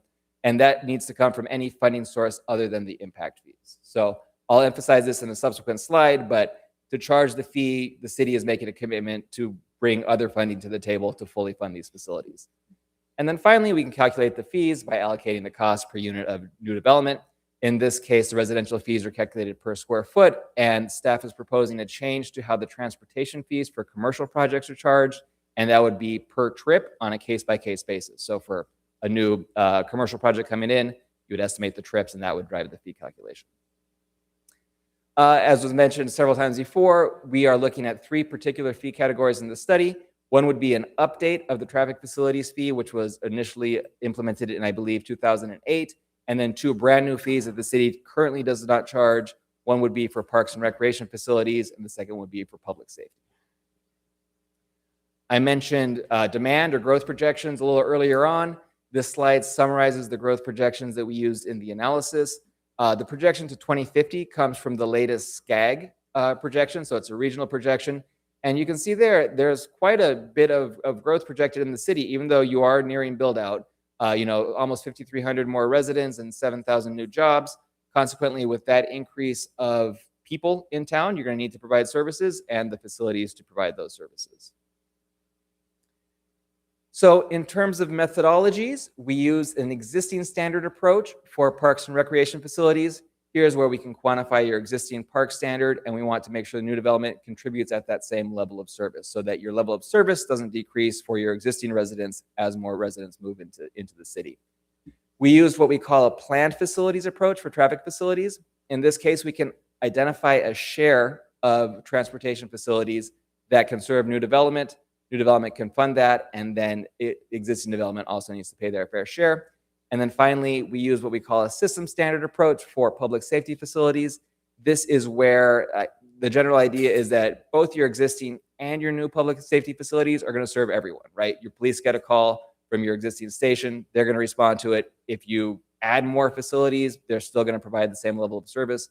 So essentially, new development pays their share of the system of public safety facilities that will be achieved by 2050. So in terms of the facilities that we're contemplating, this slide here just sort of summarizes it. Of course, in the Nexus study, there are project lists with costs for all of these things. For parks, the idea, like I mentioned before, is just to maintain the city's existing level of service. The city participated in the LA River Master Plan that identified a number of parks, and that's what the fee revenue would ultimately be spent on. For traffic facilities, the city has done a lot of really great planning around alternative modes of transportation and specific plan improvements. So we took the relevant improvements from all of those planning documents listed there and allocated a share to new development. And then for public safety, we worked with the police department to identify additional capacity expanding needs, mostly capital assets and equipment that the department could consider out as future capacity expanding needs. On the back on the traffic Yes. facilities, the West Santa Ana branch is no longer called the West Santa Ana branch, so maybe you want to correct that. It's the Southeast Gateway line. Sure. Okay. Yeah, I will update that. No problem. Oh, they put it in twice. Oh, that's right. It's Okay. Well, we can get that. remove the West Santa Ana light rail. Okay. Well, now jumping to the bottom line, what does this look like in terms of a fee schedule? So this slide shows the maximum justified fee schedule. As you see at the note there at the top, the Nexus study identifies the maximum amount that the city could choose to implement. As a policy choice, you could always adopt something less than the maximum amount. Another note on, and I mentioned this before, for traffic facilities, we're showing the fees for 3 generalized land use categories, so a general commercial, retail, an office, and an industrial use. Again, staff is proposing that the fees be calculated for every particular project based on the assumption of the average daily trips generated by that project. So on a case-by-case basis, you can see there in the footnote, there's a multiplier of $797 per average daily trip. So when a new project applies, they would report their trip generation, and that would be used to calculate the fee. And that may differ depending on a particular project compared to the average rates that are shown in the table here.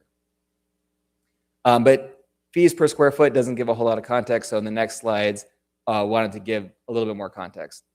So first on the left, you see an example for a 100,000, so a really large high cube parcel warehouse. High cube parcel warehouses generate a lot more trips than other types of uses.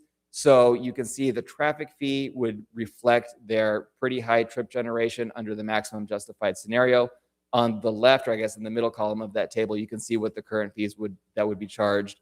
Parks does not apply to non-residential categories. The idea is that parks would be charged to residential because residents are your primary users of parks. So you can see there the current fee for that high cube parcel warehouse would be about $362,000. The maximum justified fee, if you chose to implement at the maximum justified rate, would be about $6.4 million. So quite a significant increase, but that does reflect the pretty high trip generation that these types of uses generate on your roads. The second example there would be more of a real world example, a 54-unit multifamily project totaling about 81,000 square feet of livable space. Under your current program, the fees would be a little less than $200,000. Under the maximum justified fees, the amount would be about $2.5 million. So again, a pretty significant increase compared to where you were today. This next slide summarizes the fee revenue. So if the city were to adopt the maximum justified rates, as I mentioned before, because some facilities like your traffic and your public safety facilities are needed to serve both existing and new development, the impact fees cannot fully fund the identified costs. So I think the key that I'd like to emphasize here is if you choose to adopt the fees at the maximum rate, the fees could generate a lot of revenue. So about $88.2 million between now and 2050. But the city would be essentially committing to funding existing development share by other funding sources. And in this case, that's about $284.4 million. So that doesn't need to be generated this year. It's between now and 2050. So it is a long planning horizon, but it is a pretty significant commitment.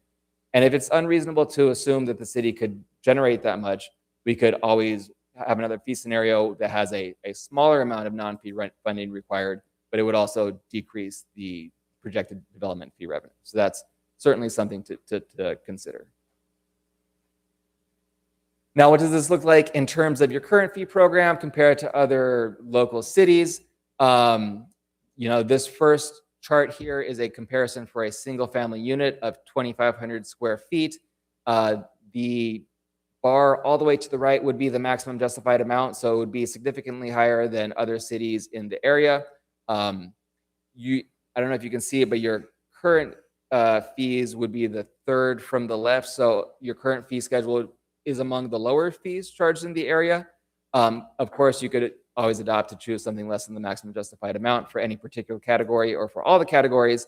But again, this just gives a little context to what the maximum justified amount would be for a single family unit.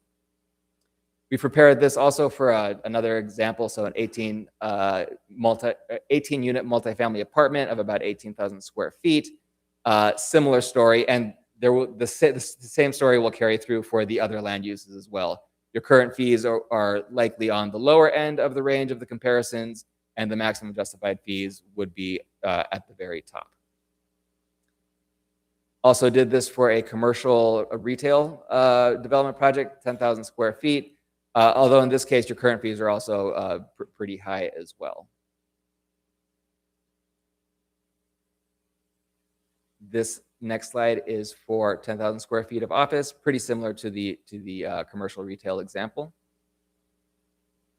And then finally, an industrial 100,000 square feet example. This does not represent that high cube parcel warehouse that I showed an example before. This is more of a typical sort of light industrial or manufacturing, which does not generate as many trips as the high cube warehouse. So the maximum justified fee is not nearly as high as in that other example.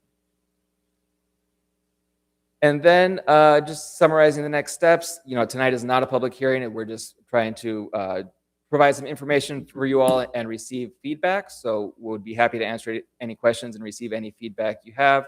And I think staff is looking for a recommendation to perhaps bring this back at a later time for a public hearing. But with that, would be happy to answer any questions you all might have. All right, thank you very much. I'd like to go ahead and open up to any member of the audience have any questions prior to bringing it back to council. All right, so this is a perfect example of what city neglect looks like. You guys are, what, 18, 20 years late with this shit? I mean, look, you need to take this to the max. You're only going to get one crack at this, and then you're going to forget it. Oh, it'll be 20 years later before you look at these impact fees. Now, I want to instruct, order, and demand the council to move forward with implementing a Quimby Act ordinance. The city of Downey, last year I pursued this, contacting their director of community development. So they implemented theirs in 2008. Huntington Park implemented theirs in 2007. I contacted Linwood's director of community development. Linwood is in the same boat as us. And so last year, when I spoke with them, they said, we're looking at updating our fees. So they're doing the same thing that we're doing. I don't know if they've knocked it out because I don't participate in their meetings, but or watch them on Zoom. But this is what I was told last year. So they're looking at updating their fees. You need to take this to the max because otherwise you guys aren't going to be able to have another crack at doing this. So like I said, you guys are 18 to 20 years late with updating these fees. One of the things that in this IM report, it was an excellent IM report. I was very informative. I actually downloaded it and have it on my computer for future reference. That there's one thing in there that made me want to cry, and you had a list of 30 bicycle infrastructure projects. How many of these have you implemented? What, 2, 3 at the most? I mean, it's so sad. LA County is not a bike-friendly county. The city of Los Angeles is not a bike-friendly city. Our city is not a bike-friendly city. You need to implement and move forward with these bike infrastructure projects. And yeah, I'll end with that. You should be ashamed of yourselves, council members, to allow this neglect of letting these fees just pass on by. And another reason why our city is broke and has no money. Thank you for being so neglectful.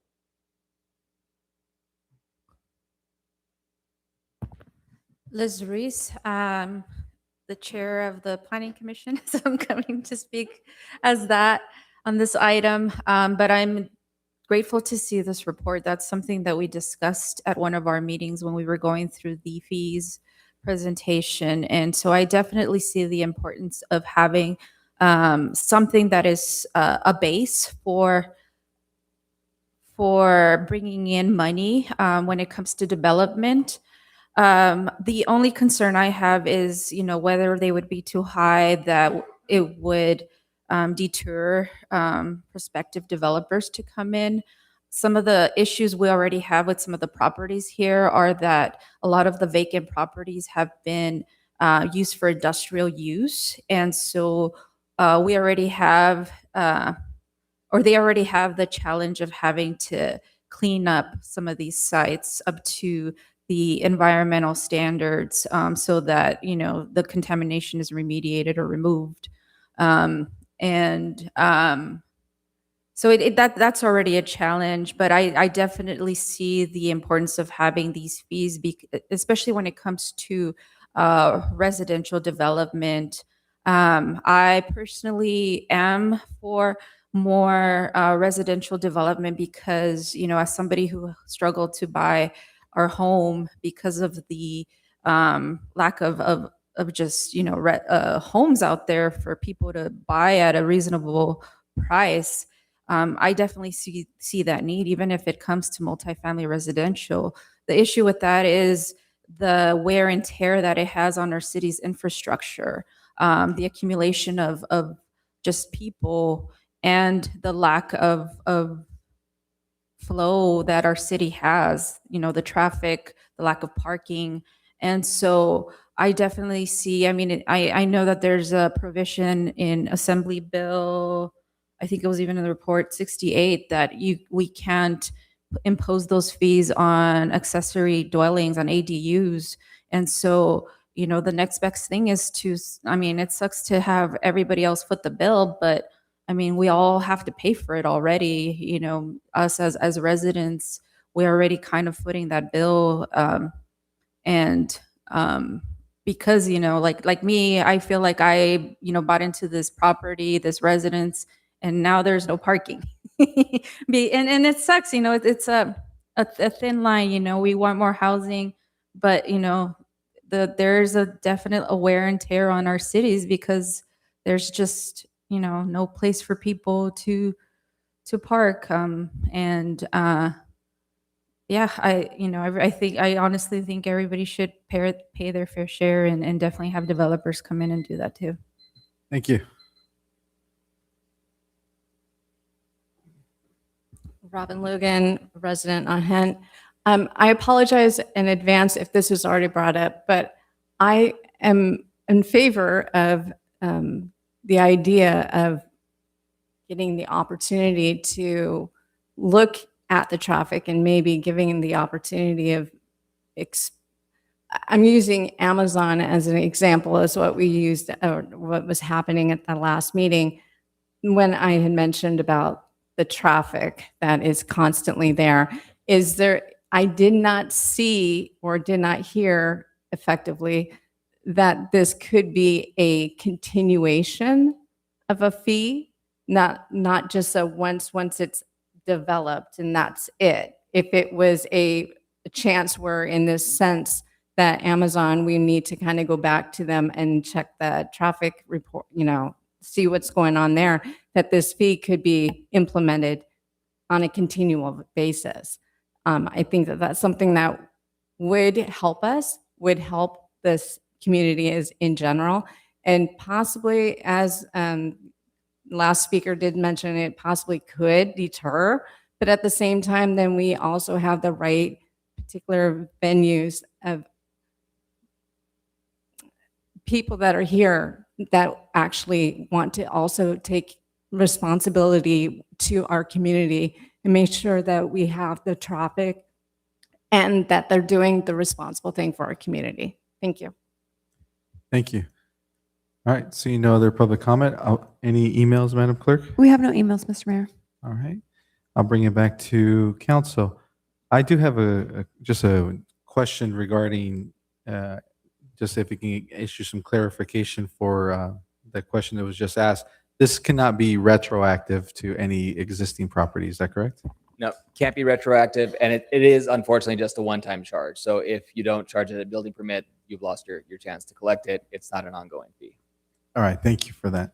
If I could enter or add, there's different layers to this. So impact fee is something with strict calculations supported by study. In larger projects, there's also ability to do a development agreement, and that has a lot more flexibility and openness to do things, you know, almost anything. And you can look at, say, a recurring contribution if that was to be discussed, you know, it'd be part of a negotiation with that group. I think back to one of the earlier public commenters, there's limits to, there has to be a dollar payback for a developer. If it's too high, then you don't get the development. If it's too low, you get all the impacts. So it's finding that sweet spot. But in the larger projects, there are other tools beyond the impact fee to look at recurring contributions if needed. Yeah, I think that's my concern anytime that we're looking at the fee schedule, is that we want to make sure it's at a level where, it's reasonable for businesses to be able to make that impact reasonable for what they're causing to our community, but also not a deterrent for them to bring the development to our community as well, right? Because it's that sweet spot that we need to be in, where we're actually generating that business as well. Any other comments? No? Yeah, Mayor. Thank you for the report. It's good that we did this. I think it's important. We do have development projects that are coming online, and I know that we have to balance those development with also the impacts, the environment, and this gives us at least another tool to deal with that. But it's going to be dependent on project by project, I think. And every project's unique and has its own. I think that we're so, already, we don't have a lot of space. I mean, I think we're already dense. We have a lot of congestion. So, but still, because we're access to the freeways, so still companies still want to come here and operate here because of the 710 freeway. But it is a burden on us, on the city, on the residents, and it does affect the quality of life. So, but it's a good tool, and I know that today was more about sharing this information and making it available for us. So as projects come forward, we could kind of look at that. Yeah. I think we definitely want to, take a look and see if we want to direct staff in, right? Is that what we want to do here today? I mean, it's receive and file, but if you had, we can bring it back in some kind of action format, or we could, receive further detail you may want. You could give us you could individually send that to us, and we could craft a follow-up in more detail. If you need some time to think about it, there's a few options, but at this point, it's receive and file with some additional direction would be helpful. Yeah, the only thing I would add, and I think it was already mentioned by one of the residents, is that, one-time fee, I know that was the presentation, but, if there's a company that's going to be having impacts yearly, I think we have to look at more than one year. I think if it's going to continue, I don't know if it operates, but I don't want to just give a ride free once they come in, pay a fee, and then they continue to have impacts in our community. And Yeah, I think one of the ways this tool can be used is, if you're setting the fee structure for certain types of development that you're trying to incentivize, and the category is something you have a lower fee structure for, and things that maybe are less, there's less of a desire for it, and there's a higher fee to kind of offset the fact that this might be a really damaging long-term impact. If that fee is higher, bigger check might be spread over 20 years, and you can get that sort of annual contribution by having a larger amount. But in cases where it's maybe an item that has a great benefit to the community, there'd be an ability to adjust. Yeah, so I'll make a motion to go ahead and receive and file and be able to give. Oh, I'm sorry, City Treasurer. Yes. No, I just, as I was looking at this, the more of a comment as it relates to the single family and multifamily, my recommendation would be that our fees are in line with, surrounding cities and not so high at the maximum where it might trigger some concern from the state as it relates to us meeting arena numbers, because then that would really put us under a spotlight, because then we're deterring development instead of encouraging it. So we have to be in line as it relates to the single family and multifamily. That's it. Thank you. Yeah. Thank you. So I'll make a motion to receive and file and to come back with, give everybody the ample time to offer any notes offline, and then maybe be able to bring this back with any additional information on that.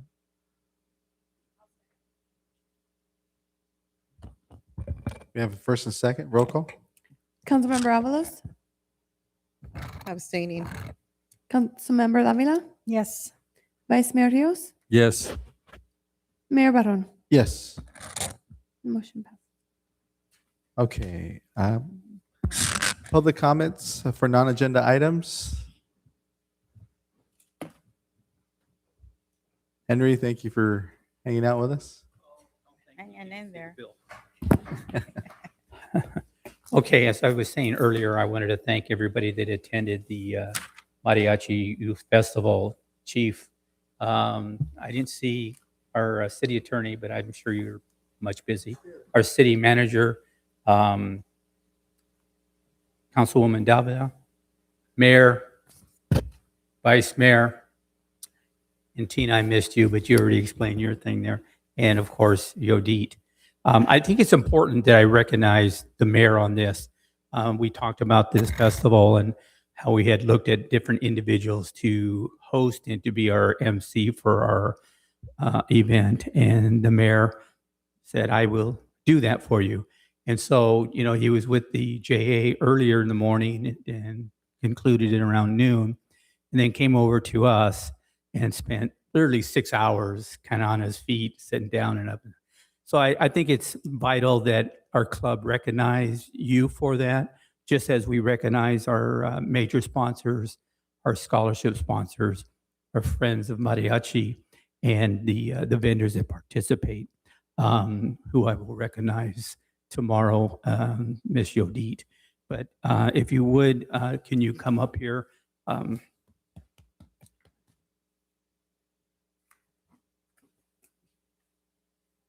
I'm not going to try to put this back in the same package. I'll leave that up to you. With our deepest appreciation, we hereby honor Mayor Joshua Barone with this gift in recognition for your generous contribution, support. We are blessed to have you in our community.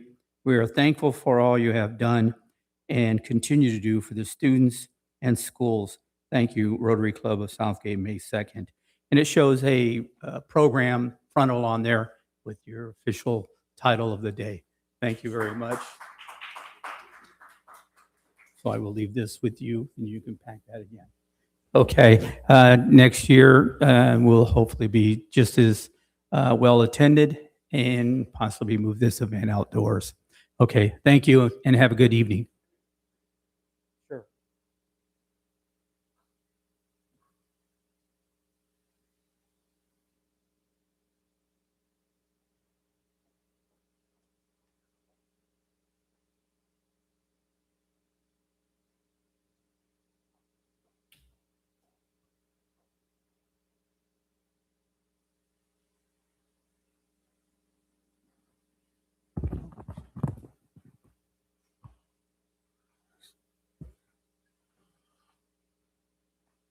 All right, so again, you know, to hit on this whole theme of mine of I'm living in a ripoff city run by a bunch of ripoff artists.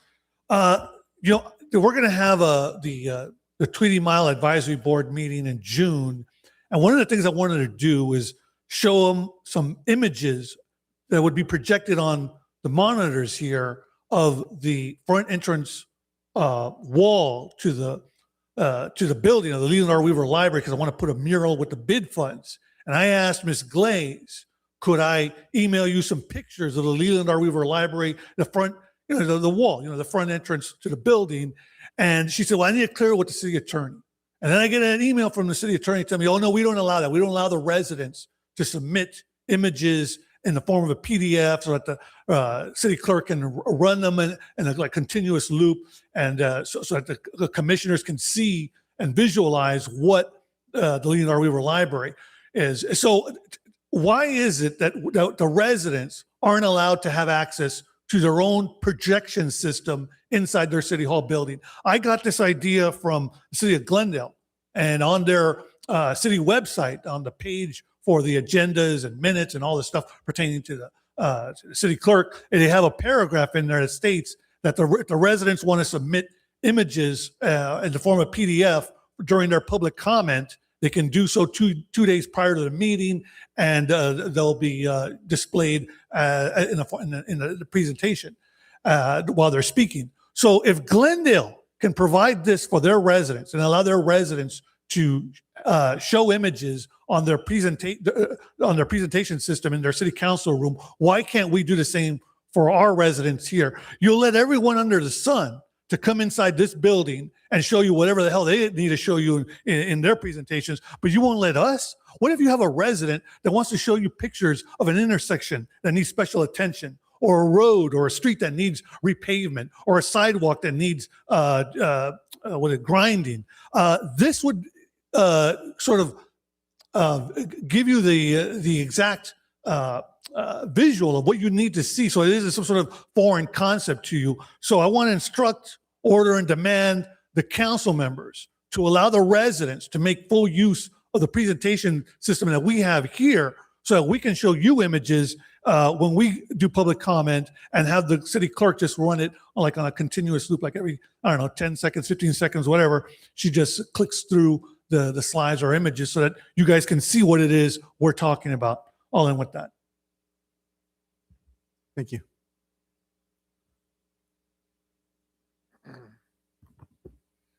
Hello, Armando Velasquez, Independence Avenue. First thing I'll say is congratulations to the Rotary Club on their festival. I saw pictures of it, and Mariachi Divas was there, all that stuff. So congratulations to the Rotary Club. Service clubs, they make a difference. And we got another event coming up on May the 29th. For those of you that don't know, we did push back the Golden Apple Heart of a Hero ceremony from May 1st to May the 29th. And it's official. We have 20 teacher recipients from different schools. A vast majority of them will be from the city of Southgate. So we have elementary schools, we have middle schools, we have high schools, but we've also extended this invitation to the Sela area. So we'll be recognizing one teacher from Linwood High School. We'll be recognizing a couple teachers from the city of Huntington Park, one from Huntington Park High School, the other one from Alliance Collins Academy. And we will be having a recipient from Bell High School. And I can tell you right now that the high school they're going to show up there. So, let's get some Southgate pride in there too, right? But it is scheduled for May the 29th. It is a fundraiser for our scholarship fund for leadership and academic scholarships. So the community is obviously invited to this. Steak dinner, why not? If you attended this event last year, you know that it's an impactful event. And we've been conducting interviews over the last couple weeks. And just when you think you've heard everyone's story, you get a new one. And it's just unbelievable. Last year, we had nearly 300 people in attendance. We're probably going to fill up the Henry C. Gonzalez Auditorium this year around, because a lot of people heard good things about it. So if you'd like to purchase a ticket, remember it's a fundraiser for a good cause. You can go to southgatekiwanis.org. Thank you to Councilmember Davila for your table purchase. Very much appreciated. And if you want to go and really just find out great things about our educators, this is the event you want to go to. And thank you all so much. That is it. Armando, I forgot the Kiwanis are going to get a table as well. So I forgot to send you that. There's another table there. So the tickets are beginning to sell. I didn't think we might be selling out, with the capacity there. So I say the sooner the better to get those tickets, because we're going to fill up that room. And again, steak dinner, photo booth, the whole shebang is going to be there. So please put us down. There is a couple events this week. Bingo night tomorrow for those of you who celebrated Mother's Day at the Southgate Senior Villas. Well, if you want to celebrate again with them tomorrow, we'll be playing bingo with them tomorrow. This upcoming Saturday is Kiwanis cleanup, but I think the location was just selected. Tweedy and San Carlos. Tweedy and San Carlos. 9 o'clock in the morning until 10:30. It's a blitz cleanup. I encourage you all to attend that event. Again, it's a monthly community cleanup. Make a difference. All right. Thank you all so much.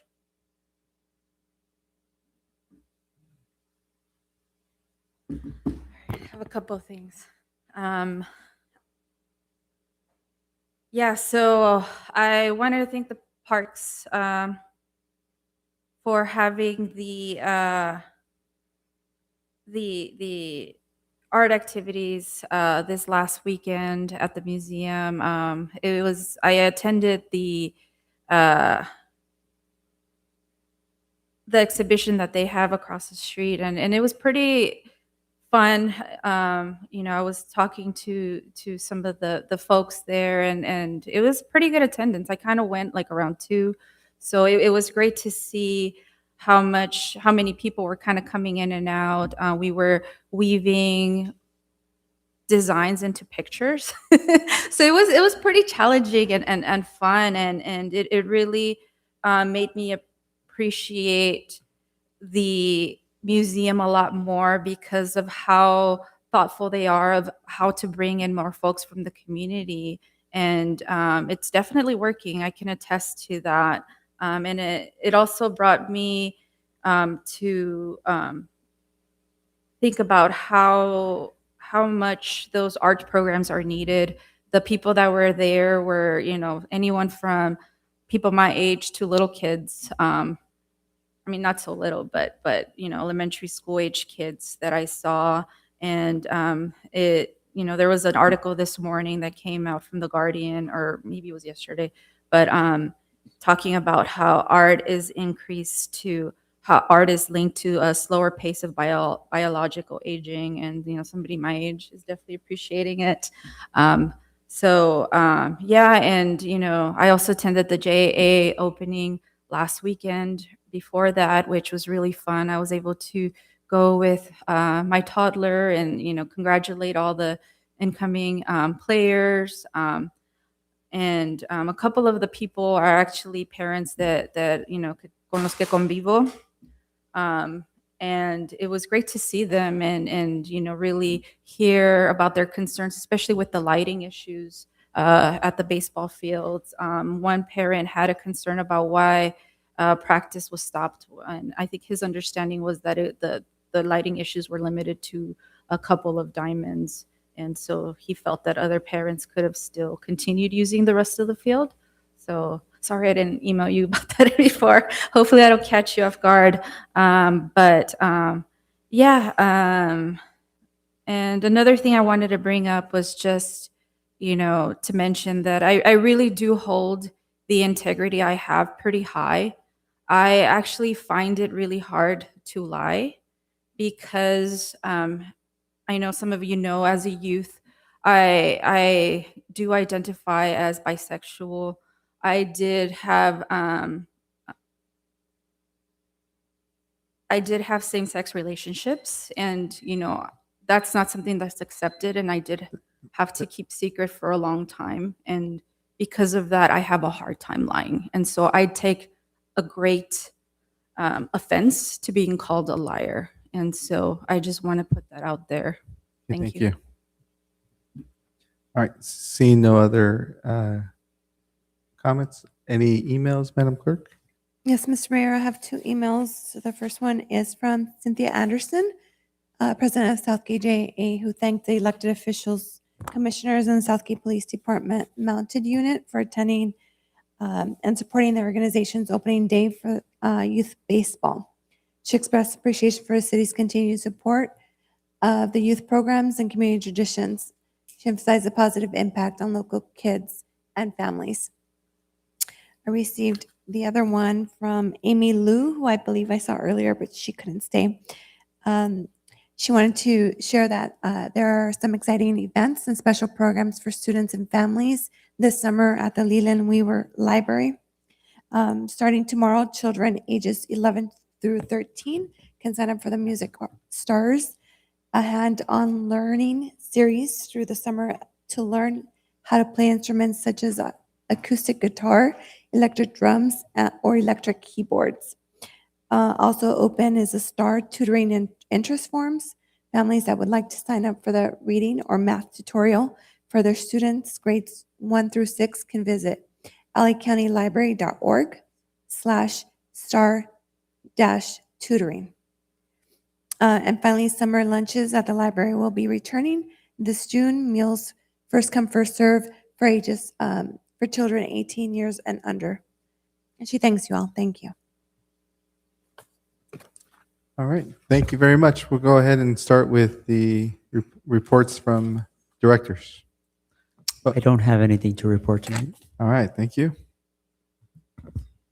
And I'll just add that I had asked Tina to give a short couple slides just to highlight what was brought up earlier, but wire theft is something not everyone's heard of, but they may have experienced in their neighborhoods if their lights are dark or on the streets. Well, that's a problem, and it's very expensive, and we're having some more recent problems in our parks. And so Tina was going to give a highlight of some of the problems we're dealing with and the costs. Will do. Good evening, City Council. Just real quick, briefly, before I do this presentation, just want to make mention of a couple things. One was JA opening day. Thank you for everyone's support and being there. It was an awesome day, just seeing all the kids come out and walk the field and being introduced to in front of their parents and other community members. Also that day we had our Aquatics Fitness Expo and open house that took place, where we had quite a few people there in attendance. And so kudos to our aquatic staff for putting on that event. And then this past weekend, we had our 5K run where we had over 1,200 runners take part in it. We had over 300 in the competitive race, and then we had over 800 in the recreational wave. So it's just awesome to see so many families out there just taking advantage of all the programs and activities that are that we're providing for them. And then real quick, we had our tot lot, which has been completed, the resurfacing of the tot lot. So we're excited for kids to be able to come out and utilize that little playground once again. And then we have a spa, our spa, we're looking at reopening sometime next week. So excited for that.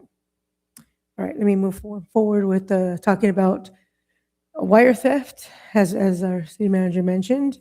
So most recently, we've been hit pretty hard with some wire theft at Southgate Park regarding our ball fields. But prior to that, we had some wire theft at Urban Orchard, Circle Park, and on Southern Avenue as well, from Long Beach to State Street. So there's a couple photos there depicted of different pole boxes there that have been tampered with. Sometimes people come in and steal all the wires. Other times they steal a few wires, which sometimes makes it more problematic because I'm trying to figure out which wires were taken. And then I have a picture. We can barely see the wire on the ground there, see what it kind of the wire looks like. And then the last picture is the lighting of our ball diamond. You can see, I believe that one is diamond 8, so half of it's on, the other half is not, the one facing diamond 5. And that's what takes place when they pull out some wires, not all wires. The impacts and costs, basically, it impacts public safety when we have no lighting at the park. So we have people who want to utilize the parks, whether it's Urban Orchard, Circle Park, or Southgate Park, and they try to walk or play at the park, and it makes it problematic when it's dark. And then it also impacts our programming that we offer at some of our smaller parks like Circle Park and things when there's no lighting out there. It also impacts thousands of community members and children in the community that within our partner organizations from utilizing the fields at night. And so, yes, there was certain diamonds we're able to use and certain ones we're not able to use. And we're trying to work through that, to work with the JA right now to make sure that they can play certain games and practice on certain fields. But we also have to be mindful of the safety of the kids, that we don't want some kid to get hit in the face because they couldn't see the ball coming at them. So we're trying our best to work out scheduling with them to make it all work. As far as costing, it's costing us around somewhere between $180,000 and $200,000 to repair, when you include staff hours, overtime hours, trying to get this done as quickly as possible, to just assess and repair the pole boxes, and then all materials that are required to replace all the missing wires. And where does the funding come from to pay for this? There's different funding for different areas, just depending on what we're able to utilize. So some funding is coming out of our general fund, others coming out of CIP projects. Some of it will come from gas tax, and some of it's coming out from Measure R, depending on, like I said, depending on the site. And as far as the community, we're doing our best to be vigilant out there and to make sure that our park rangers are out there patrolling and our staff are keeping an eye out. But what can the community do to help? There's a lot they can do. There's a lot more eyes and ears with the community. And I don't know if the chief wants to make it. Yes, if I may. Good evening, Mr. Mayor and members of council. Yeah, from the police department, I'd like to encourage our community to report suspicious activity. Because of the staffing shortage and problems with not being able to have a lot of officers out there, we really do rely on information that we receive from our community. Suspicious activity, like people climbing electrical poles, people opening up electric cabinets or utility cabinets, especially when people are not wearing proper uniforms or driving utility vehicles. Anything that looks suspicious, especially during nighttime when construction is not taking place, we really do expect our communities to report it. I checked in the last 12 months, we've made 11 arrests of people who are actually stealing wire, copper wire or fiber optics wire. So yeah, we definitely need the support of our community. Thank you. Yeah, so more than anything, what can they do to help is like the chief mentioned, to speak up, they see something, to say something, and contact the police department.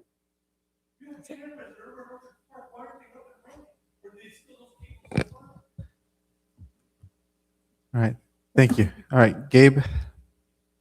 No updates from community development. All right, Luis. No updates from admin services. Keeping with the trend, no updates from human resources. I just wanted to let you know that members of our police department and Yodit and Tina will be volunteering at the Pink Patch booth at the LA County Fair, both on Friday, the 15th, and on May 29th. So thanks to both of them. Thank you. City manager.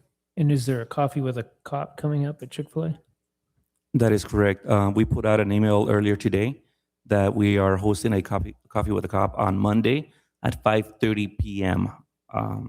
So it's going to be at Chick-fil-A on Firestone, correct? Nothing for me. City attorney. And nothing, thank you. All right. City treasurer. Nothing new to report. Thank you.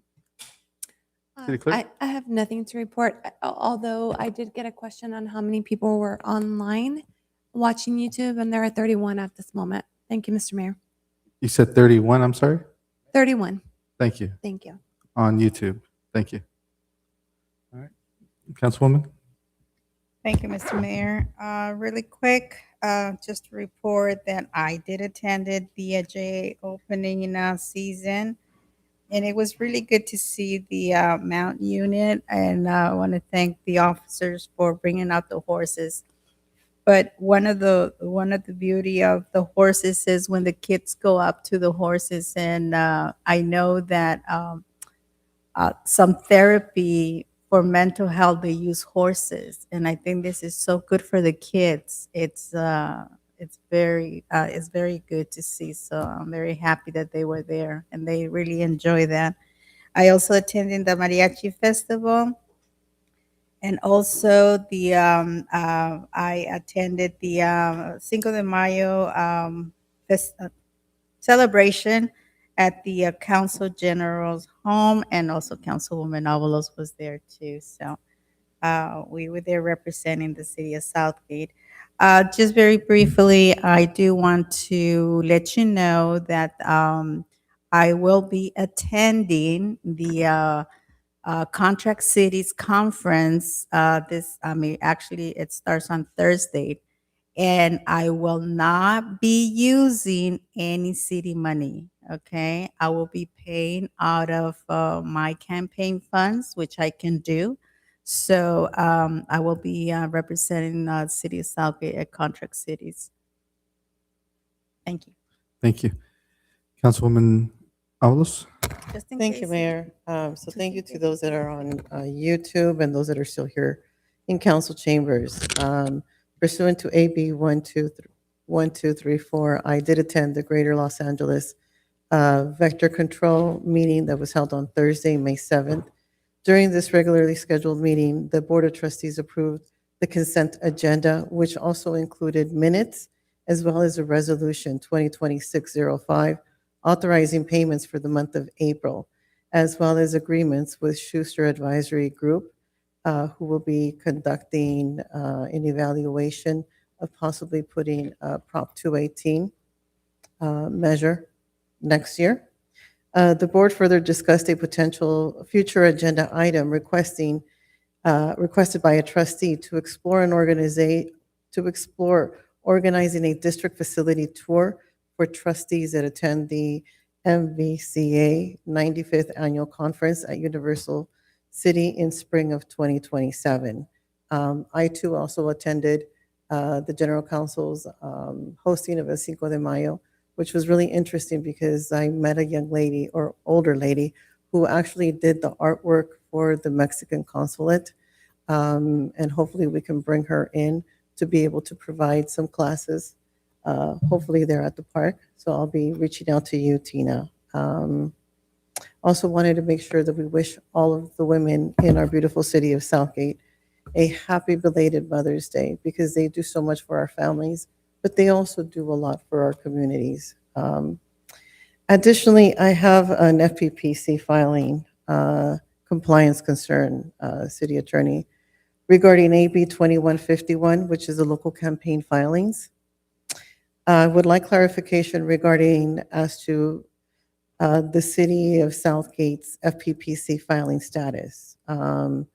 There appears to be no FPPC forms that are filed or publicly available for the City of Southgate on the FPPC website. So I would like to understand why that is. So I went onto their website. All of our surrounding cities are on there, with the exception of Southgate. FPPC compliance is not optional. You know, these filings are really an important part of transparency, accountability, and maintaining that public trust. Our residents deserve to know that elected officials and designated employees are complying with state disclosure requirements. So I am formally requesting a report from staff explaining which FPPC forms are currently outstanding.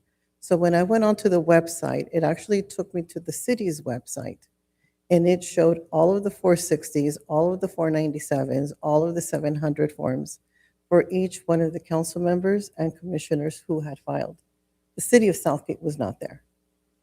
Who was responsible for filing and maintaining this compliance with AB 2151? Whether deadlines have even been missed, and what corrective actions are being taken immediately. So I also want to know whether the city has adequate internal procedures to notify officials and employees of the filing requirements and deadlines. If filings have not been completed, then I would like a timeline to bring the city into full compliance. According to what I read, the city has 72 hours to upload those filings. There are none for our city, which is very concerning. Transparency and ethical governance must remain a priority for this council. So moving forward, I would support regular compliance updates to ensure that this does not continue to happen. Again, our city is not even listed because there are no filings. Everybody's asking for PRAs. This would definitely reduce the amount of PRAs that we are constantly getting by the public, which they have every right to do. Thank you. That's it. No report. Thank you. Just want to thank everybody for all their work for the JAA's opening day. I think it was a really fun event. I got to walk out with my team, so it was great to do that. They were all saying, "Why aren't you going over there?" I'm like, "Nope, I'm walking out with my girls." So we walked out. Once we walked out with the girls, I joined all the rest of the elected, so it was fun to be there. I think we all forgot the most interesting thing about the horses was, you know, they got scared from the music and Mother Nature came for them. So it was pretty interesting. It was the whole show for everybody to see. And thanks to our police officer, Carlos Carrera, for taking care of that mess for us pretty quickly. because you were going to have to stand in it. So we took care of that pretty quickly. But yeah, it was a great event. Again, as a reminder, our partner organization, the Junior Athletic Association, had over 700 kids register this year. That's 700 families that are going to be participating in our program.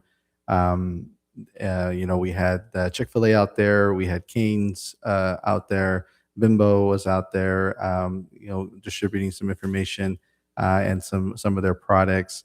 We had raffles out there. Every kid left with a hot dog, chips, and soda. It was a great event. So thank you to everybody who showed up. Thank you for all the families being out there.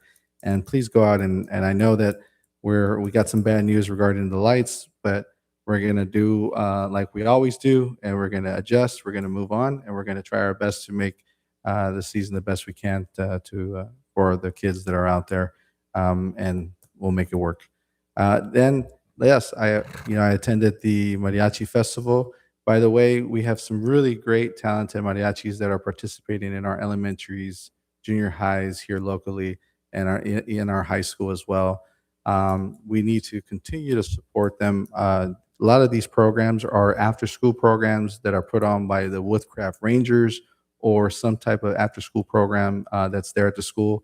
They're not put on by the school itself. So I think it's something that we need to constantly help and support them and promote them. Very proud of what the Rotary Club was able to do.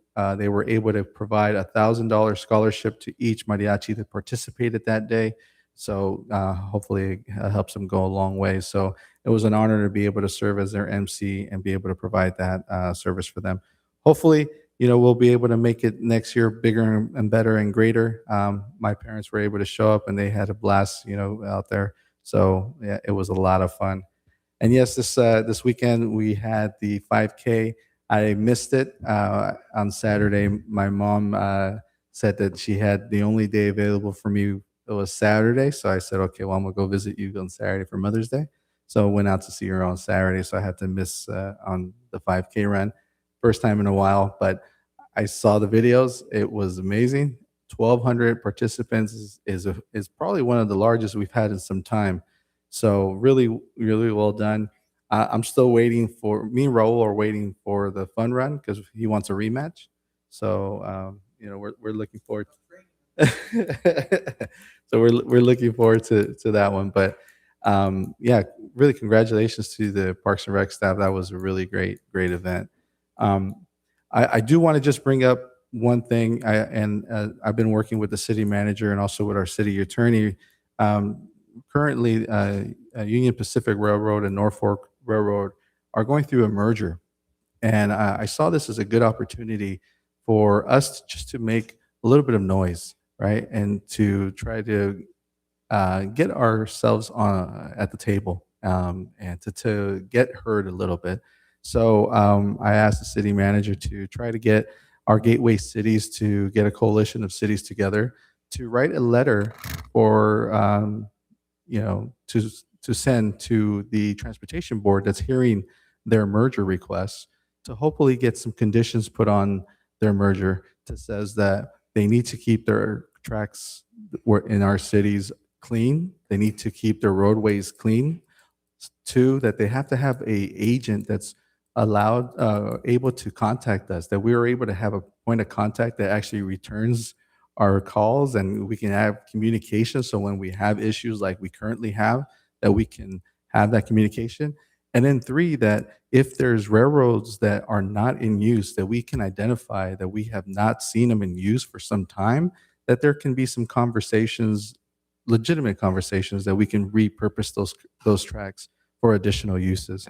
I envision that one day we'll be able to use the Alameda corridor, the old Alameda tracks, to be able to ride our bikes from Compton College all the way up to where the Gateway City line will be at Randolph one day, or maybe ride the bikes from Ardmore all the way to the riverbed, to be able to go up and down the riverbed and back if we want to go to East LA College here on Santa Fe and Ardmore. So I see that as a potential of being able to do that because these tracks are not in use. All of these tracks are not in use. And if Whittier was able to get the Greenway path created, I think we can do that here in the city of Southgate. So good thing is we have 14 cities assigned on to the letter. So we're going to be able to submit those that letter in because it's not just a problem that Southgate's having. So they're excited about this, and I think we're hoping that we'll be able to get our public comment in next week sometime, and that way we can get our voices heard for in that board meeting. So just a little comment there, but that's all I have to report. All right. Consent calendar. Consent calendar. Mr. Mayor, agenda items 5, 6, 7, 8, I'm sorry, 5, 6, 7, and 8 are consent calendar items. Thank you. All right, I'll go ahead and open up to any member here in the audience. If any member in the audience has any comment regarding consent calendar items 5 through 8. Seeing none, I'll go ahead and close public comments. Any emails, Madam Clerk? We have one email for item number 8 from Go. Claudia Rivera, who expressed concerns regarding the removal of the Parks Commissioner. I'm sorry, that was item number 9. Yeah. I have no items. Thank you, Mr. Mayor. Okay. I'll bring it back to council. I do have some questions on item number 8. I believe that's with you, Arturo. So I was reviewing this one page grievance for ADA. Just out of curiosity, can the individuals also file a complaint with DOJ? Or is it only restricted to how it's written? Can they file a complaint with the DOJ? With the DOJ, yes. You know, I might defer to the city attorney for a response to that question, but generally the grievance procedure that you see before you is one that's required by the federal government of all agencies across the nation. So Southgate, we're just adopting our procedure now, and so folks can, if they have a grievance to file, they have a process, an identified process in Southgate through which they can follow. I suppose that if there's something dealing with the DOJ or what have you, I suppose they could. This doesn't limit them from doing anything above and beyond what they want to do in Southgate, but I don't really know the very specific answer Okay, so to then that. I'll direct my questions to the city attorney. So in this one page, there is no indication of any form of grievance if there was retaliation. So I would like that language to also be added into this one page document. Yeah, maybe I can just touch on that. So the ADA transition plan is a plan that is required by the federal government that the city of Southgate adopted, I think, in 2016. The ADA transition plan is the reason why this grievance procedure is before you. That plan requires it, and it has very specific criteria that our grievance procedure is to meet. So this grievance policy is very short and brief. It's really intended to just be a tool for the public to use, but it's intended to only have and meet that minimum criteria. I suppose that there could be things well above and beyond that the city could add to them, but that really wasn't the purpose of this grievance policy. So if things happen because of retaliation, that's really not within the scope of what of this policy here. Yeah, but is there a process should the individual with special needs feel retaliated against, and what is their recourse? Councilwoman Avalos, the concept of retaliation has different meanings depending on which context you're talking about. Typically, retaliation arises in an employment context, which is really outside of this transition grievance plan here. Okay. So I'm not sure that it would be appropriate to include retaliation here, including for the reasons set forth by the Public Works Director. This is more of an administrative process to aid the city in essentially what it says. It's transitioning its infrastructure to meet the needs of the individuals who are subject to disabilities as they move around the city. So I noticed in here that it only has, I think, 60 days.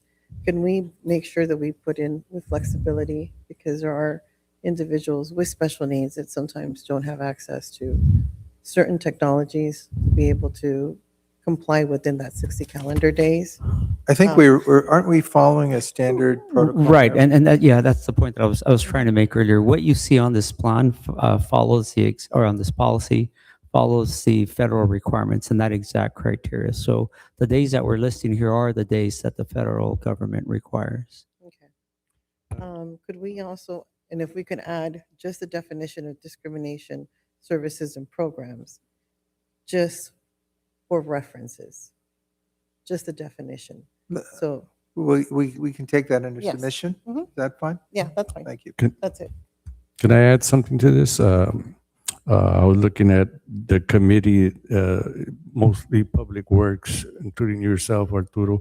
I think that it's incumbent that it would be a good strategy to have human resources person there.